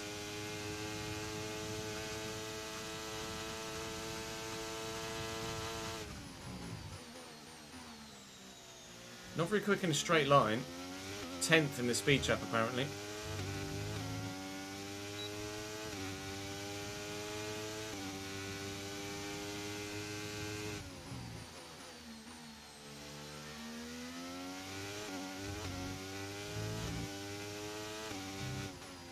Yuso, when you do that F1 laps thing, do you change your difficulty per track?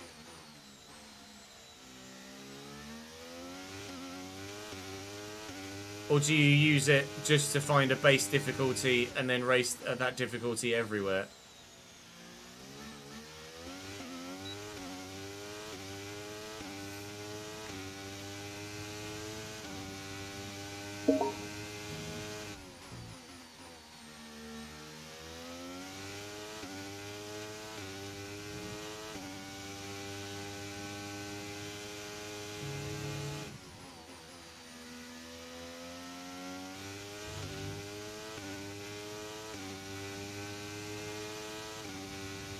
Tyres are quite hot. It's during the day though, I guess.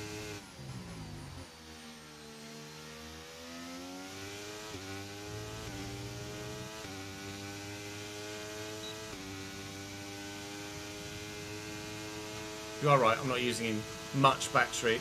I'm only set to medium in a straight line.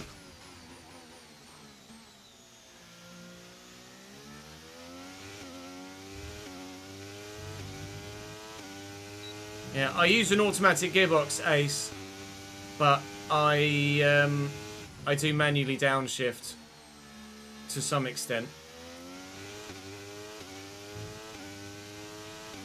I don't manually downshift everything, but I will throw in extra manual downshifts just to be able to brake a bit sharper.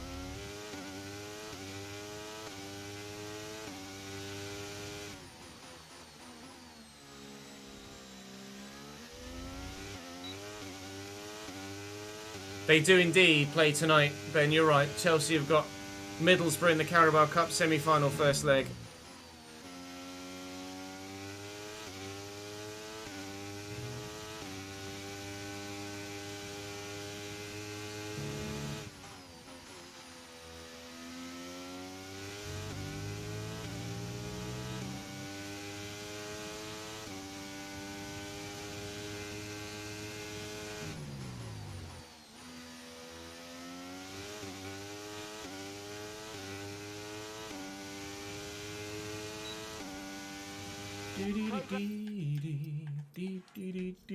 Complete and a job well done. We got some excellent data with that run, so come on back to the garage and I can take you through the numbers. Tyre wear's good actually, 0.94 tyre wear factor. That's actually really pleasing. I do have a wheel and pedals, Ace. I can't use them very regularly because of health reasons, unfortunately. I'm getting toothache. This is practice, yes, Ace.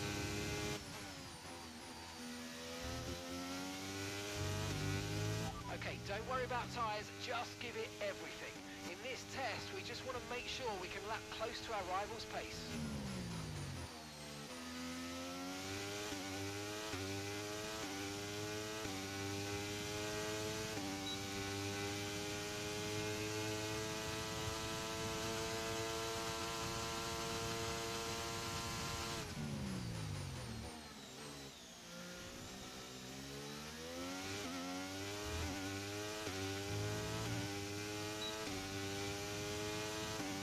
Slow in a straight line, according to the Delta.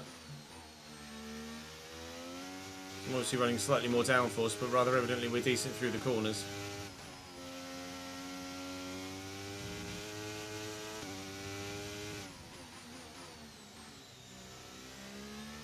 Stuck behind a Williams here won't necessarily help my lap time. Thank you, Logan. Appreciate you. Didn't get a great exit there, but good enough.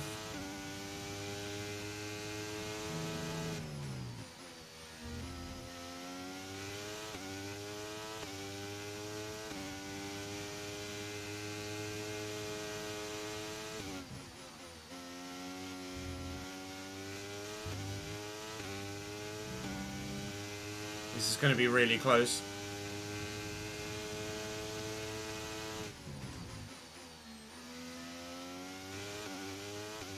Get the power down. We had a good exit. We got a good final turn. We're going to get a green one.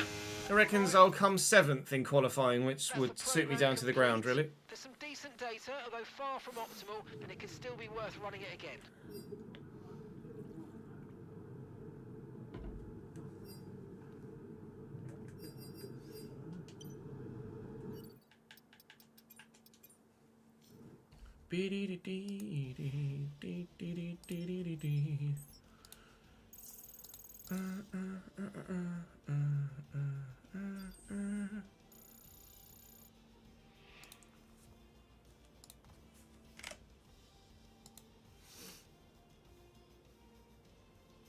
Boom, boom, boom, boom, boom, boom, boom, boom, boom, boom.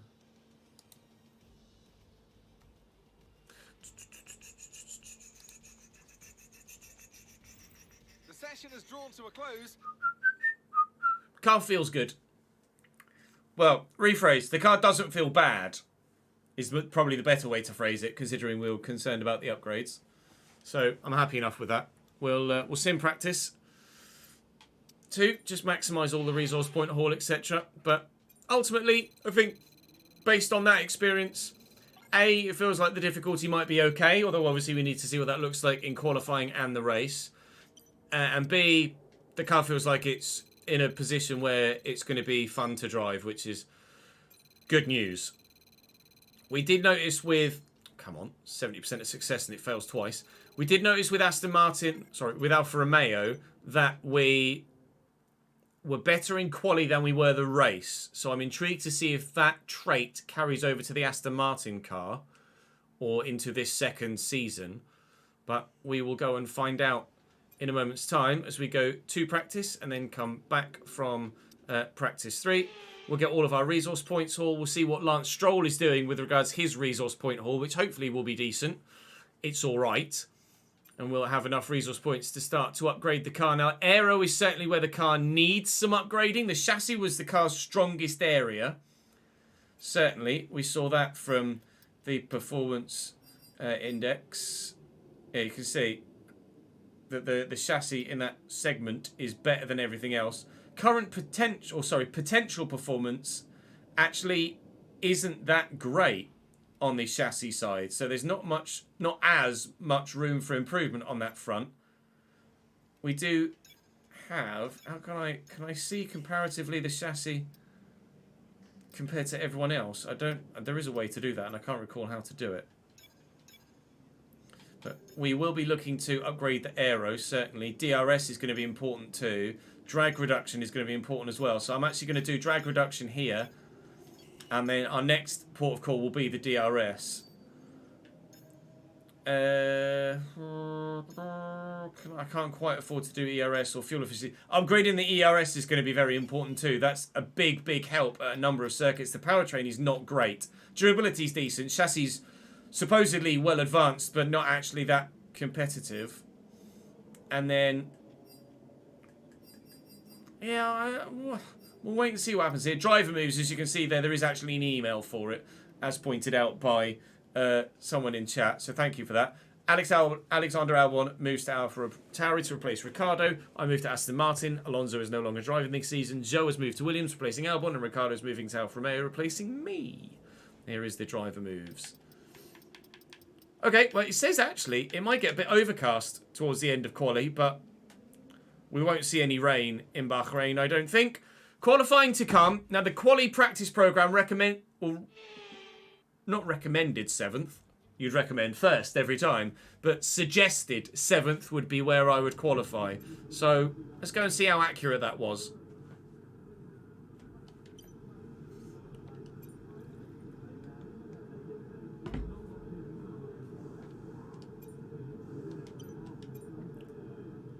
Take some fuel out. Go and do 1 lap. Should be good to get through on 1 lap here in Bahrain. Drag reduction and just drag reduction, Daniel, on the aero. That's all I could afford to do.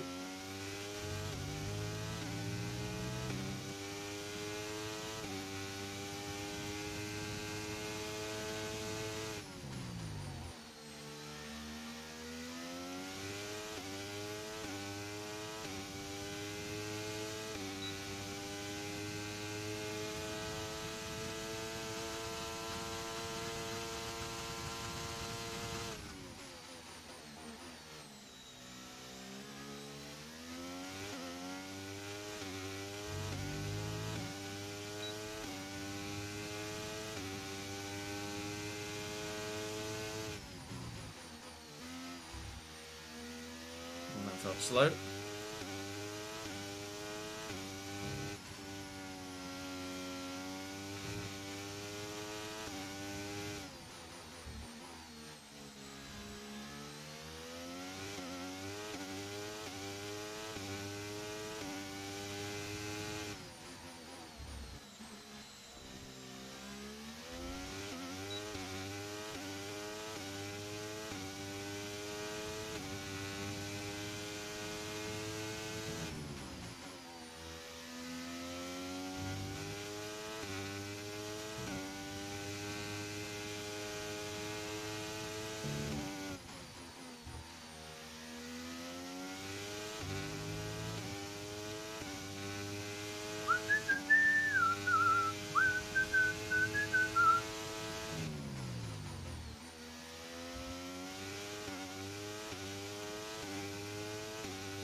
.28.8 is fast enough to go P1 in Q1 after run 1. I imagine that should be fast enough then to see us through to the next session. We are considering... Oh, hello, Lewis. Lewis just goes in and puts in a 28.5. We did say that the AI do tend to be quite quick at Bahrain, so we're not too concerned about not being massively fast yet. We'll see. Like we say, race pace is probably going to be more accurate than quali pace. Pierre Gasly whacking in a great time in the Alpine.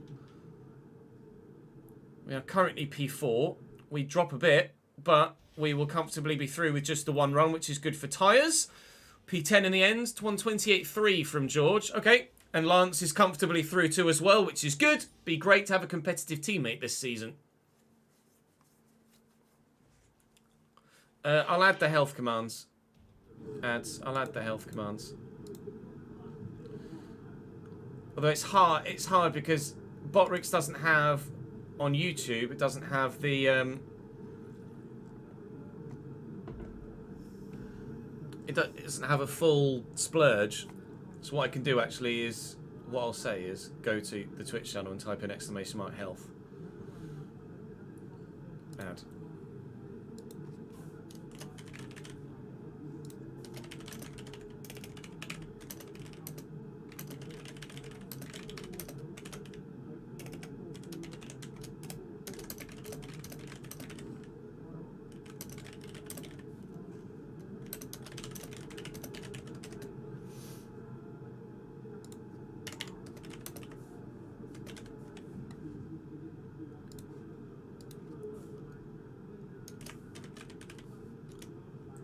Probably, Jamie, yeah.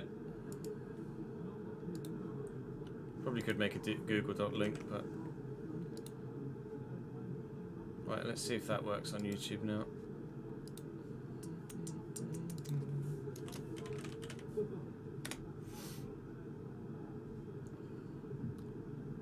There you go. That's the first of three. There's a... My condition, there's a my story, and then there's an update, which is at present the most recent update I've done, but I will be doing another one now that the baby news is out. That was what I was holding on for. I wasn't doing a health video until the baby news was out.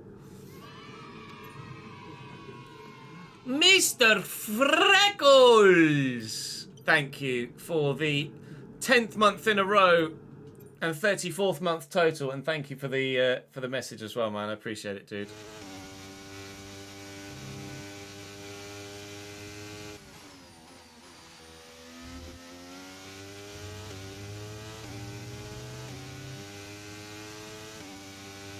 Any top tips would be very much appreciated. Although we're having a boy and you've got two girls, haven't you? So I don't know whether there's... There will, I'm sure, be comparisons between... Well, accurate comparisons between boy and girl. In terms of early parenthood.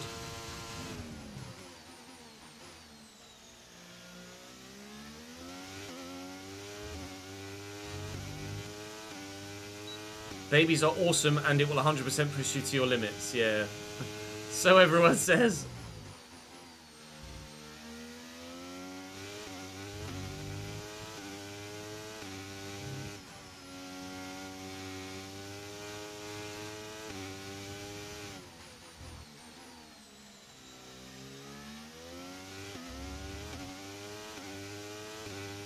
It might rinse your bank account, yeah. We're aware of that already. So if you do exclamation mark Patreon,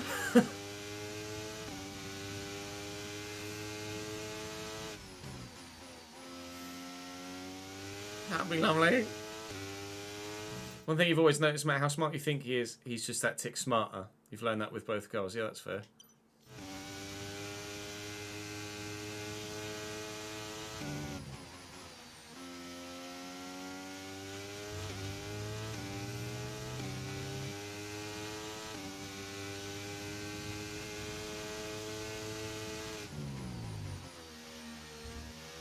Hi.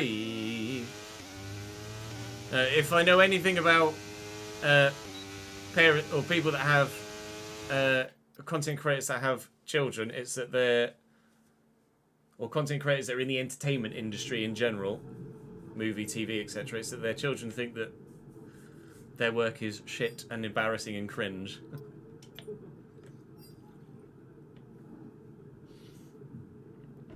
We just matched our Q1 time in Q2, which is on a worn set, which is good.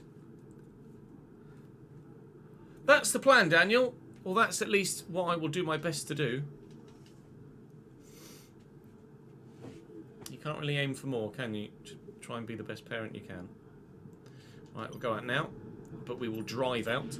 All set, we're ready to go, so let's get the car out to the track. He's not going to be called Harry. Don't worry.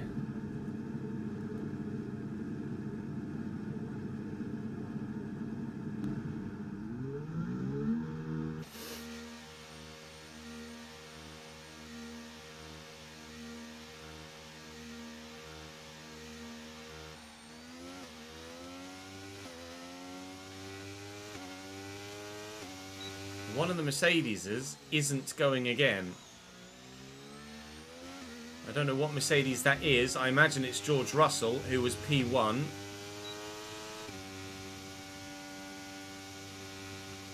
Because Lewis, as you can see top left, is P10.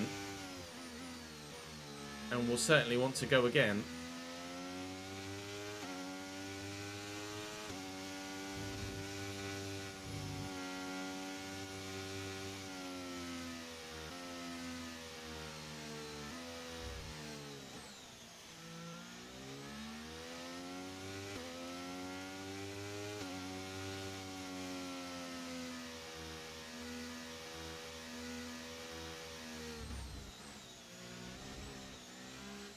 Yeah, no, that's you're bang on with that, Nath. And that's one thing we have considered, is that you're right. You're not naming a baby, you're naming an adult who will apply for jobs with that name.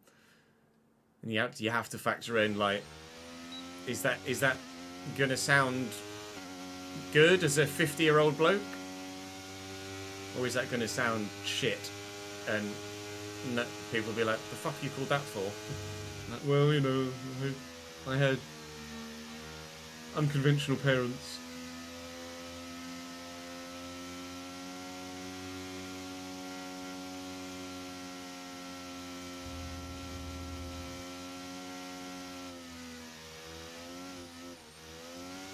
Right, tyres are warm.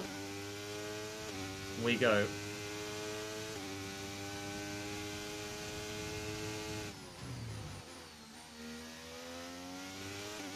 Not a bad exit.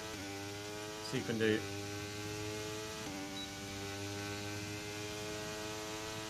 Brinley. It's an awful name anyway, even for a baby. Yeah, he's not going to be called fucking Tanner or anything like that, don't worry.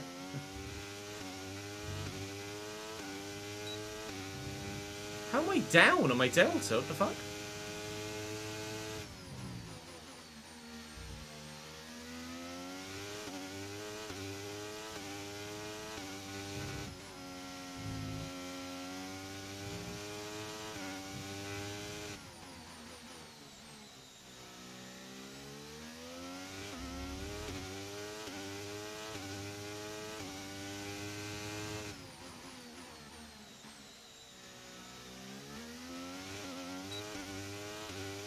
I think the Delta's broken a little bit there.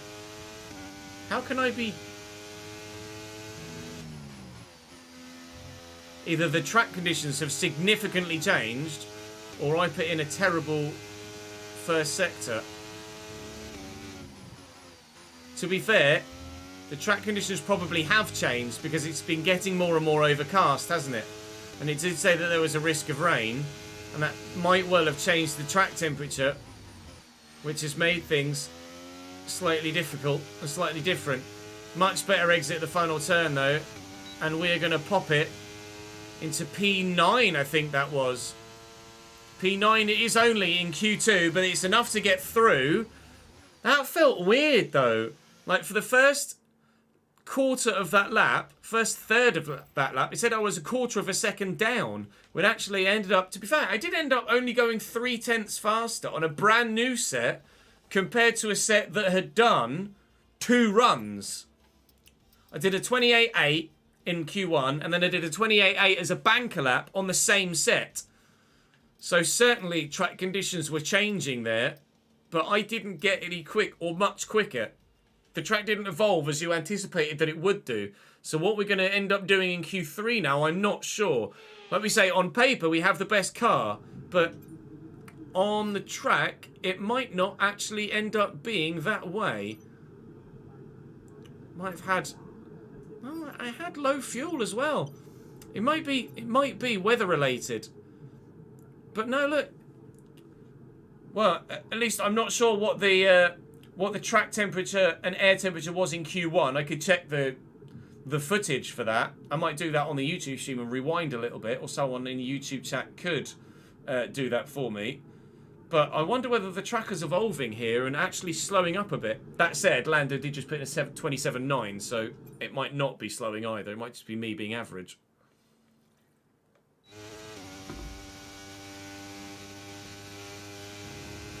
How much time does it take to be a pro in this? It depends how much talent you've got, Canish. If you've not got any talent, more than your lifetime.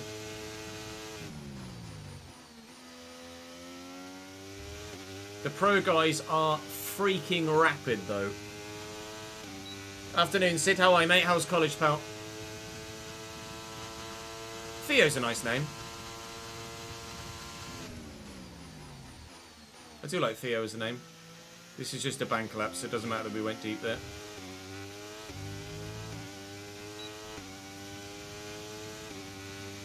Tiring, yeah. Different to your secondary school, isn't it? You get more freedoms, but more is expected of you.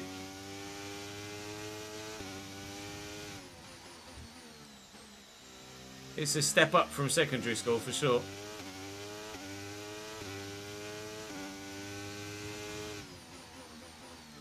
And you wait till you get into a full-time job, pal. It's that tenfold.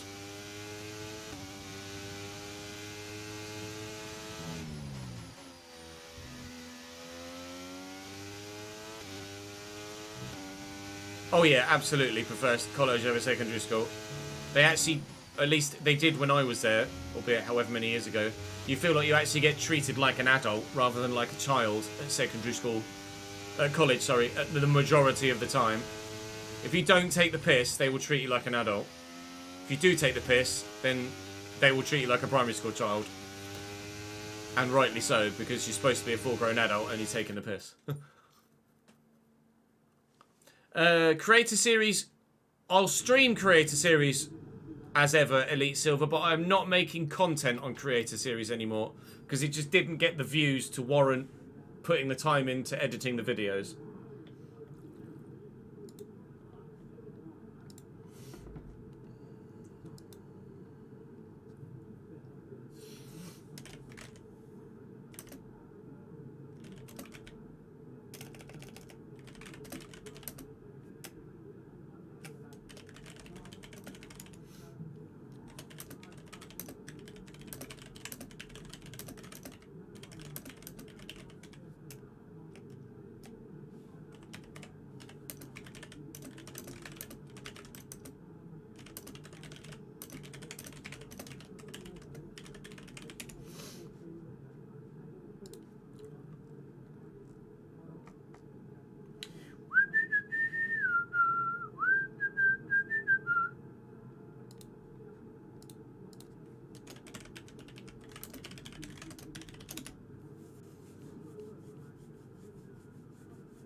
We'll wait for everyone else to start to go out, and then we will then follow. Oh, unlucky ads. Hey Taylor, how are you, mate? Oh yeah, you still have to call your teachers sir and miss. That's just respect, as you should. You shouldn't be calling your teachers by their first names.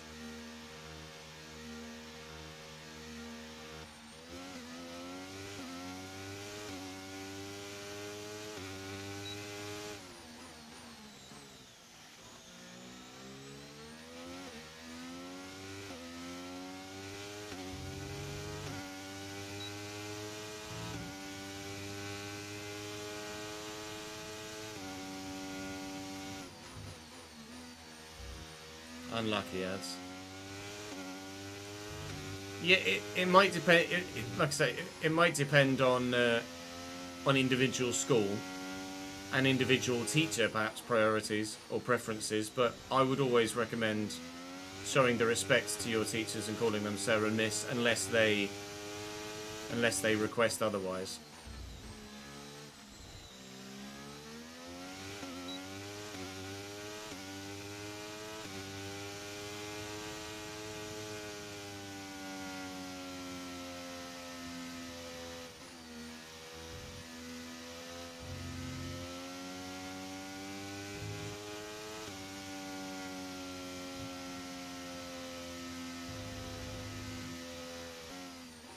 Oh, you were at an all-boys secondary school, were you?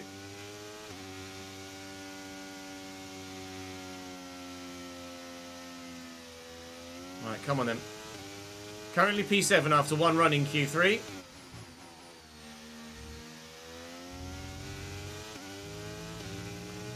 Let's see what we can do after a second run in Q3 on brand new tyres, with hopefully the track evolving nicely.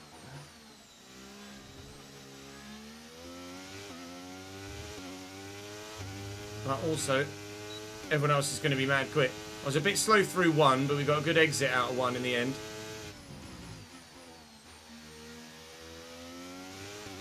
Oh, I was going to say good grip round there, then it just slightly gave way on exit. But you want to make sure you're slower in there, so you want to do this whole part down to the hairpin. You want to make sure you're as flat as you possibly can be for all of that. Get a good exit there. We're half a second up at the minute, which is decent. Other drivers are crossing the line now, finishing their faster laps.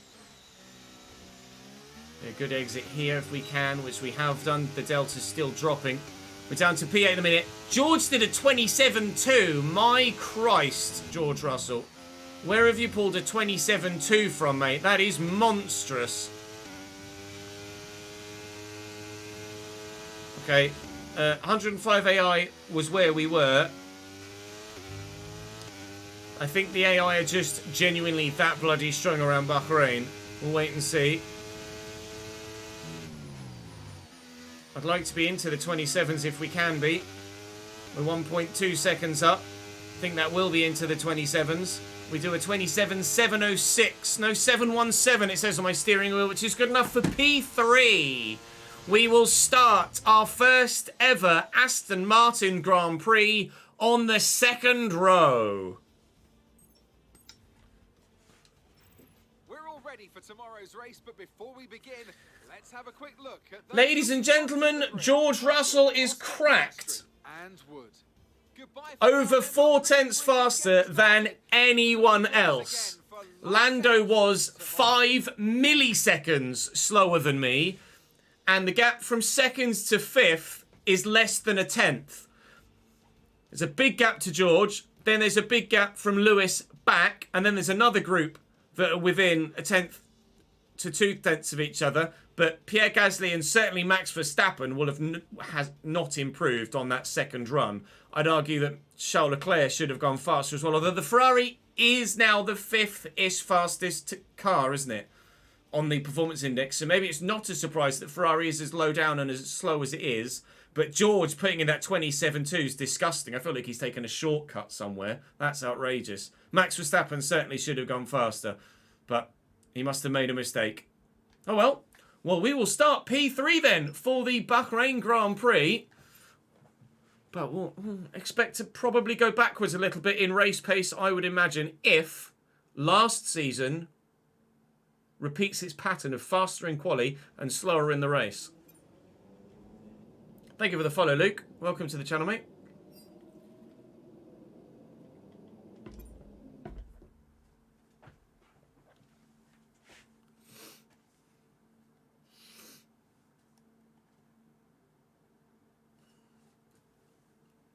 Yeah, secondary school can be brutal, Sid. It's just a lot going on emotionally in a teenager. I appreciate it, Luke. Thank you for the support on the FIFA stuff as well.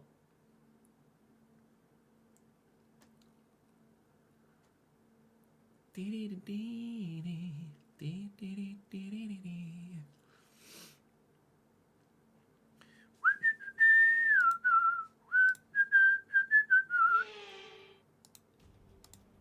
more testing, no more practice. This is the real deal. This And is it's the make real or break deal. Here at round 1 of this year's Formula One World Championship. Formula One returns to the desert today on this exceptional 3.36. Not sure what I'm going to do strategy-wise. 15 corners provide plenty of overtaking opportunities. Probably medium, medium, soft. Strategic race this one, with Sakir notorious for eating up the rear tyres. Watch out for drivers managing their rubber at some point during the Grand Prix. And you see, We're into those tense few minutes before. Right, the grid is not going to change because, quite frankly, no one is going to have picked up any penalties this early on. I am anticipating going medium, medium, soft. That is what I would like to do, and it makes it quite simple. It actually reckons with my personalised tyre wear that we can do that 6 or so seconds quicker, 5.5 seconds quicker on the same pit strategy because our tyre life is going to be that good. That will open up opportunities to over or undercut on any of those stints. And if we need to, we can throw a hard tyre in there as well. But I'm probably going to start on the mediums. We'll see what everyone else is doing. Lots of mediums around us. George on the hards is intriguing. No surprise that a lot at the back are on the softs to try and make as much time as possible and undercut as much as possible to get themselves in amongst the front runners. But Yuki and George Russell, the only on the hards, and nobody in the top 13 on a soft. I start P3. My teammate, unfortunately, starts P20. That says to me that Lance Stroll actually did take a penalty because he managed to make it through Q1. So actually, there were some penalties in this first race, which is not great, Lance. Can't take pens at race 1. Jesus Christ. All right. Fuel-wise, I've no idea what to or not to do with this Aston Martin, but I physically can't put any more in. We are at 110 kilos, so we have to hope that that's enough. Right, let's give you guys on Twitch a prediction. Where will Ches finish? We'll say podium or not. P3 or higher, P4 or lower. You have a 5-minute window whilst I go for a quick toilet break. Will we get a podium on debut or will we not? Will we Fernando Alonso it or will we not as we replace the Spaniard? BRB.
I say hello.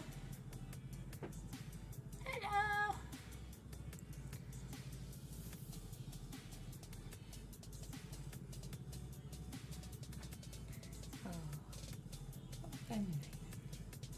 Oh, that's nice. Oh, that's nice.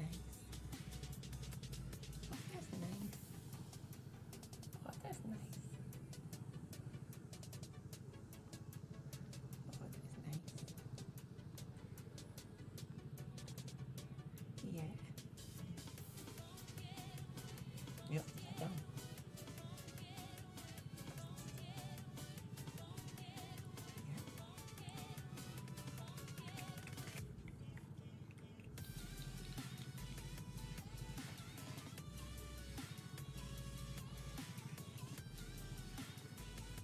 Yes, Ben, you're right. She's going to be a big sister. You're gonna be a big sister. Yeah. You're gonna be a big sister.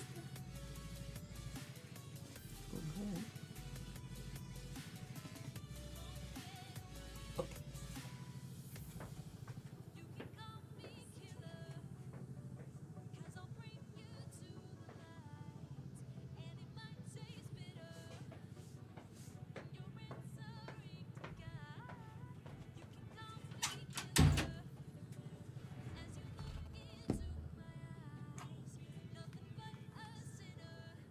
Right. Yeah. What did you guys say? How did you go? Let's have a look. 4 people on each side. Only 4 people got the balls to actually stump up their channel points. And no one's got the balls to do anything over 11,000. You wet wipes.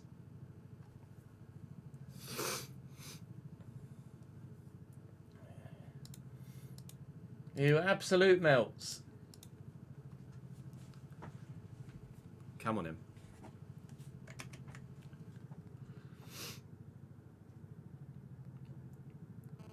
Is it? It's not still going, is it? It's finished. Yeah, it's finished.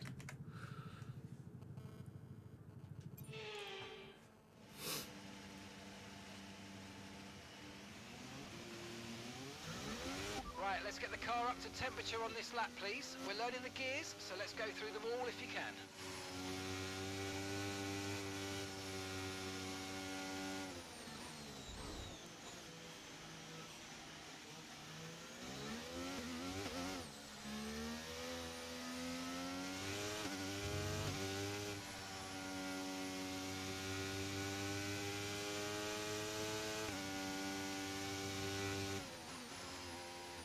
In a McLaren sandwich, which intriguingly would have been the other team that we went to if Aston Martin didn't want me. McLaren came second in the vote.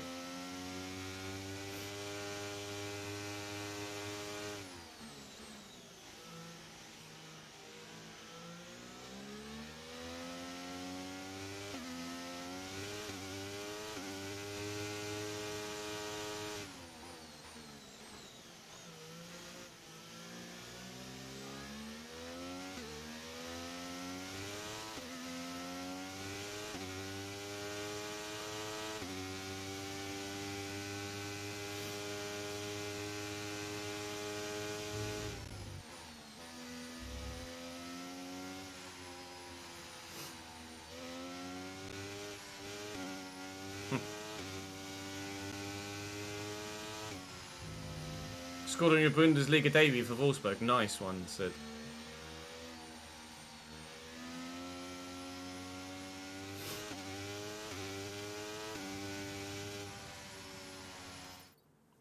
In a sense, it's a ham and lettuce sandwich between the Mercedes. Yeah, I guess so. The Mercs are the bread. I'm the meat.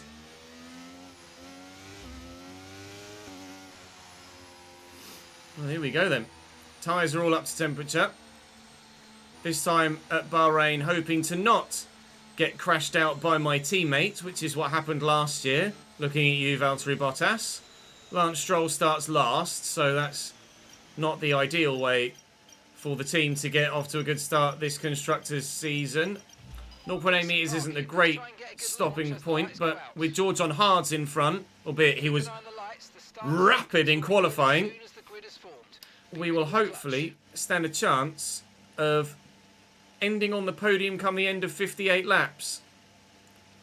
57 laps, actually, as it happens. And... oh, a bit of wheel spin, but we're off. Lewis has got a good start behind me. Piastri's not had a great start. Lando's not had a great start. Lewis is looking around the outside, but I've got a relatively clean run around the outside here till Piastri jinked. Lando's managed to come back up the inside, but hasn't held it. And Piastri and Russell are going for it into turn 2 for the lead of the race. Look at the run they got on me there, though. Lando, that McLaren is quick. McLaren is quick in a straight line. He's fighting hard. George Russell loses out on the lead to Oscar Piastri. And on those hard tyres, he is probably going to go backwards at the beginning of this race, you imagine. I'm going to go up the inside of him here as well. I can't waste time sat behind a Mercedes on hards. I can't allow Oscar Piastri to get too far down the road. That McLaren is so fast in a straight line. We really are going to need to improve the ERS capabilities of this Aston Martin. We did anticipate race pace was going to be really strong from it, the other drivers around Bahrain. It's not the greatest outlier in terms of giving you an accurate reading of difficulty, but at the moment, in the fastest car, qualifying P3 and running P2 is about right so far. Oscar has just decided that he wants to disappear, though, apparently. So at the minute, Piastri is favourite. Norris now past George Russell as well. Here comes trouble. I'm back in a McLaren sandwich again. Look at the speed difference in a straight line. I know I'm running high downforce here as well, to be fair. Which is definitely going to affect my competitiveness in a straight line. I'm hoping around the twisties, if I can make minimal mistakes, then in the middle sector, we can certainly hold our own and extend gaps to be able to defend from DRS straights elsewhere on the circuit. But Piastri's just gone. Over 2 seconds down the road already. We do know our tyre wear is supposed to be decent, though, so that might factor in at some point. And Russell back past Lando. They are fighting behind, which is going to allow myself and Oscar to just disappear down the road. Piastri already with a 4-second gap to his teammate in P3.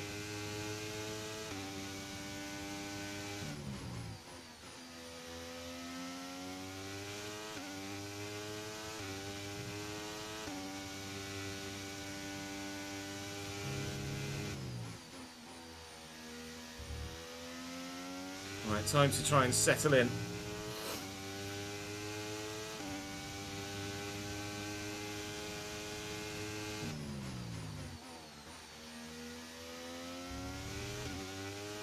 Try and stay outside of a second's difference to Lando, or a second ahead of Lando Norris, but that is going to be tough. This lap, we can use DRS when you're within 1 second of the car ahead and in the DRS zone.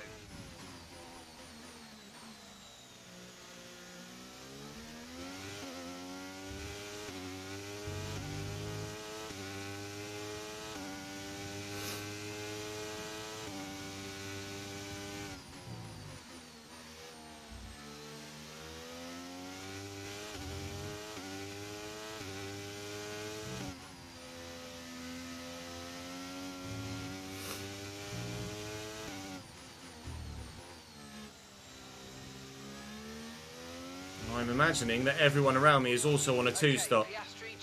Both McLarens might well be on a 2-stop. We might get lucky that... oh, 1 stop! Okay. 1 stop from Oscar Piastri. He will medium soft or medium hard. It may well be possible to do a medium soft around here in the second season with tyre wear. But we are definitely 2-stopping. Now actually, having Lando take me might not be a terrible thing. if he can drag me along and keep me in touch with his teammate, then I'm quite happy to sit with Lando, work with him, and close the gap. 7 seconds. Okay, Russell's behind you now. Okay, the gap is less than a second. Okay, they're on fresh hards. Their tyres are 3 laps old. Okay, we think they've got 2 stops remaining. So 2 stops George is on the harder tyre, but he's going on a 2-stop, whereas Piastri on the softer tyre is on a 1-stop. So there are multiple strategies at play from multiple different teams here. I want to know what Lando's on, though. Are both McLarens 1-stopping, or is one 2-stopping and the other 1-stopping? Are they splitting the strategy? Or is Piastri on the same strategy as his teammate, which is why he's busting a gut to get down the road so far, so that they don't lose any time if they pit on the same lap on the same strategy? This is fascinating at the moment, but Oscar Piastri is absolutely the favourite for this Grand Prix at the moment. I wasn't planning on battling with Lando Norris, but I had such a speed differential then that it made sense to just make the overtake, because I wasn't going to lose much time there at all in doing so. My tyres are running quite warm though, but that will probably be because of the higher downforce we're running.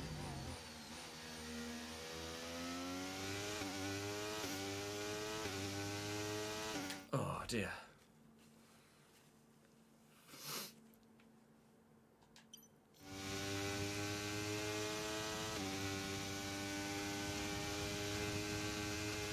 Both fronts and rears are about the same temperature. Here comes Lando Norris. Both fronts and rears are warm, to say the least.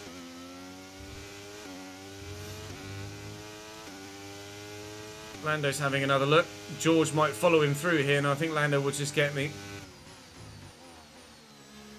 Oh, he's going to park it on the apex there. I didn't quite read the duck under quickly enough for the switchback. Now, this might be the point now where we tuck behind Lando and hope just to get dragged along.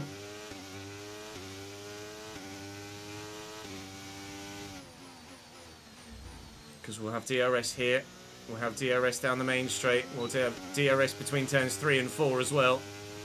If Lando can pull me away, then that would be lovely. And we will ask about his pit strategy in a moment as well. We know Piastri's on a 1-stop. We know Russell's on a 2-stop. We're on a 2-stop. What's Lando doing? Lando is also 1-stopping. He's also 1-stopping.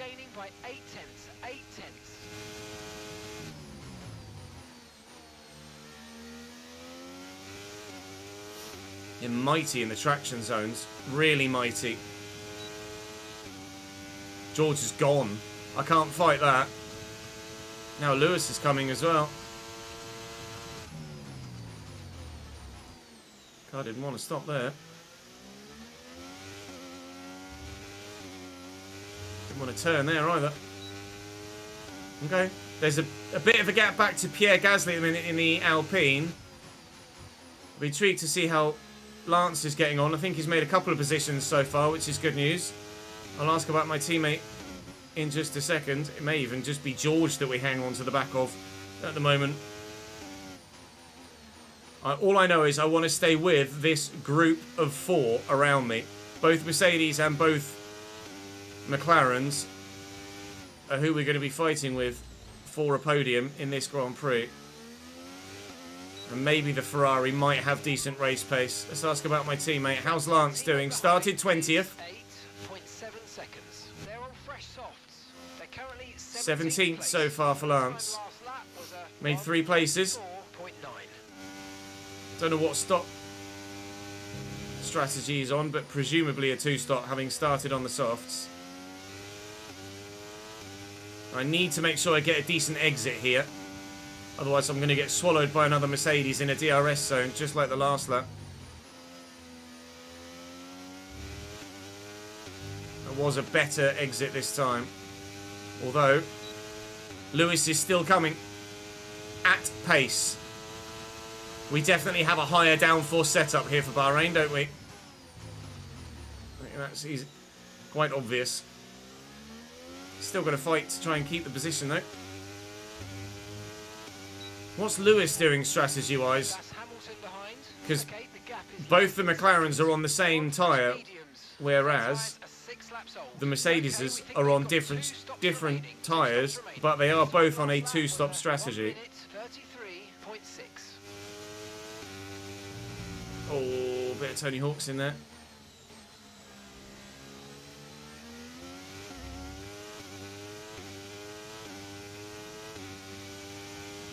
Just outside of DRS range, I think, there, actually.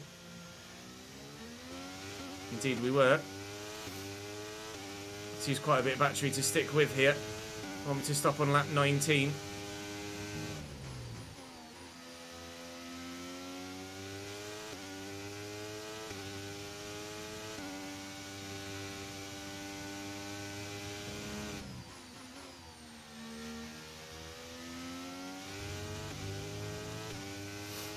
I've not got the pace. I've not got the race pace to stick with those around me in the minute.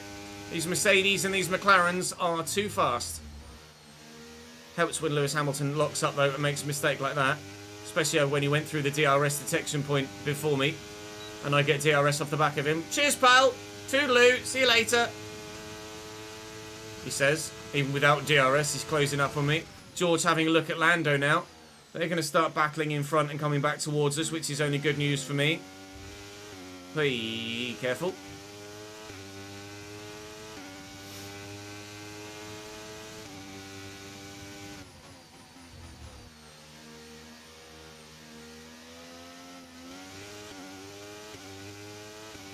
Okay, we've lost a position. That's us down a place. Yeah, it's fine. It's not a problem.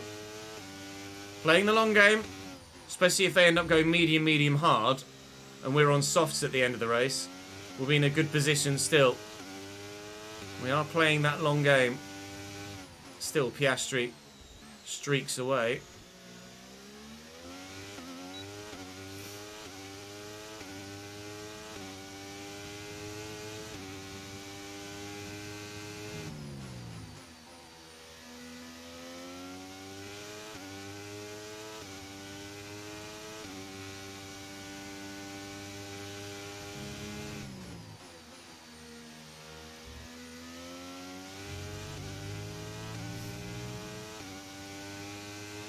We're definitely quite clearly running a lot more rear downforce than the AI.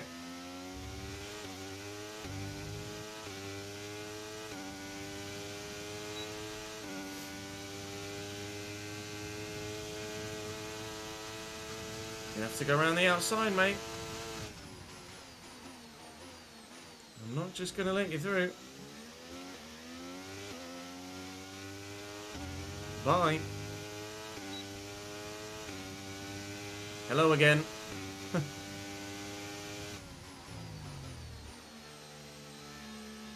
Oh, trying to switch back on Pierre, didn't quite work.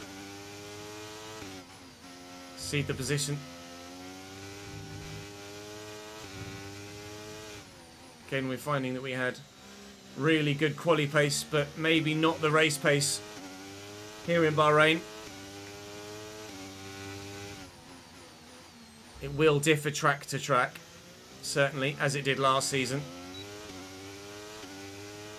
Still happy enough to be competitive where we are at the minute. Oh no, Piastri! Yellow flag for Oscar Piastri in the lead. The man that is in front in this Grand Prix,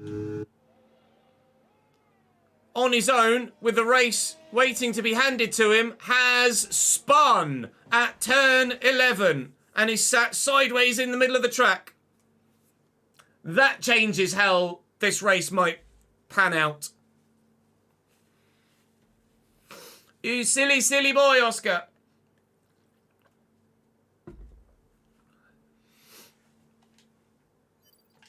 Now, will he be going again by the time we get there? Yes, there he is. That's the free position. We're now about 6 seconds closer to P1 than we were before Oscar span. Okay, clear. And he's now a lot further away from P1 than he was Okay, when he spun. cleared. Let's get back up to racing. Unbelievable, Oscar Piastri. The mistakes of what was a rookie. But this is his second season. Shouldn't be making mistakes like that, mate, now. Not if you've got a race-winning, potentially championship-winning car.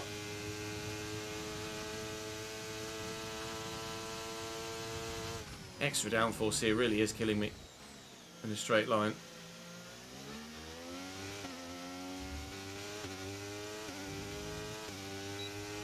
Very much track specific though. We will not be this slow comparatively to everyone else in a straight line at other circuits.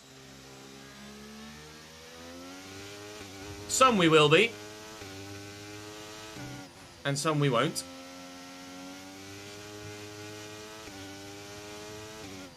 I do always lean towards a slightly higher downforce setup personally. It's just how I prefer to set the car up. How I prefer to have the car handle. Be a bit more planted underneath me at the sacrifice of straight line speed. It's obviously worked well for qualifying. On a single lap.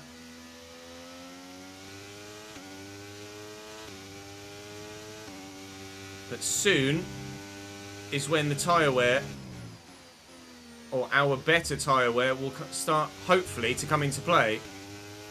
Whether our better tyre wear is enough to offset everyone else's slightly higher tyre wear, I don't know. My tyres are really hot. 109 degrees is not where I want my fronts to be at, really.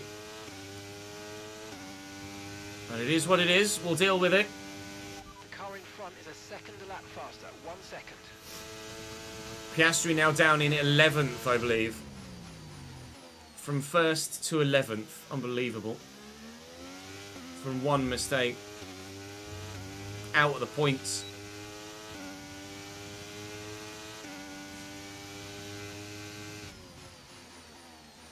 My rears are hot too, Zach. It's not like my rears are... My fronts are hot and my rears are cold. My fronts are at 107, my rears are at 106.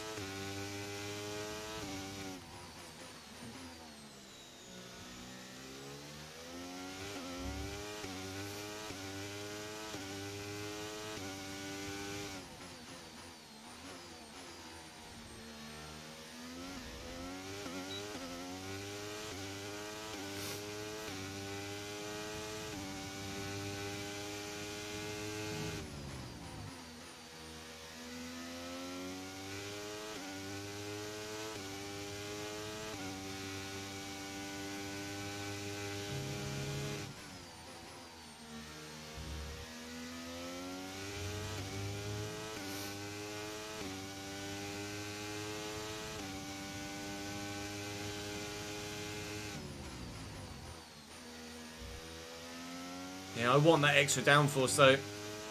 I'd make too many mistakes if I didn't have it.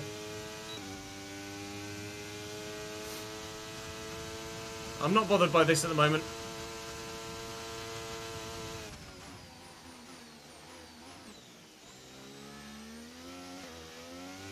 Excuse me, Carlos Sainz. If you don't mind, stay where the hell you are. Thank you. Get a bit feisty there to hold on to P6.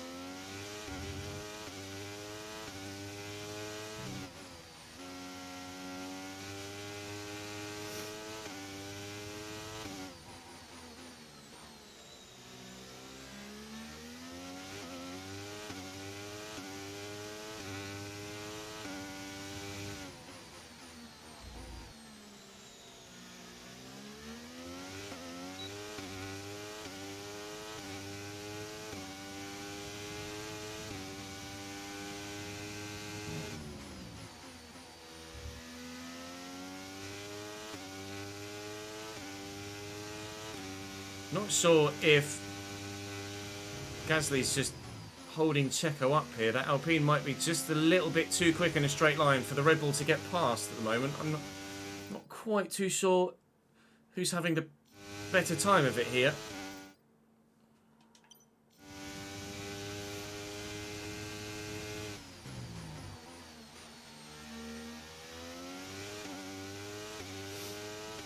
Still no signs of any stoppers. That was my fastest lap of the race, even with my tyres wearing as they are. Now Perez is having a look at Gasly down the straight. Might have been a little bit of contact between them there, actually.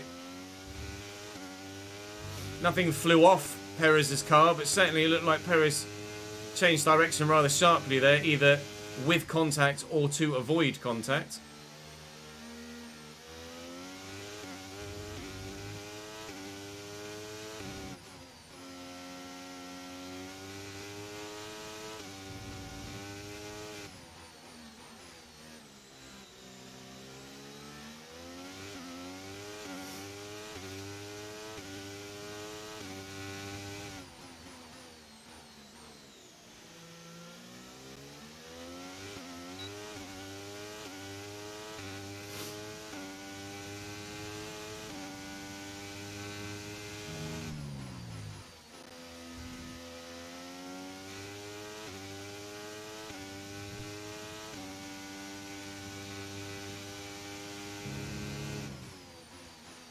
I'm also more reluctant to use the wheel at the moment because I'm so much slower than I am on controller.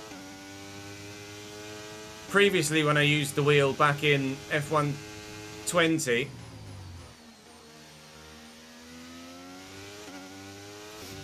I was not that far off my controller times with a wheel. About 8 tenths. But I've made such improvements on controller that I'm now 2+ seconds slower on a wheel than I am the controller. And that's just infuriating. Perez is past Gasly. Pierre is starting to lose some ground. But with the DRS, he might be able to stick with Sergio and still fight for P4. We're sitting quite comfortably at the minute, actually. My tyres are fine.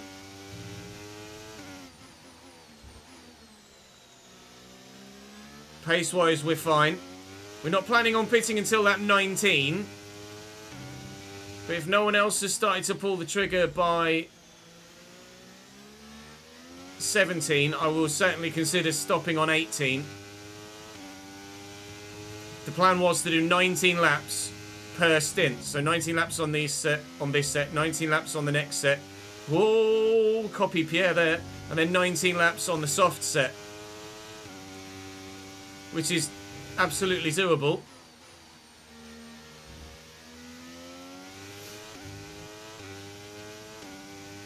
Need to concentrate a little bit.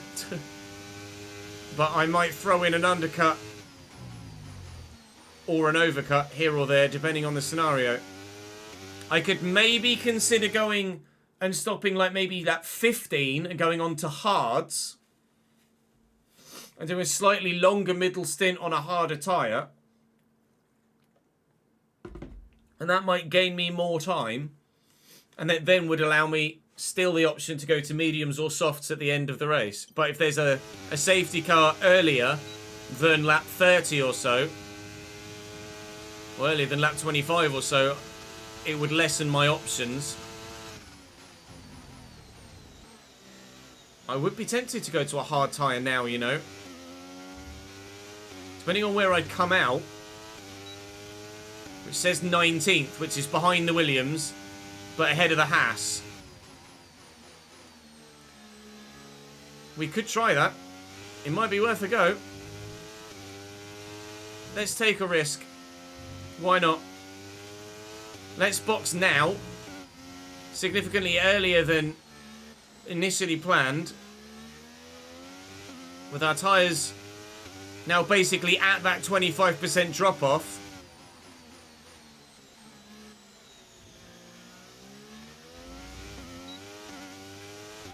Okay, we can take you and go medium, hard, soft. Rather than medium, medium, soft. We will change strategically now.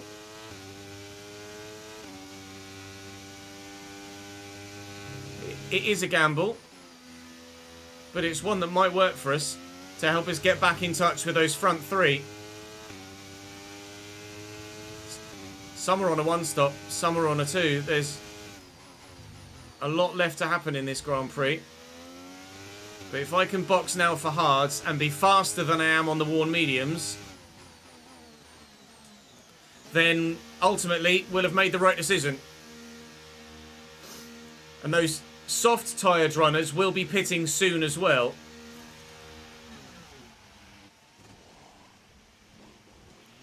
Okay, let's go now. Come on.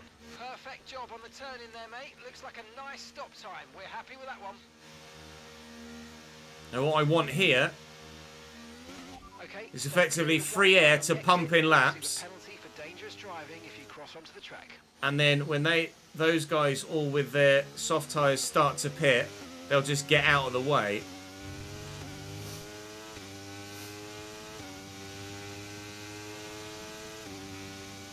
It reckons I can go to the end on this set from here. That is not my intention.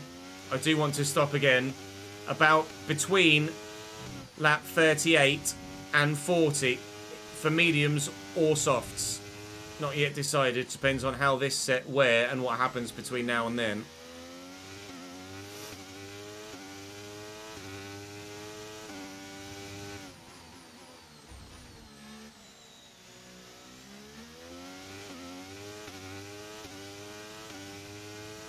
Hulkenberg might have damage, to be fair. Either that or he's just deathly slow. He had a collision with Magnussen on lap 1. That says to me that Nico Hulkenberg has front wing damage, and that's why he's as slow as he is. Let's ask and find out, shall we? Our gap behind is 9.2 seconds. Okay, they're on old softs. Okay, they've done 15 laps on those tyres. Okay, we think they've got 2 stops remaining. 2 stops remaining. Looks like the car behind has a small amount of damage to the front wing, but it doesn't seem to be affecting performance. Just be aware. Doesn't seem to be affecting performance. Is that so? Is that why he's 14 seconds behind Logan Sargent, is it? Not affecting performance, they say. I think that's bollocks. Tsunoda in off his hard tyres, which says that George Russell might be boxing soon from his too.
Appreciate it, Asa. Thank you, mate.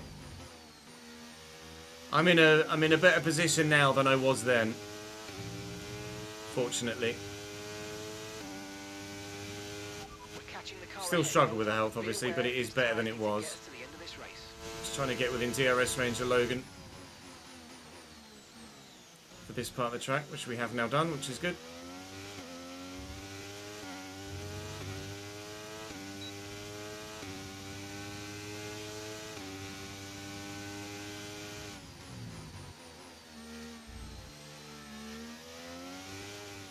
Careful.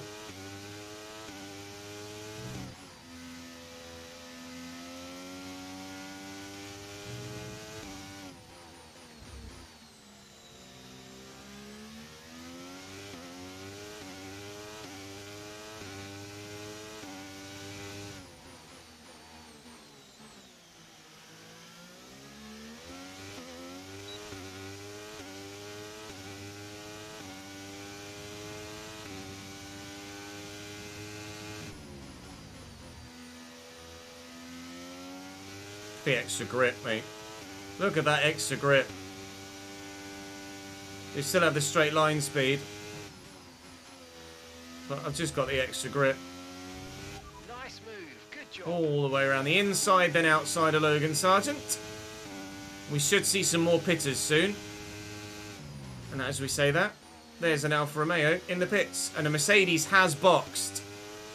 That's George Russell, I believe. Yeah, has boxed to go hard, soft. His one-stop strategy... No, he was two-stopping. His two-stop strategy is hard, soft, medium, presumably. Okay. Okay. Which I imagine is what... Yep, is what Yuki Tsunoda's done as well. Alright. Okay. Let's see how this all pans out then. Yellow flags in front. There's a Ferrari going slowly. There's a Ferrari potentially out of the race here.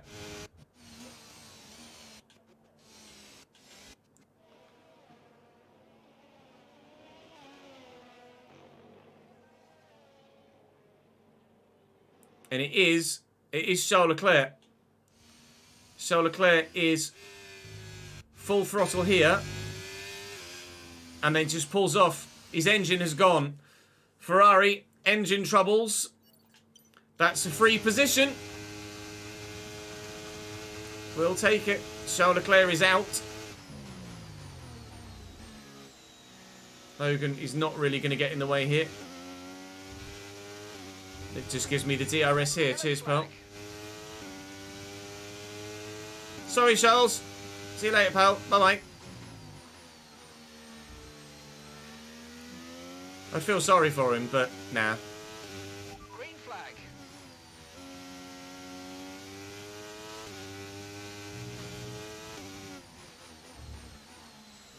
Charles Leclerc in a Ferrari, having reliability issues around Bahrain. Is it 2019 all over again?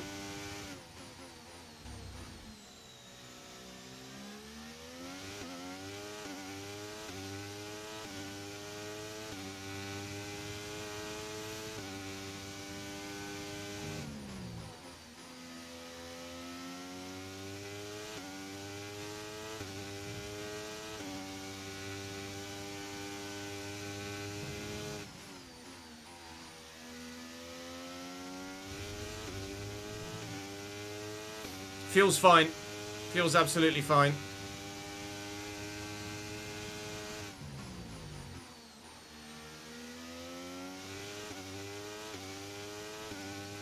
K-Mag pits. Gives me DRS in the process and moves out the way.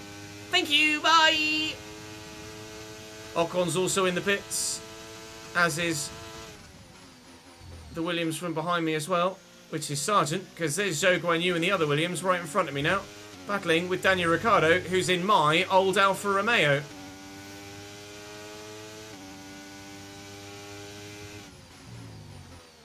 Hello, gentlemen. The car behind's just boxed for mediums. Car behind on the medium tyre now. Oh, you are slow through there, Mr. Zhou Guanyu. Going up the inside of you at the hairpin, thank you. DRS and Daniel Ricciardo as well. We'll try and do to Danny Rick what we did to Logan Sargent, if I can get a decent exit here.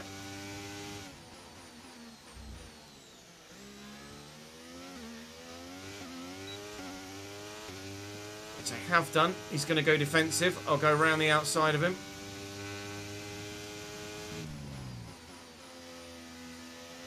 Got much fresher tyres. Much grippier tyres. Toodaloo tatty buys. We're in the points again. Now it's my teammate Lance Stroll that's in front of me. He may well be pitting this lap. What strategy is he on? There's a Ferrari, sorry, a Mercedes in the pits. Lewis Hamilton's boxing. One of the Red Bulls is boxing as well. One of the McLarens has boxed. In fact, maybe both the McLarens have boxed.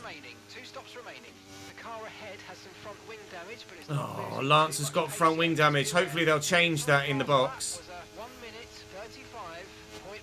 That's Lewis Hamilton. Hello, Lewis. We have undercut Lewis Hamilton. He will now have much fresher tyres than me.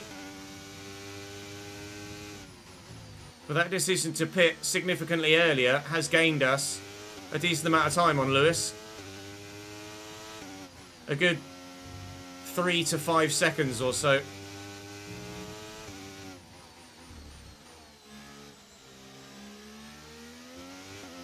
And now if he is going to be quicker than me, which he should be, in a equally as fast car on fresher, softer tyres, I'll hope to use some battery and hang on to the back of him. Charge is high. Let's use that overtake button a bit more. And extend my hard stint so that I can use softs at the end of the race rather than mediums. That's the plan. Back up to P6. And Sergio Perez is now in the pits. Carlos Sainz is yet to pit as well, I think.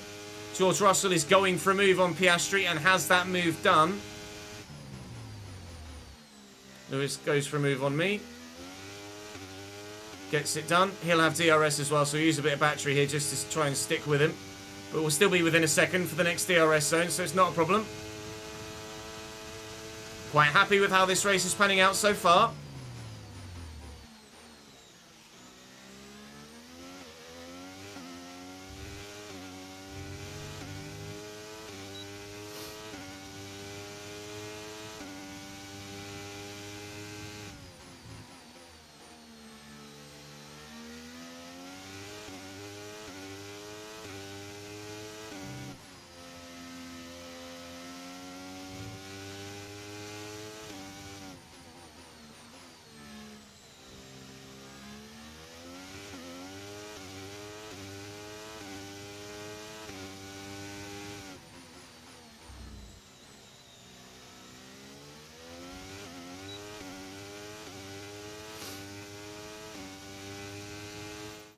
No, not 95% tyre at Silverstone again. I'm hoping to avoid that if we can.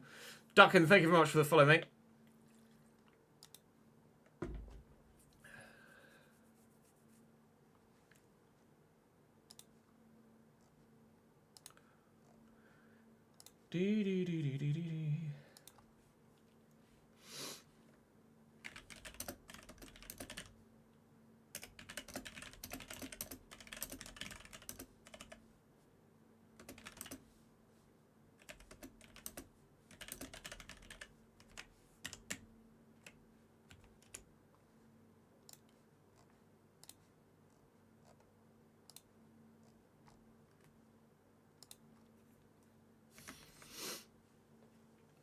No, we're good with fuel. We'll be good with fuel for the whole race.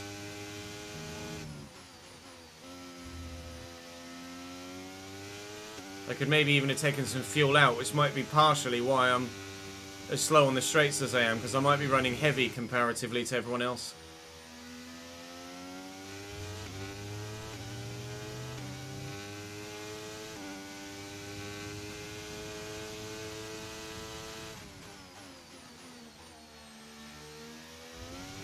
Oh, I wasn't paying enough attention there. I'm busy fiddling with my bloody headset.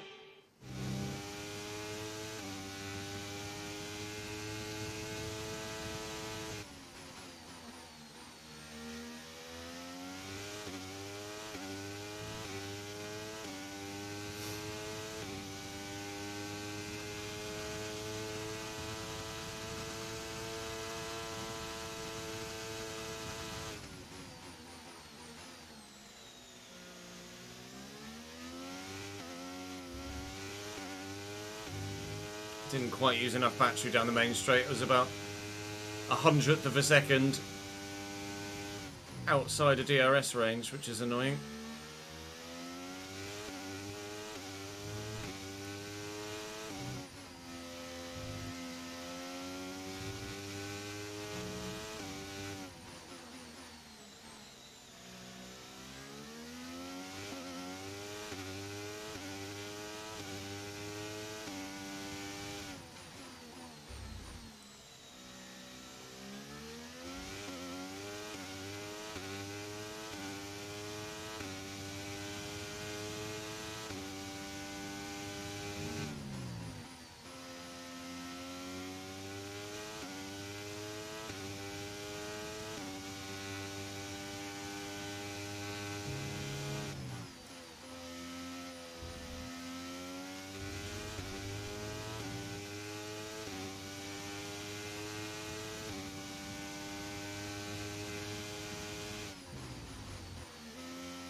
starting to catch the car in front, but we need to look after the tyres. We won't be making another pit stop.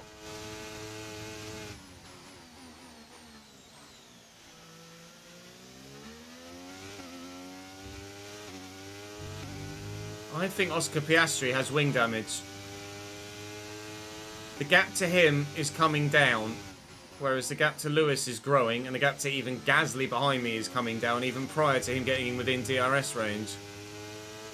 I think Oscar Piastri is carrying some front wing damage, because look, he's under 9 seconds now. McLaren is walking wounded right now. Who he got the damage from, I don't know. Whether it was his teammate or one of the Mercedes, but certainly he got damage off someone. I'm sure of it.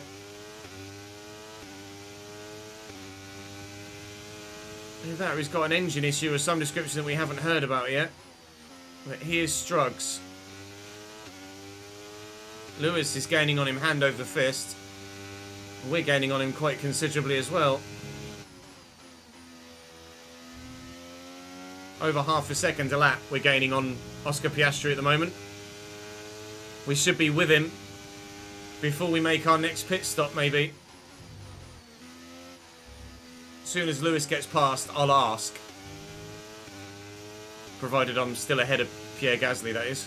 Which I might not be for long. And gap to the car in front is 3.5 seconds. He says? Okay, so we're leading our teammate by 21.3 seconds.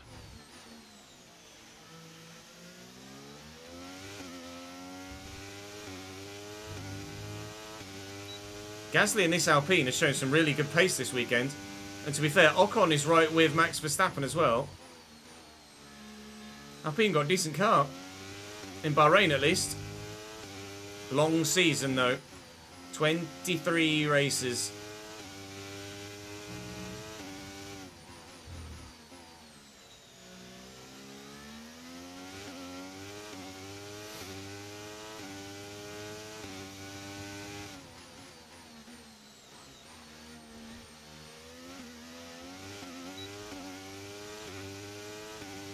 No, Reese. We dropped Saudi and Baku and added China and Portugal. I don't think he'd have got... He might have maybe gotten some floor damage from the spin. Or maybe some damage fighting his way back through Oscar Piastri.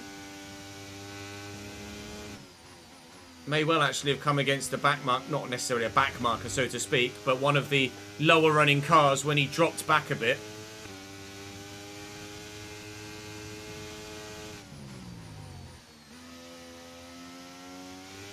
Lewis is now right with him. Right with him.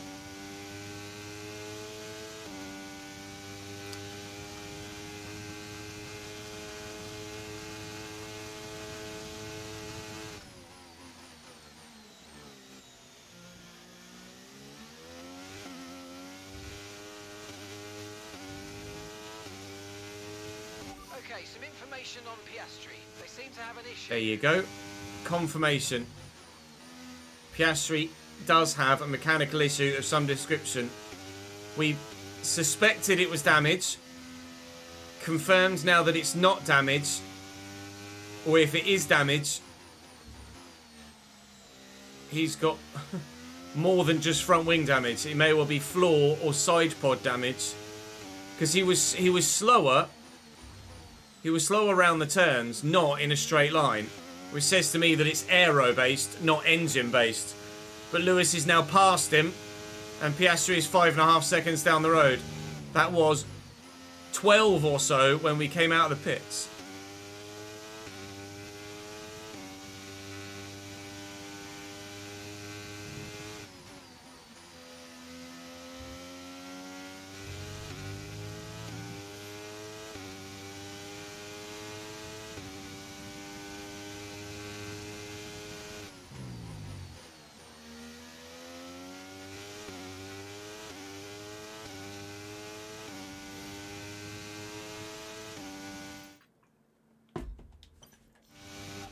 Gap ahead is 2.2 seconds.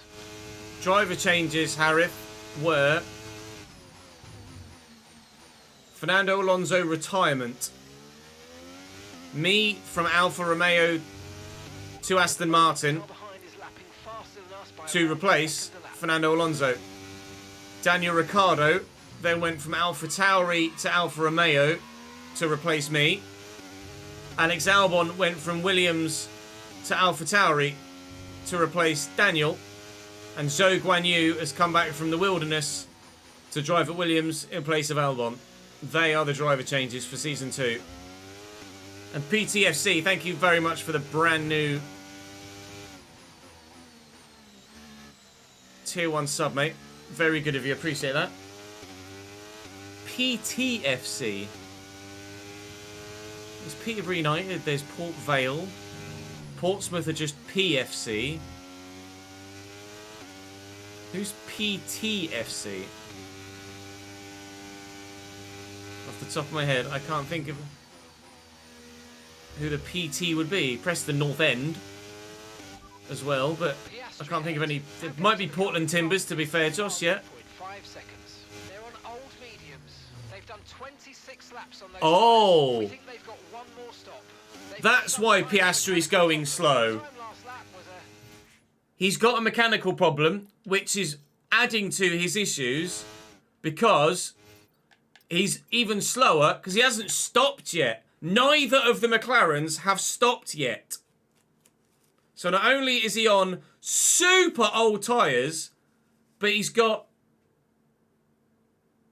a mechanical issue as well. Partick Thistle is a shout as well, Luke. PTFC, let us know. 1876, that'll give you an idea. Says to me that it's not going to be Portland Timbers if it's PTFC 1876.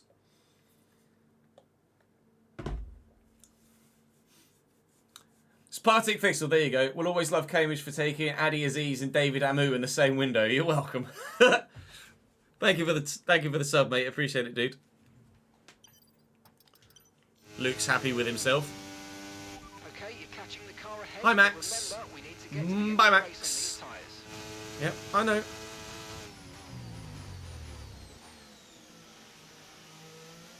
I'm not going to the end of the race on these tyres, though. Am I, Mark?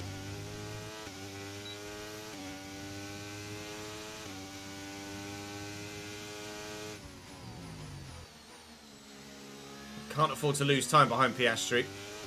At all.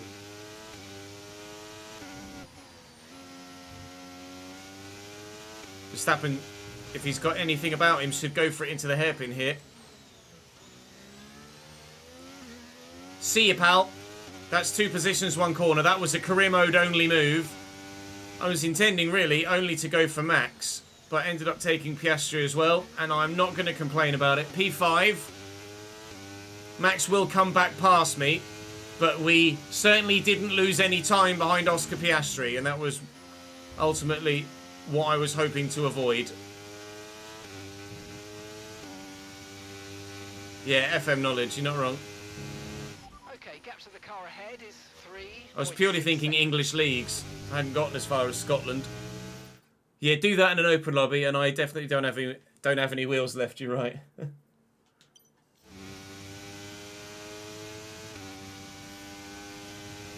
Lando Norris is in. Lando pits from his mediums.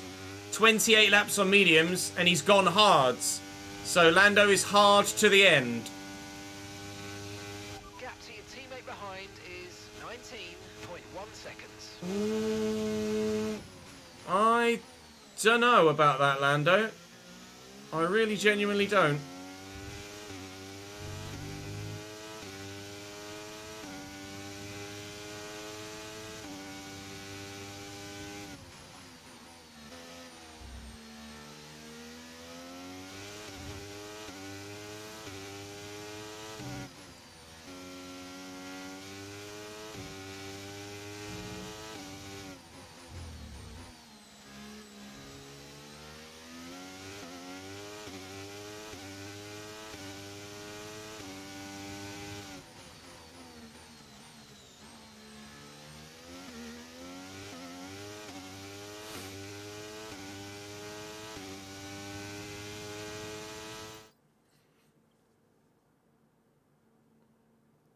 But you still overtook 2.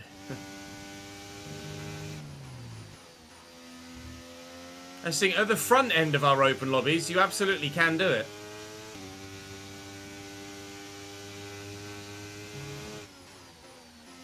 And in Creator Series, you could do it as well.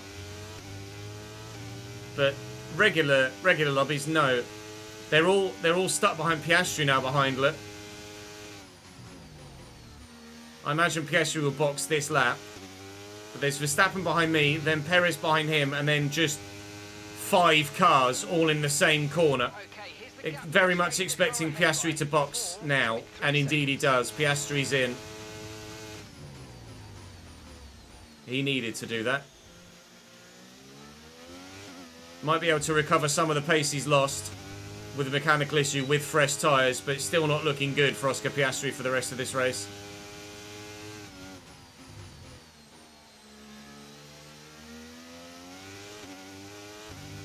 I'm thinking at the moment of going mediums on 38 and not using the soft tyre at all.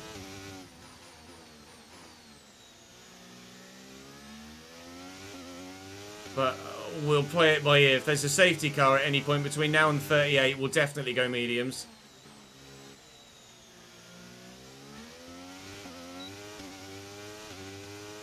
We'll wait and see how it goes.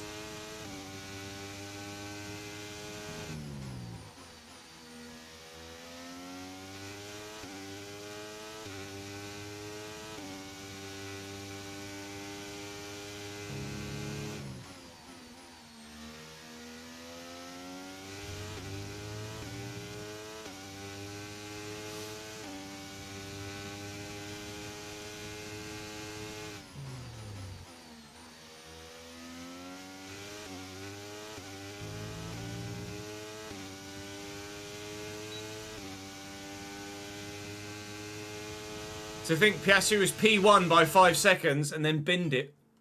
Threw his whole race away, then got a mechanical issue.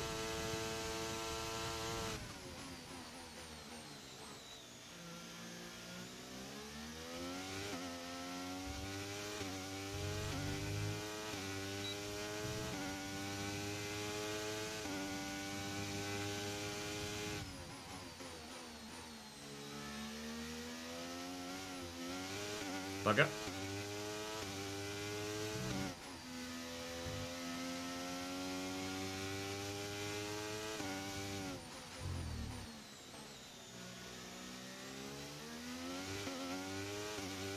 Just not got the traction out of there. There's a Haas retiring. Nico Hülkenberg, that was running P19 and dead last anyway, is retiring from the race. He's out. Rip. Sorry, pal. Either that, or the fact he's still continuing says to me he might have a puncture, actually. He's still going. Has he got a puncture? Yes. Yes, he has. Rear left puncture for Nico Hülkenberg. Was already running dead last, and now will be even deader. Is that a thing? I mean, apparently, just because you've got a puncture doesn't mean you can't drive, but the car might be very hard to handle at the moment with that puncture.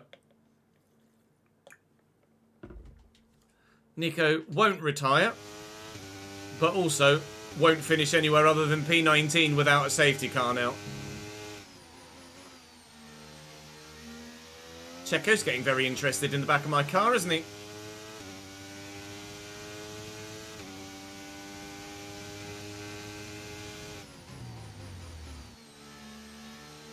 So interested, he's left it behind. I'll have the DRS though. Thank you! The pace is strong, but be aware these tyres Toodaloo. go the distance. No, these tyres are not going the distance. I'm boxing again.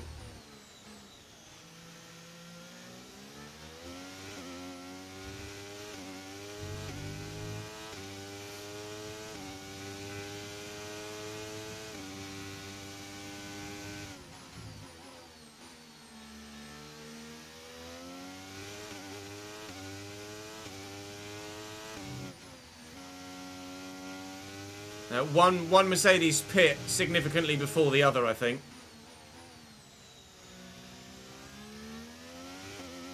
I might explain the discrepancy at the minute. Although Gasly is right with said car now. If it's Hamilton, then yeah, it's Russell. He's just on worn tyres. Russell pit earlier and went soft. I'd be intrigued to know how long he goes on those softs, because that might help us make a decision about our final tyre set. He pit 17, so they've done 1. 1 is 18. So 2 is 19, so take 17 off the number. So he's done 21, 14 laps on those softs. I think I'm going to have to go mediums, aren't I, at the end? Because these hards are now nearly 25% on lap 32. I think the softs is just a bad idea at the minute.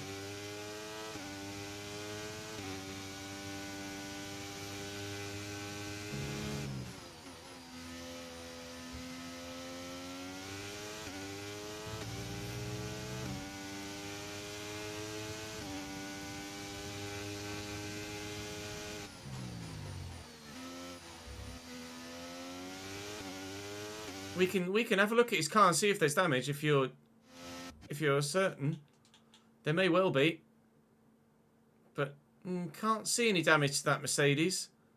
Actually, the front, is there a bit missing at the front? No, I can't tell if that's just a cutout. I think it's just a cutout. The front wing, just inside of the front right. I think there is some damage there. Look, yeah, there is a little bit of damage to the very front wing of George Russell's car. Teeny bit, just on the front right corner of that end plate and of the actual main plane of the wing as well. So that would be why George is slow, as well as having significantly worn soft tyres. I'm probably going to go mediums on lap 38, I think. And we'll medium, hard, medium. Okay, focus. We need to stay on form. Just don't think the softs will last.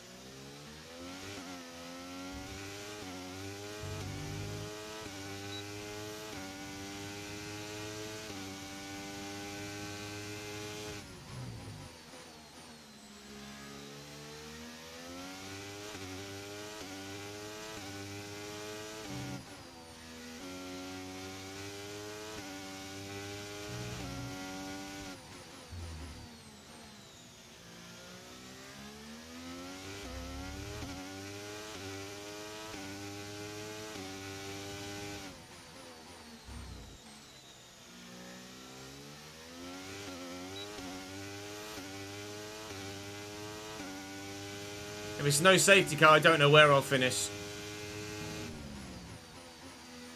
5th, maybe? 4th or 5th? I don't think we get a podium from here, although with Russell falling backwards and Gasly now running P2, but do we still need to factor in the McLarens? Lando's 2.5 seconds behind me, and I have a pit stop left to make. He doesn't. Yeah, we might be 6th or 7th yet still. Although if there's a safety car... at present, Jordan, no more streams until Saturday after today. Yes, that's correct. I may go live Thursday briefly. But there's real life stuff to be done. Reasons of which you are now aware of. Whereas previously you weren't.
Okay, keep an eye on that gap ahead, please.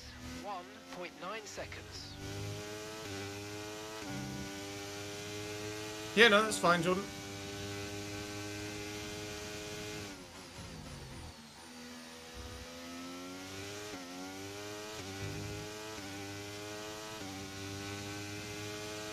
Here comes Lando.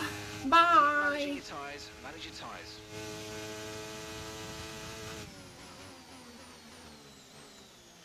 It's safe to presume at the moment that we will definitely be going mediums at the end, not softs. We're now well past the 27% mark. Oh, sorry, now well past the 25% mark at 27%, and still have 3 more laps to get to that pit stop window. I could try and extend this stint and run the softs, but I just don't think they last. Not with any pace whatsoever. Mediums have got to be the play.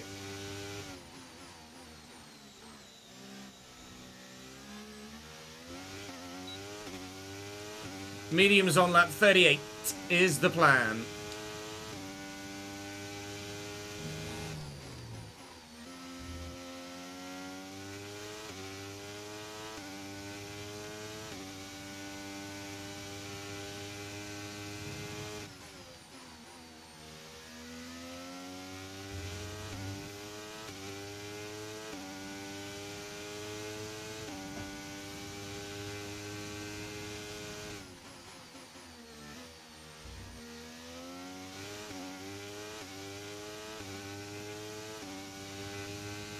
Russell in the pits off those soft tyres. I imagine he's going mediums because he's already run a set of hards, and indeed he is. So he's going to try and take his mediums from lap 36 to the end. I'm going to try and take my mediums to from lap 39 to the end. Because we're going to pit 38 and we'll come out on 39. So I will have a 3-lap tyre advantage on George. But he's going to have a significant pace advantage on me. So at the moment, if I was a betting man, I'd say we are set for a P6 or 7 finish here. Which at a track that has us this much slower than the AI, knowing that at other tracks we will be much more competitive, I'm quite happy with it sat at 105 at the minute. We'll see what it's like in the next one, which I think will be Australia actually, now that we've taken Saudi Arabia out. It will be Australia next, and then China. We'll see how we do.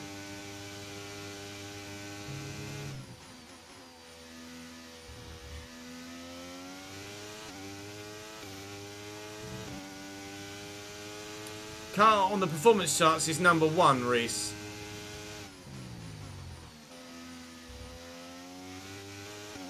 But I'm not really sure why. Because the chassis is not amazing. The aero's barely upgraded at all. The power plant is barely upgraded at all. So I don't really know why the Aston Martin's number 1 on the index.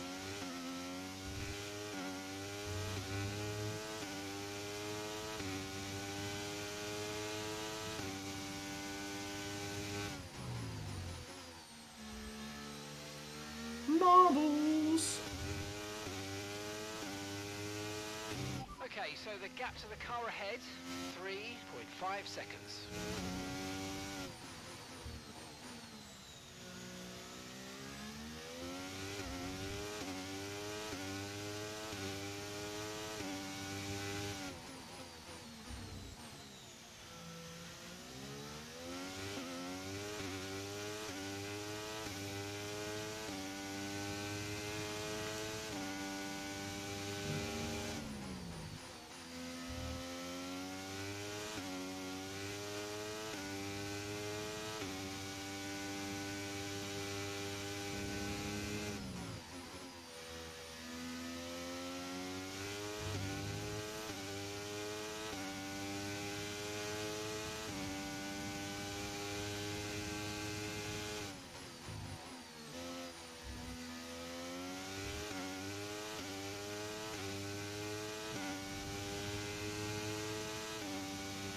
Bottas will come out 13th when we pit. Where's my teammate? Okay, so we're leading our teammate by 39.6 seconds. They're on fresh mediums. They're currently 17th place. Your last lap time was a 1 minute 53.3.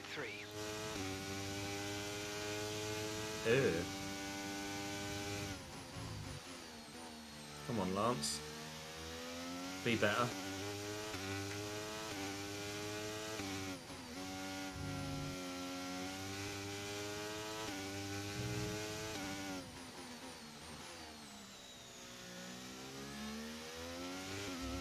Right, well, we're going to box this lap for mediums. Let's have you in at the end of this lap, please.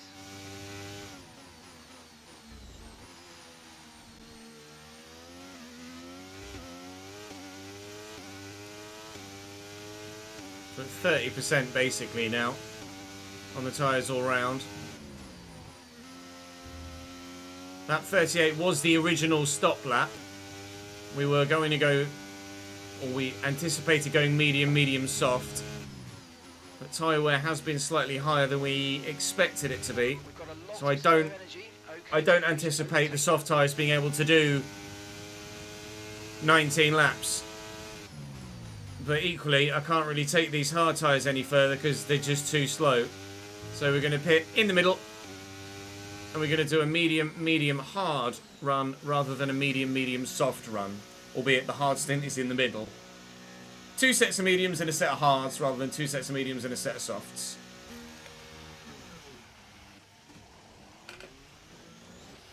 Okay, go. Lovely 2.2 second stop is great though. We might come out just behind the Alfa Romeo. Look after these tyres now. We want to finish the race on this compound. Just ahead of the Alfa Romeo. Hello, Danny Rick.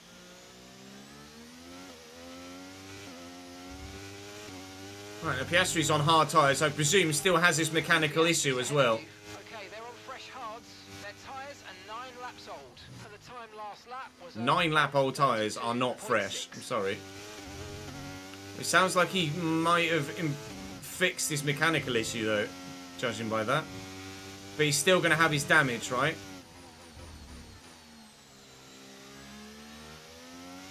Unless he changed his front wing. Did he change his front wing? Let's have a look. No, so presumably Piastri still has his front wing. Oh no, he didn't have front wing damage, did he? He just had really worn tyres. He had really worn tyres and a mechanical issue, which supposedly, because he didn't mention it just now, supposedly is now fixed. Gap to the car in front is 1.5 seconds. Okay, they're on old hard tyres. Their tyres are 9 Okay, so they did just say he's on fresh hard tyres, and now he's on old hard tyres on the same lap. But no, that mechanical issue for Piastri is fixed. So now we're having to lean on purely just a fresher tyre alone to try and close in on that McLaren now.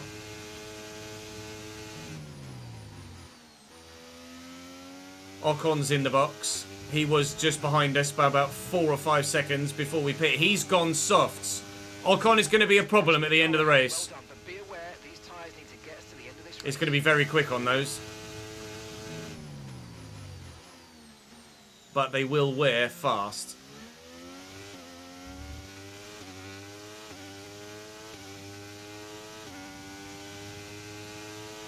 Zhou Guanyu in the Williams does the fastest lap of the race.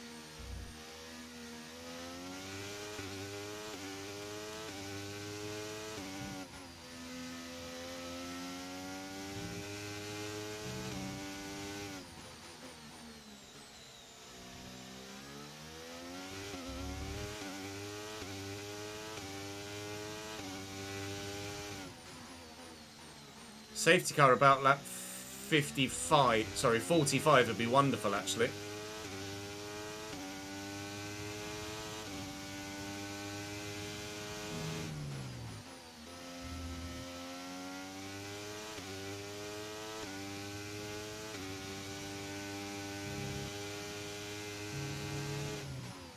Might see Carlos Sainz in this lap as well. Wait and see.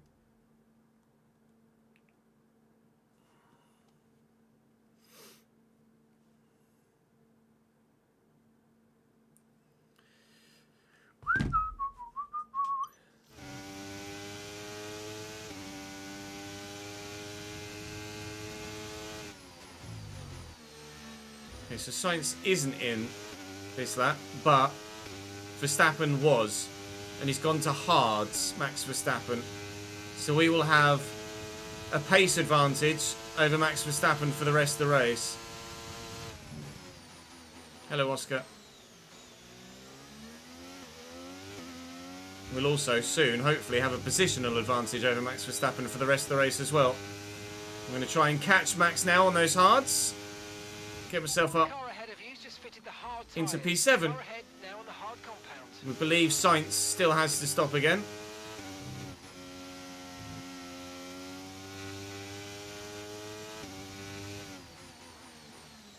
Annoyingly, Max is going to get DRS off the back of Hulkenberg here, which is going to mean that he's not really that vulnerable. But actually, that might help us, because that might keep him slightly further away from us, so we can just get him comfortably down the pit straight next time. No, Max doesn't get DRS off the back of the pass. Who better stay out of the way for me too. Thank you, Nico. Otherwise, I'd have been very annoyed. There you go. Gasly in the pits. Mercedes in the pits as well. That'll be Lewis. And Sergio Perez too. What they go to will determine how many positions we may or may not make between now and the end of the race. Sergio Perez onto a hard set. Now Gasly's the one I'm really intrigued about. That's the fastest lap of the race. We've passed Perez. And Gasly is also out on a hard set of tyres. So we are trying then, if our tyres last, with pace, to finish P5 ahead of Pierre Gasly. That would be my aim right now.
Oh, you bastard. I was hoping to dip under him there. I tactically tried to stay behind him through the detection point.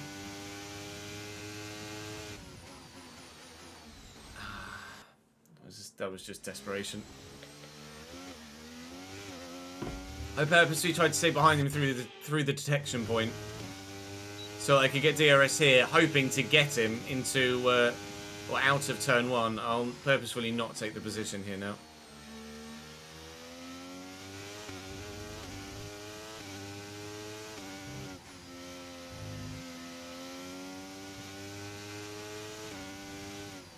It is a naughty flashback, but it's the only one I've made all race, so allow me.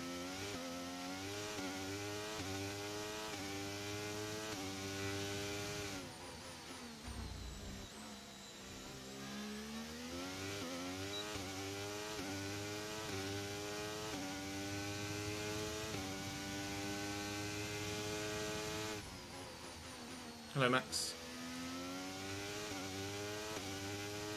I'd say bye, but it's not going to be bye, is it? It'll be straight back by me, I think. With the DRS zone. I don't know if I'm going to be able to catch Gasly at the moment.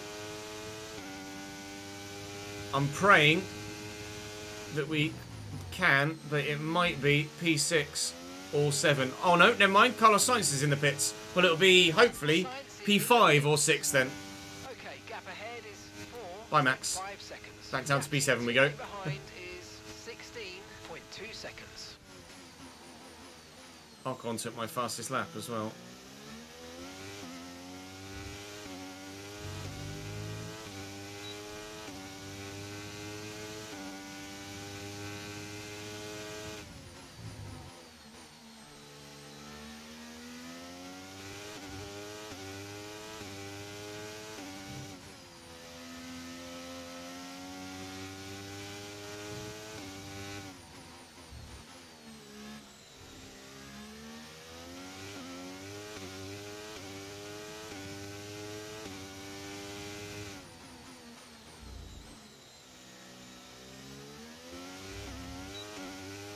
This might be us for the rest of the race now, behind Max Verstappen.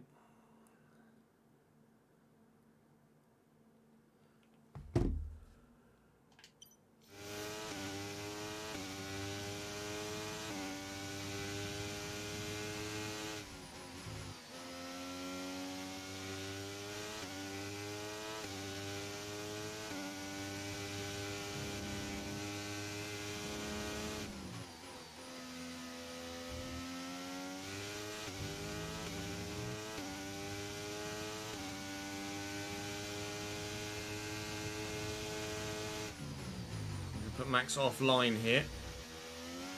We'll have DRS and battery. And we'll take P5 away from Max Verstappen again. All of this battling with Max, though, is Good job. Nice just open. making Pierre Gasly get further and further away from us at the moment. And he's still there. He won't give it up, Max Verstappen. He has done now. Now, can I extend a gap big enough to mean that I'm safe from Max and try and just concentrate on closing on Pierre? Our gap to the car in front is 4.4 seconds. There's a yellow flag. It's a Haas going slowly again. Which one, we're not sure.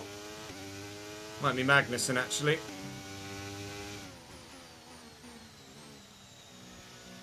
It is Nico, unfortunately for him. Sorry, Nico, you're out.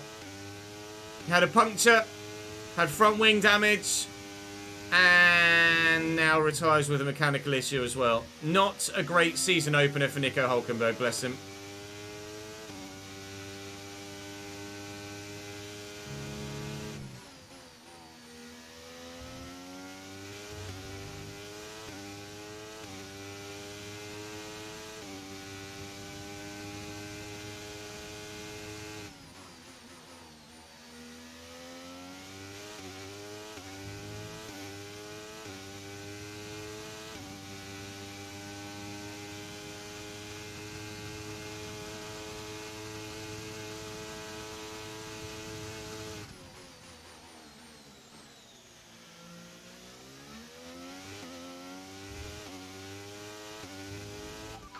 Caution. No, I am surprised Ocon hasn't Someone's come off been early. very, very Yellow quick on his flag ahead. softs.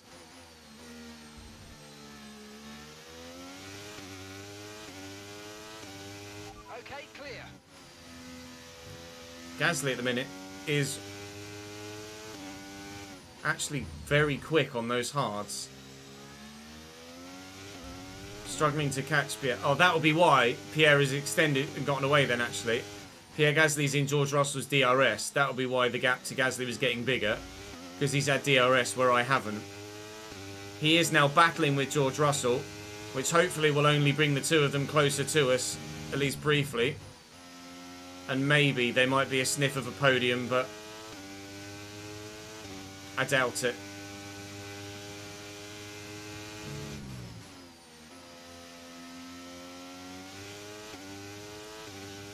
Wait and see. They are going to fight hard, though, for the rest of the race. Probably. At least for a couple of laps, anyway. Just like me and Max, who's probably going to come and try and get me now. Just as Russell goes for it on Gasly, Verstappen goes for it on me. Although Russell didn't get it done, evidently. Verstappen did. Well, they're still fighting in front.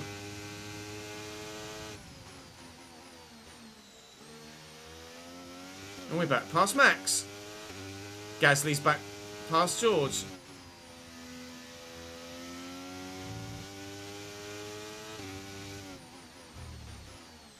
Fuel is absolutely fine.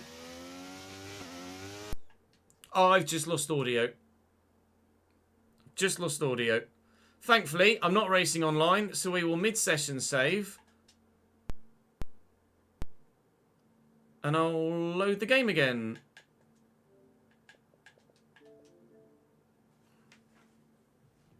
Thank you for the follow, Trucker.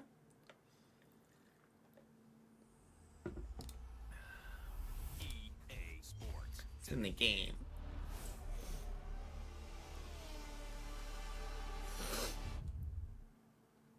Then isn't it? I forgot about that. Rip.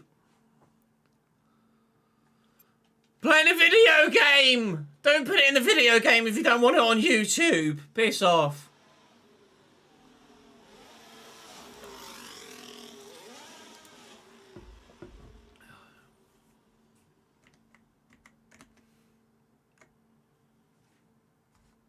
Leave me alone.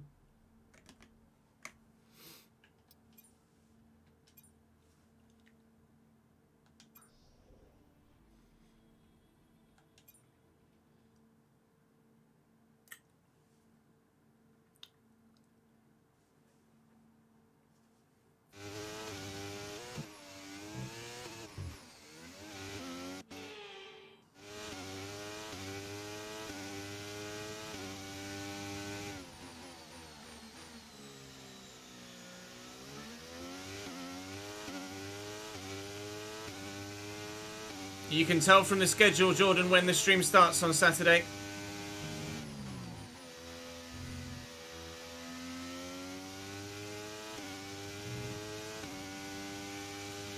Always encourage people to look at the schedule rather than ask in chat. None that I'm aware of, ads, no. But it was the bit that got claimed with the La Liga graphics before was the lineups. Not like scoreboard or anything, any little pop-ups. It was the, you know, where the players line up and then they come up and they... That's what used to get claimed.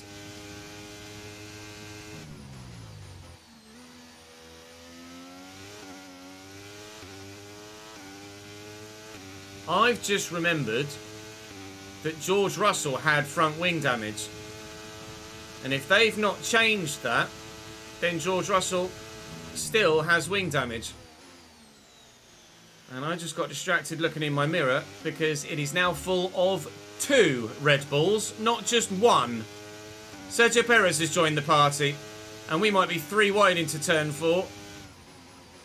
Oh, I got sandwiched horribly there, trying desperately not to get any damage. And Checo's just taken 2 places around the outside. Oh, that was pure panic. That was absolute panic.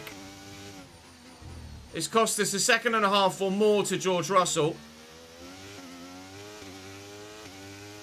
And Esteban Ocon's coming on his soft tyres now as well.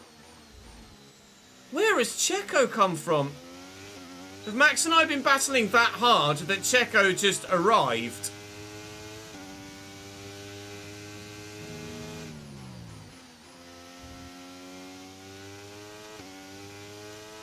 I've already got a thumbnail made for episode 1, Jamie.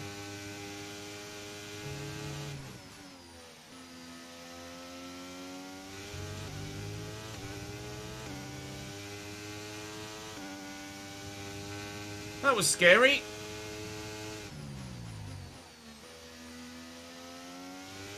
We are still closing on George Russell again, though. So as soon as Gasly gets him out of DRS range,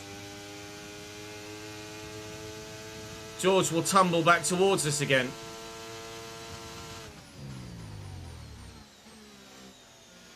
Now I'm fighting a different Red Bull.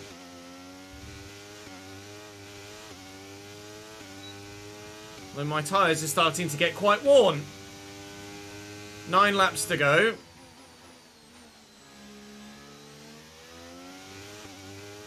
Gasly looking good for a podium here. It's going to be Lando from Lewis from Pierre. And then who's in P4? I don't know. George, Sergio, Chris, Max, or Esteban.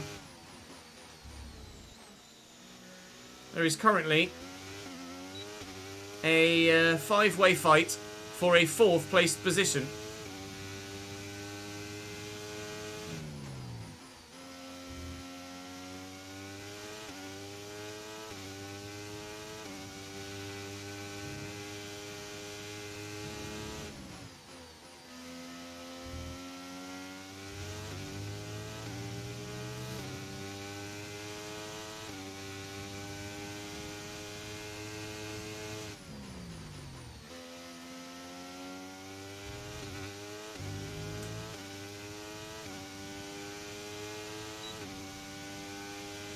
Pace is strong, but be aware these tyres need to go the distance.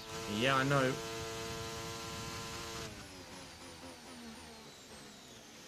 George is slow.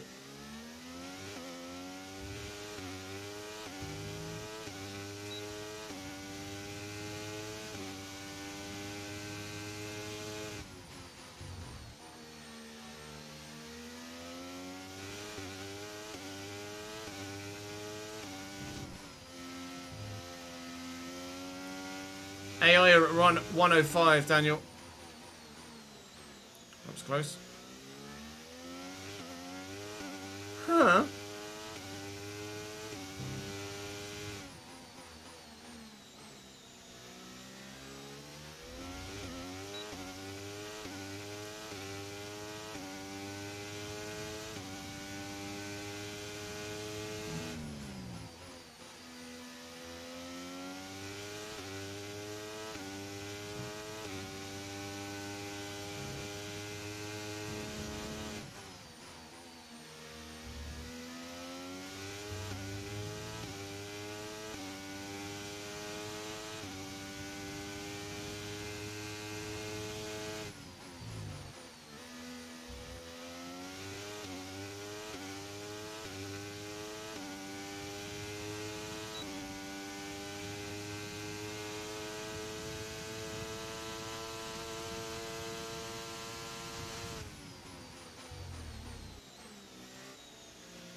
Seven laps to go, and I'm concentrating really hard right now.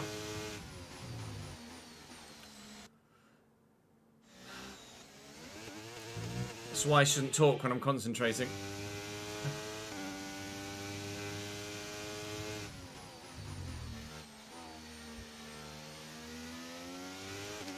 The moment I broke concentration was the moment I made a mistake.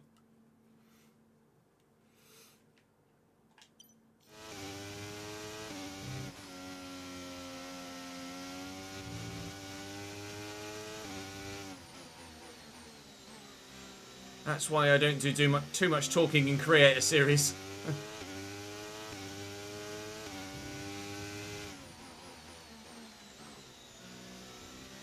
Too much commentating in Creator Series, put it that way.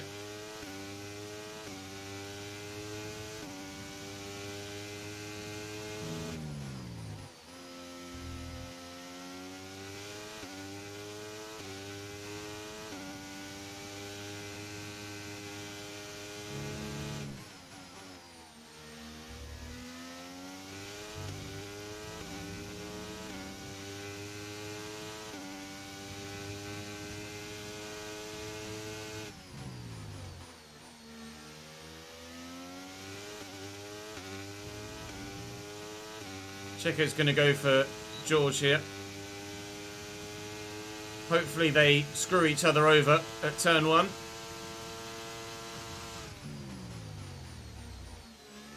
Which they have done. George has gone very slowly. He's going to go slower yet still.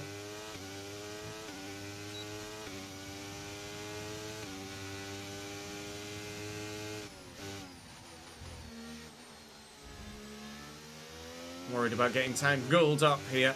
Concentrate, fuckface.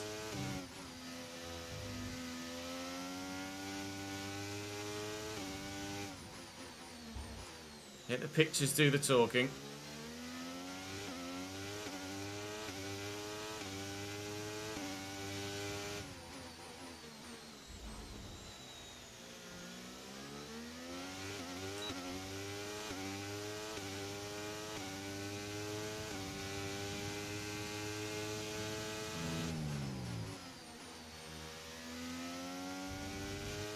That's Perez.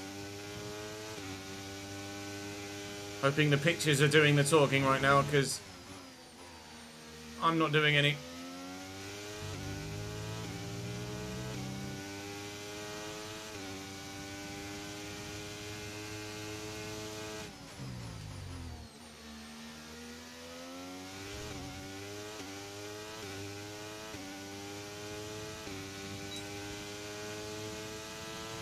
Okay, the car behind is dropping back. We're seeing a gap starting to form.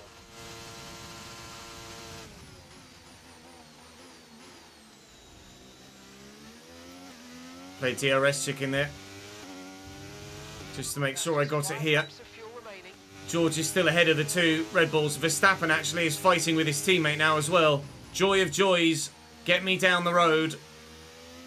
Pierre Gasly's secured himself a podium here. We might be able to secure ourselves a P4. I can just knuckle down and disappear. Initially, I was very concerned with the amount of cars that were right next to each other there. Now, actually, the fact that there were so many cars right next to each other there is going to be our saving grace. We will finish this race P4.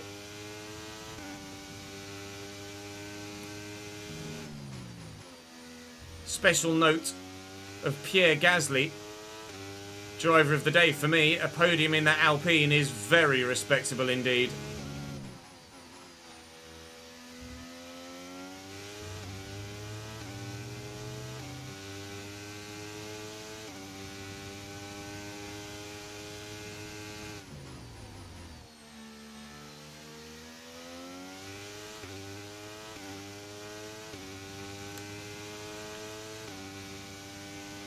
Gap to the car in front is 7.0 seconds. Some information on Magnussen for you. Right, they've got a serious car issue. It looks like they're retiring. Haas have had a day to forget, haven't they? Both cars retiring before the end of the race now. And I've just noticed Lewis Hamilton is right with Lando Norris. Lando did have the race win in the bag. But remember, Lando did a one-stop. Lewis has done two, has much fresher tyres, and Lewis Hamilton is currently favourite for this Grand Prix victory, despite being in P2 with 3 laps to go. George is still somehow hanging on in P5 as well.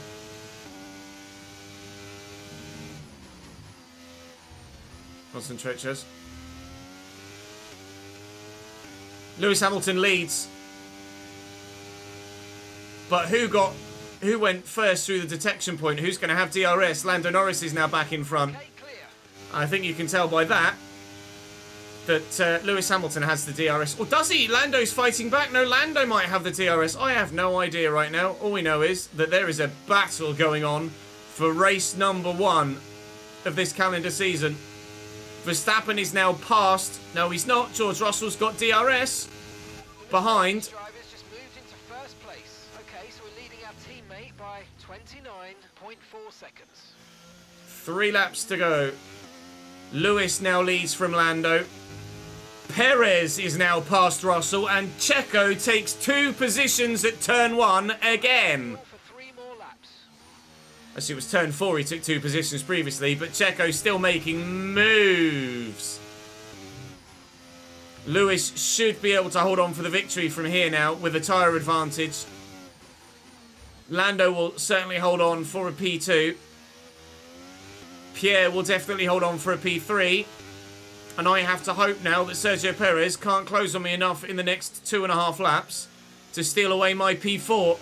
Try and save battery between now and the end of the race and hang on for a 4th place finish after a 3rd place start.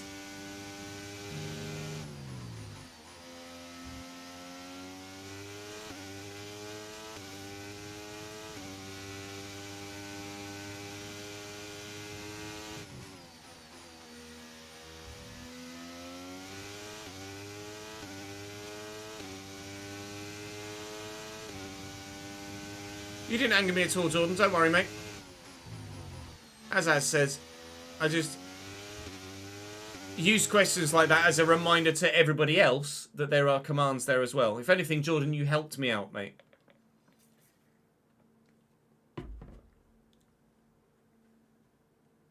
You gave me the opportunity to remind everybody else that they can check the schedule as well.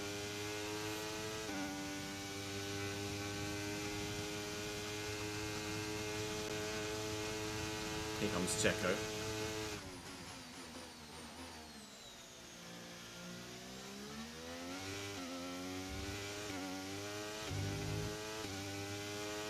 I'm at 25% wear. He's going for it, Checo. I'm on the marbles. I've oversteered. Checo is through. He's forced himself into P4.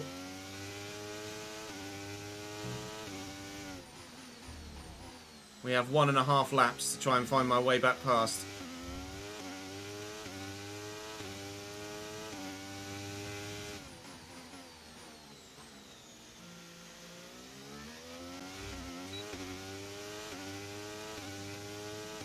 Trying to build my battery at the same time. Maybe there next lap. But I need to be able to stay with him.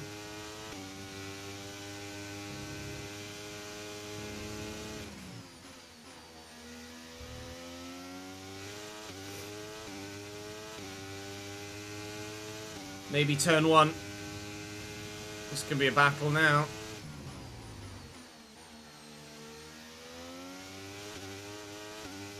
A little bit squirrely on power. Okay, we've only got one. Might have to be turn 4. Okay, final lap. Let's go. Final lap.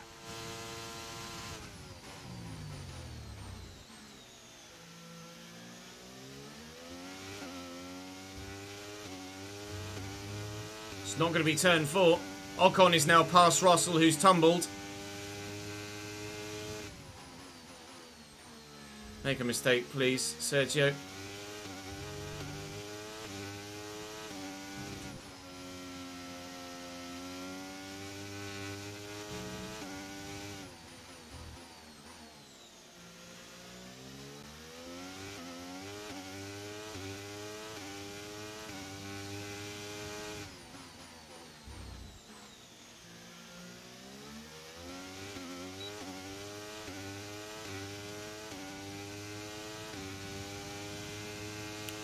It's not going to work. Red Bull's just got too much through in a straight line, I think. Oh, mate. A P5 start. Sorry, a P3 start for a P5 finish. As Lewis Hamilton wins the race from Lando Norris. Congratulations to Mercedes for getting a victory on opening day. You can see Checo's used all of his battery. He's flashing now. I wasn't the only one saving my battery for the end of this race. Sergio Perez was doing the same. Congratulations, Red Bull. On a P4 and 6, we get a P5 on Aston Martin debut. We'll see you in Parc Fermé. Which is still a good result. It's still a good result. We'll be happy enough with that. I get driver of the day as well, so that's an added bonus. Even though I went from P3 to P5 and went backwards, I still got driver of the day. So that tells you everything about the performance and battle that we put in that Grand Prix. Piastri threw it away, ended up finishing 13th. That one stop cost Lando the win, and Piastri binning it cost him the win, and then the strategy meant that he got no points either. That was a decent debut, a tough debut, but certainly an enjoyable one. Now, we've got quite a gap to the next Grand Prix because we did not have Jeddah on the calendar anymore because we're going Austria-China rather than Jeddah, Saudi Arabia, Austria. And then from China, we're going to Miami, or from Austria, we're going to China and then Miami rather than Australia to Baku to Miami. So there is going to be a bit of a gap here to gain some resource points and hopefully upgrade some bits on the car as well. Marketing activities have gone up. just completed. I'm going to go for Charles as my rival because Ferrari are the slowest of any of the other cars around us. Charles, unfortunately, obviously retiring from that last Grand Prix. But we'll take that as my rivalry. Ta very much. Handled it well. Thanks. It's a decent start. And like I say, I think moving forward, we will be more competitive on 105 than we were in that Grand Prix. The end plates pass as well, which is good. We've got loads of resource points that I can now spend, that I would like to spend here on DRS and also on ERS. Having a fully upgraded ERS is very important. So, comparatively for each department, our engine is the second best. Our durability is the fourth best. Our chassis is supposedly the best. And our aero is supposedly the best as well. So it is the engine that is our downfall at the moment. That Mercedes power unit. As we saw, we were lacking in straight line speed in Bahrain, but that was down to setup as well.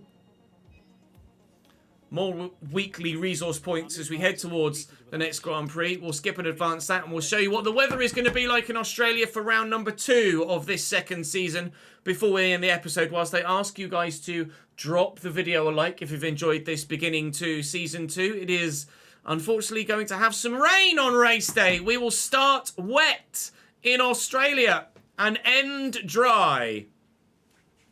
Bugger. Not to worry. Not to worry, morale is high in all departments, which should hopefully mean that we progress and get all of our parts pass first time round.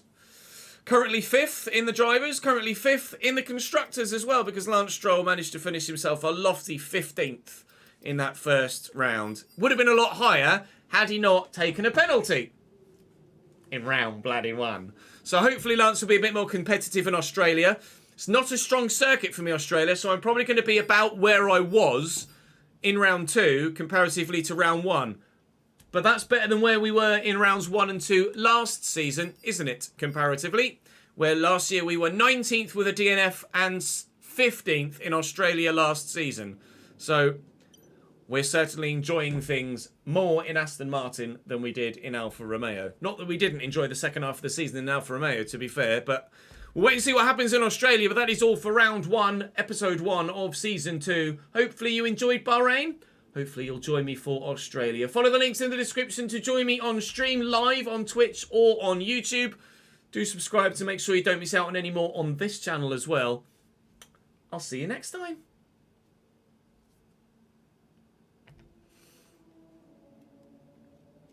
We have stopped recording.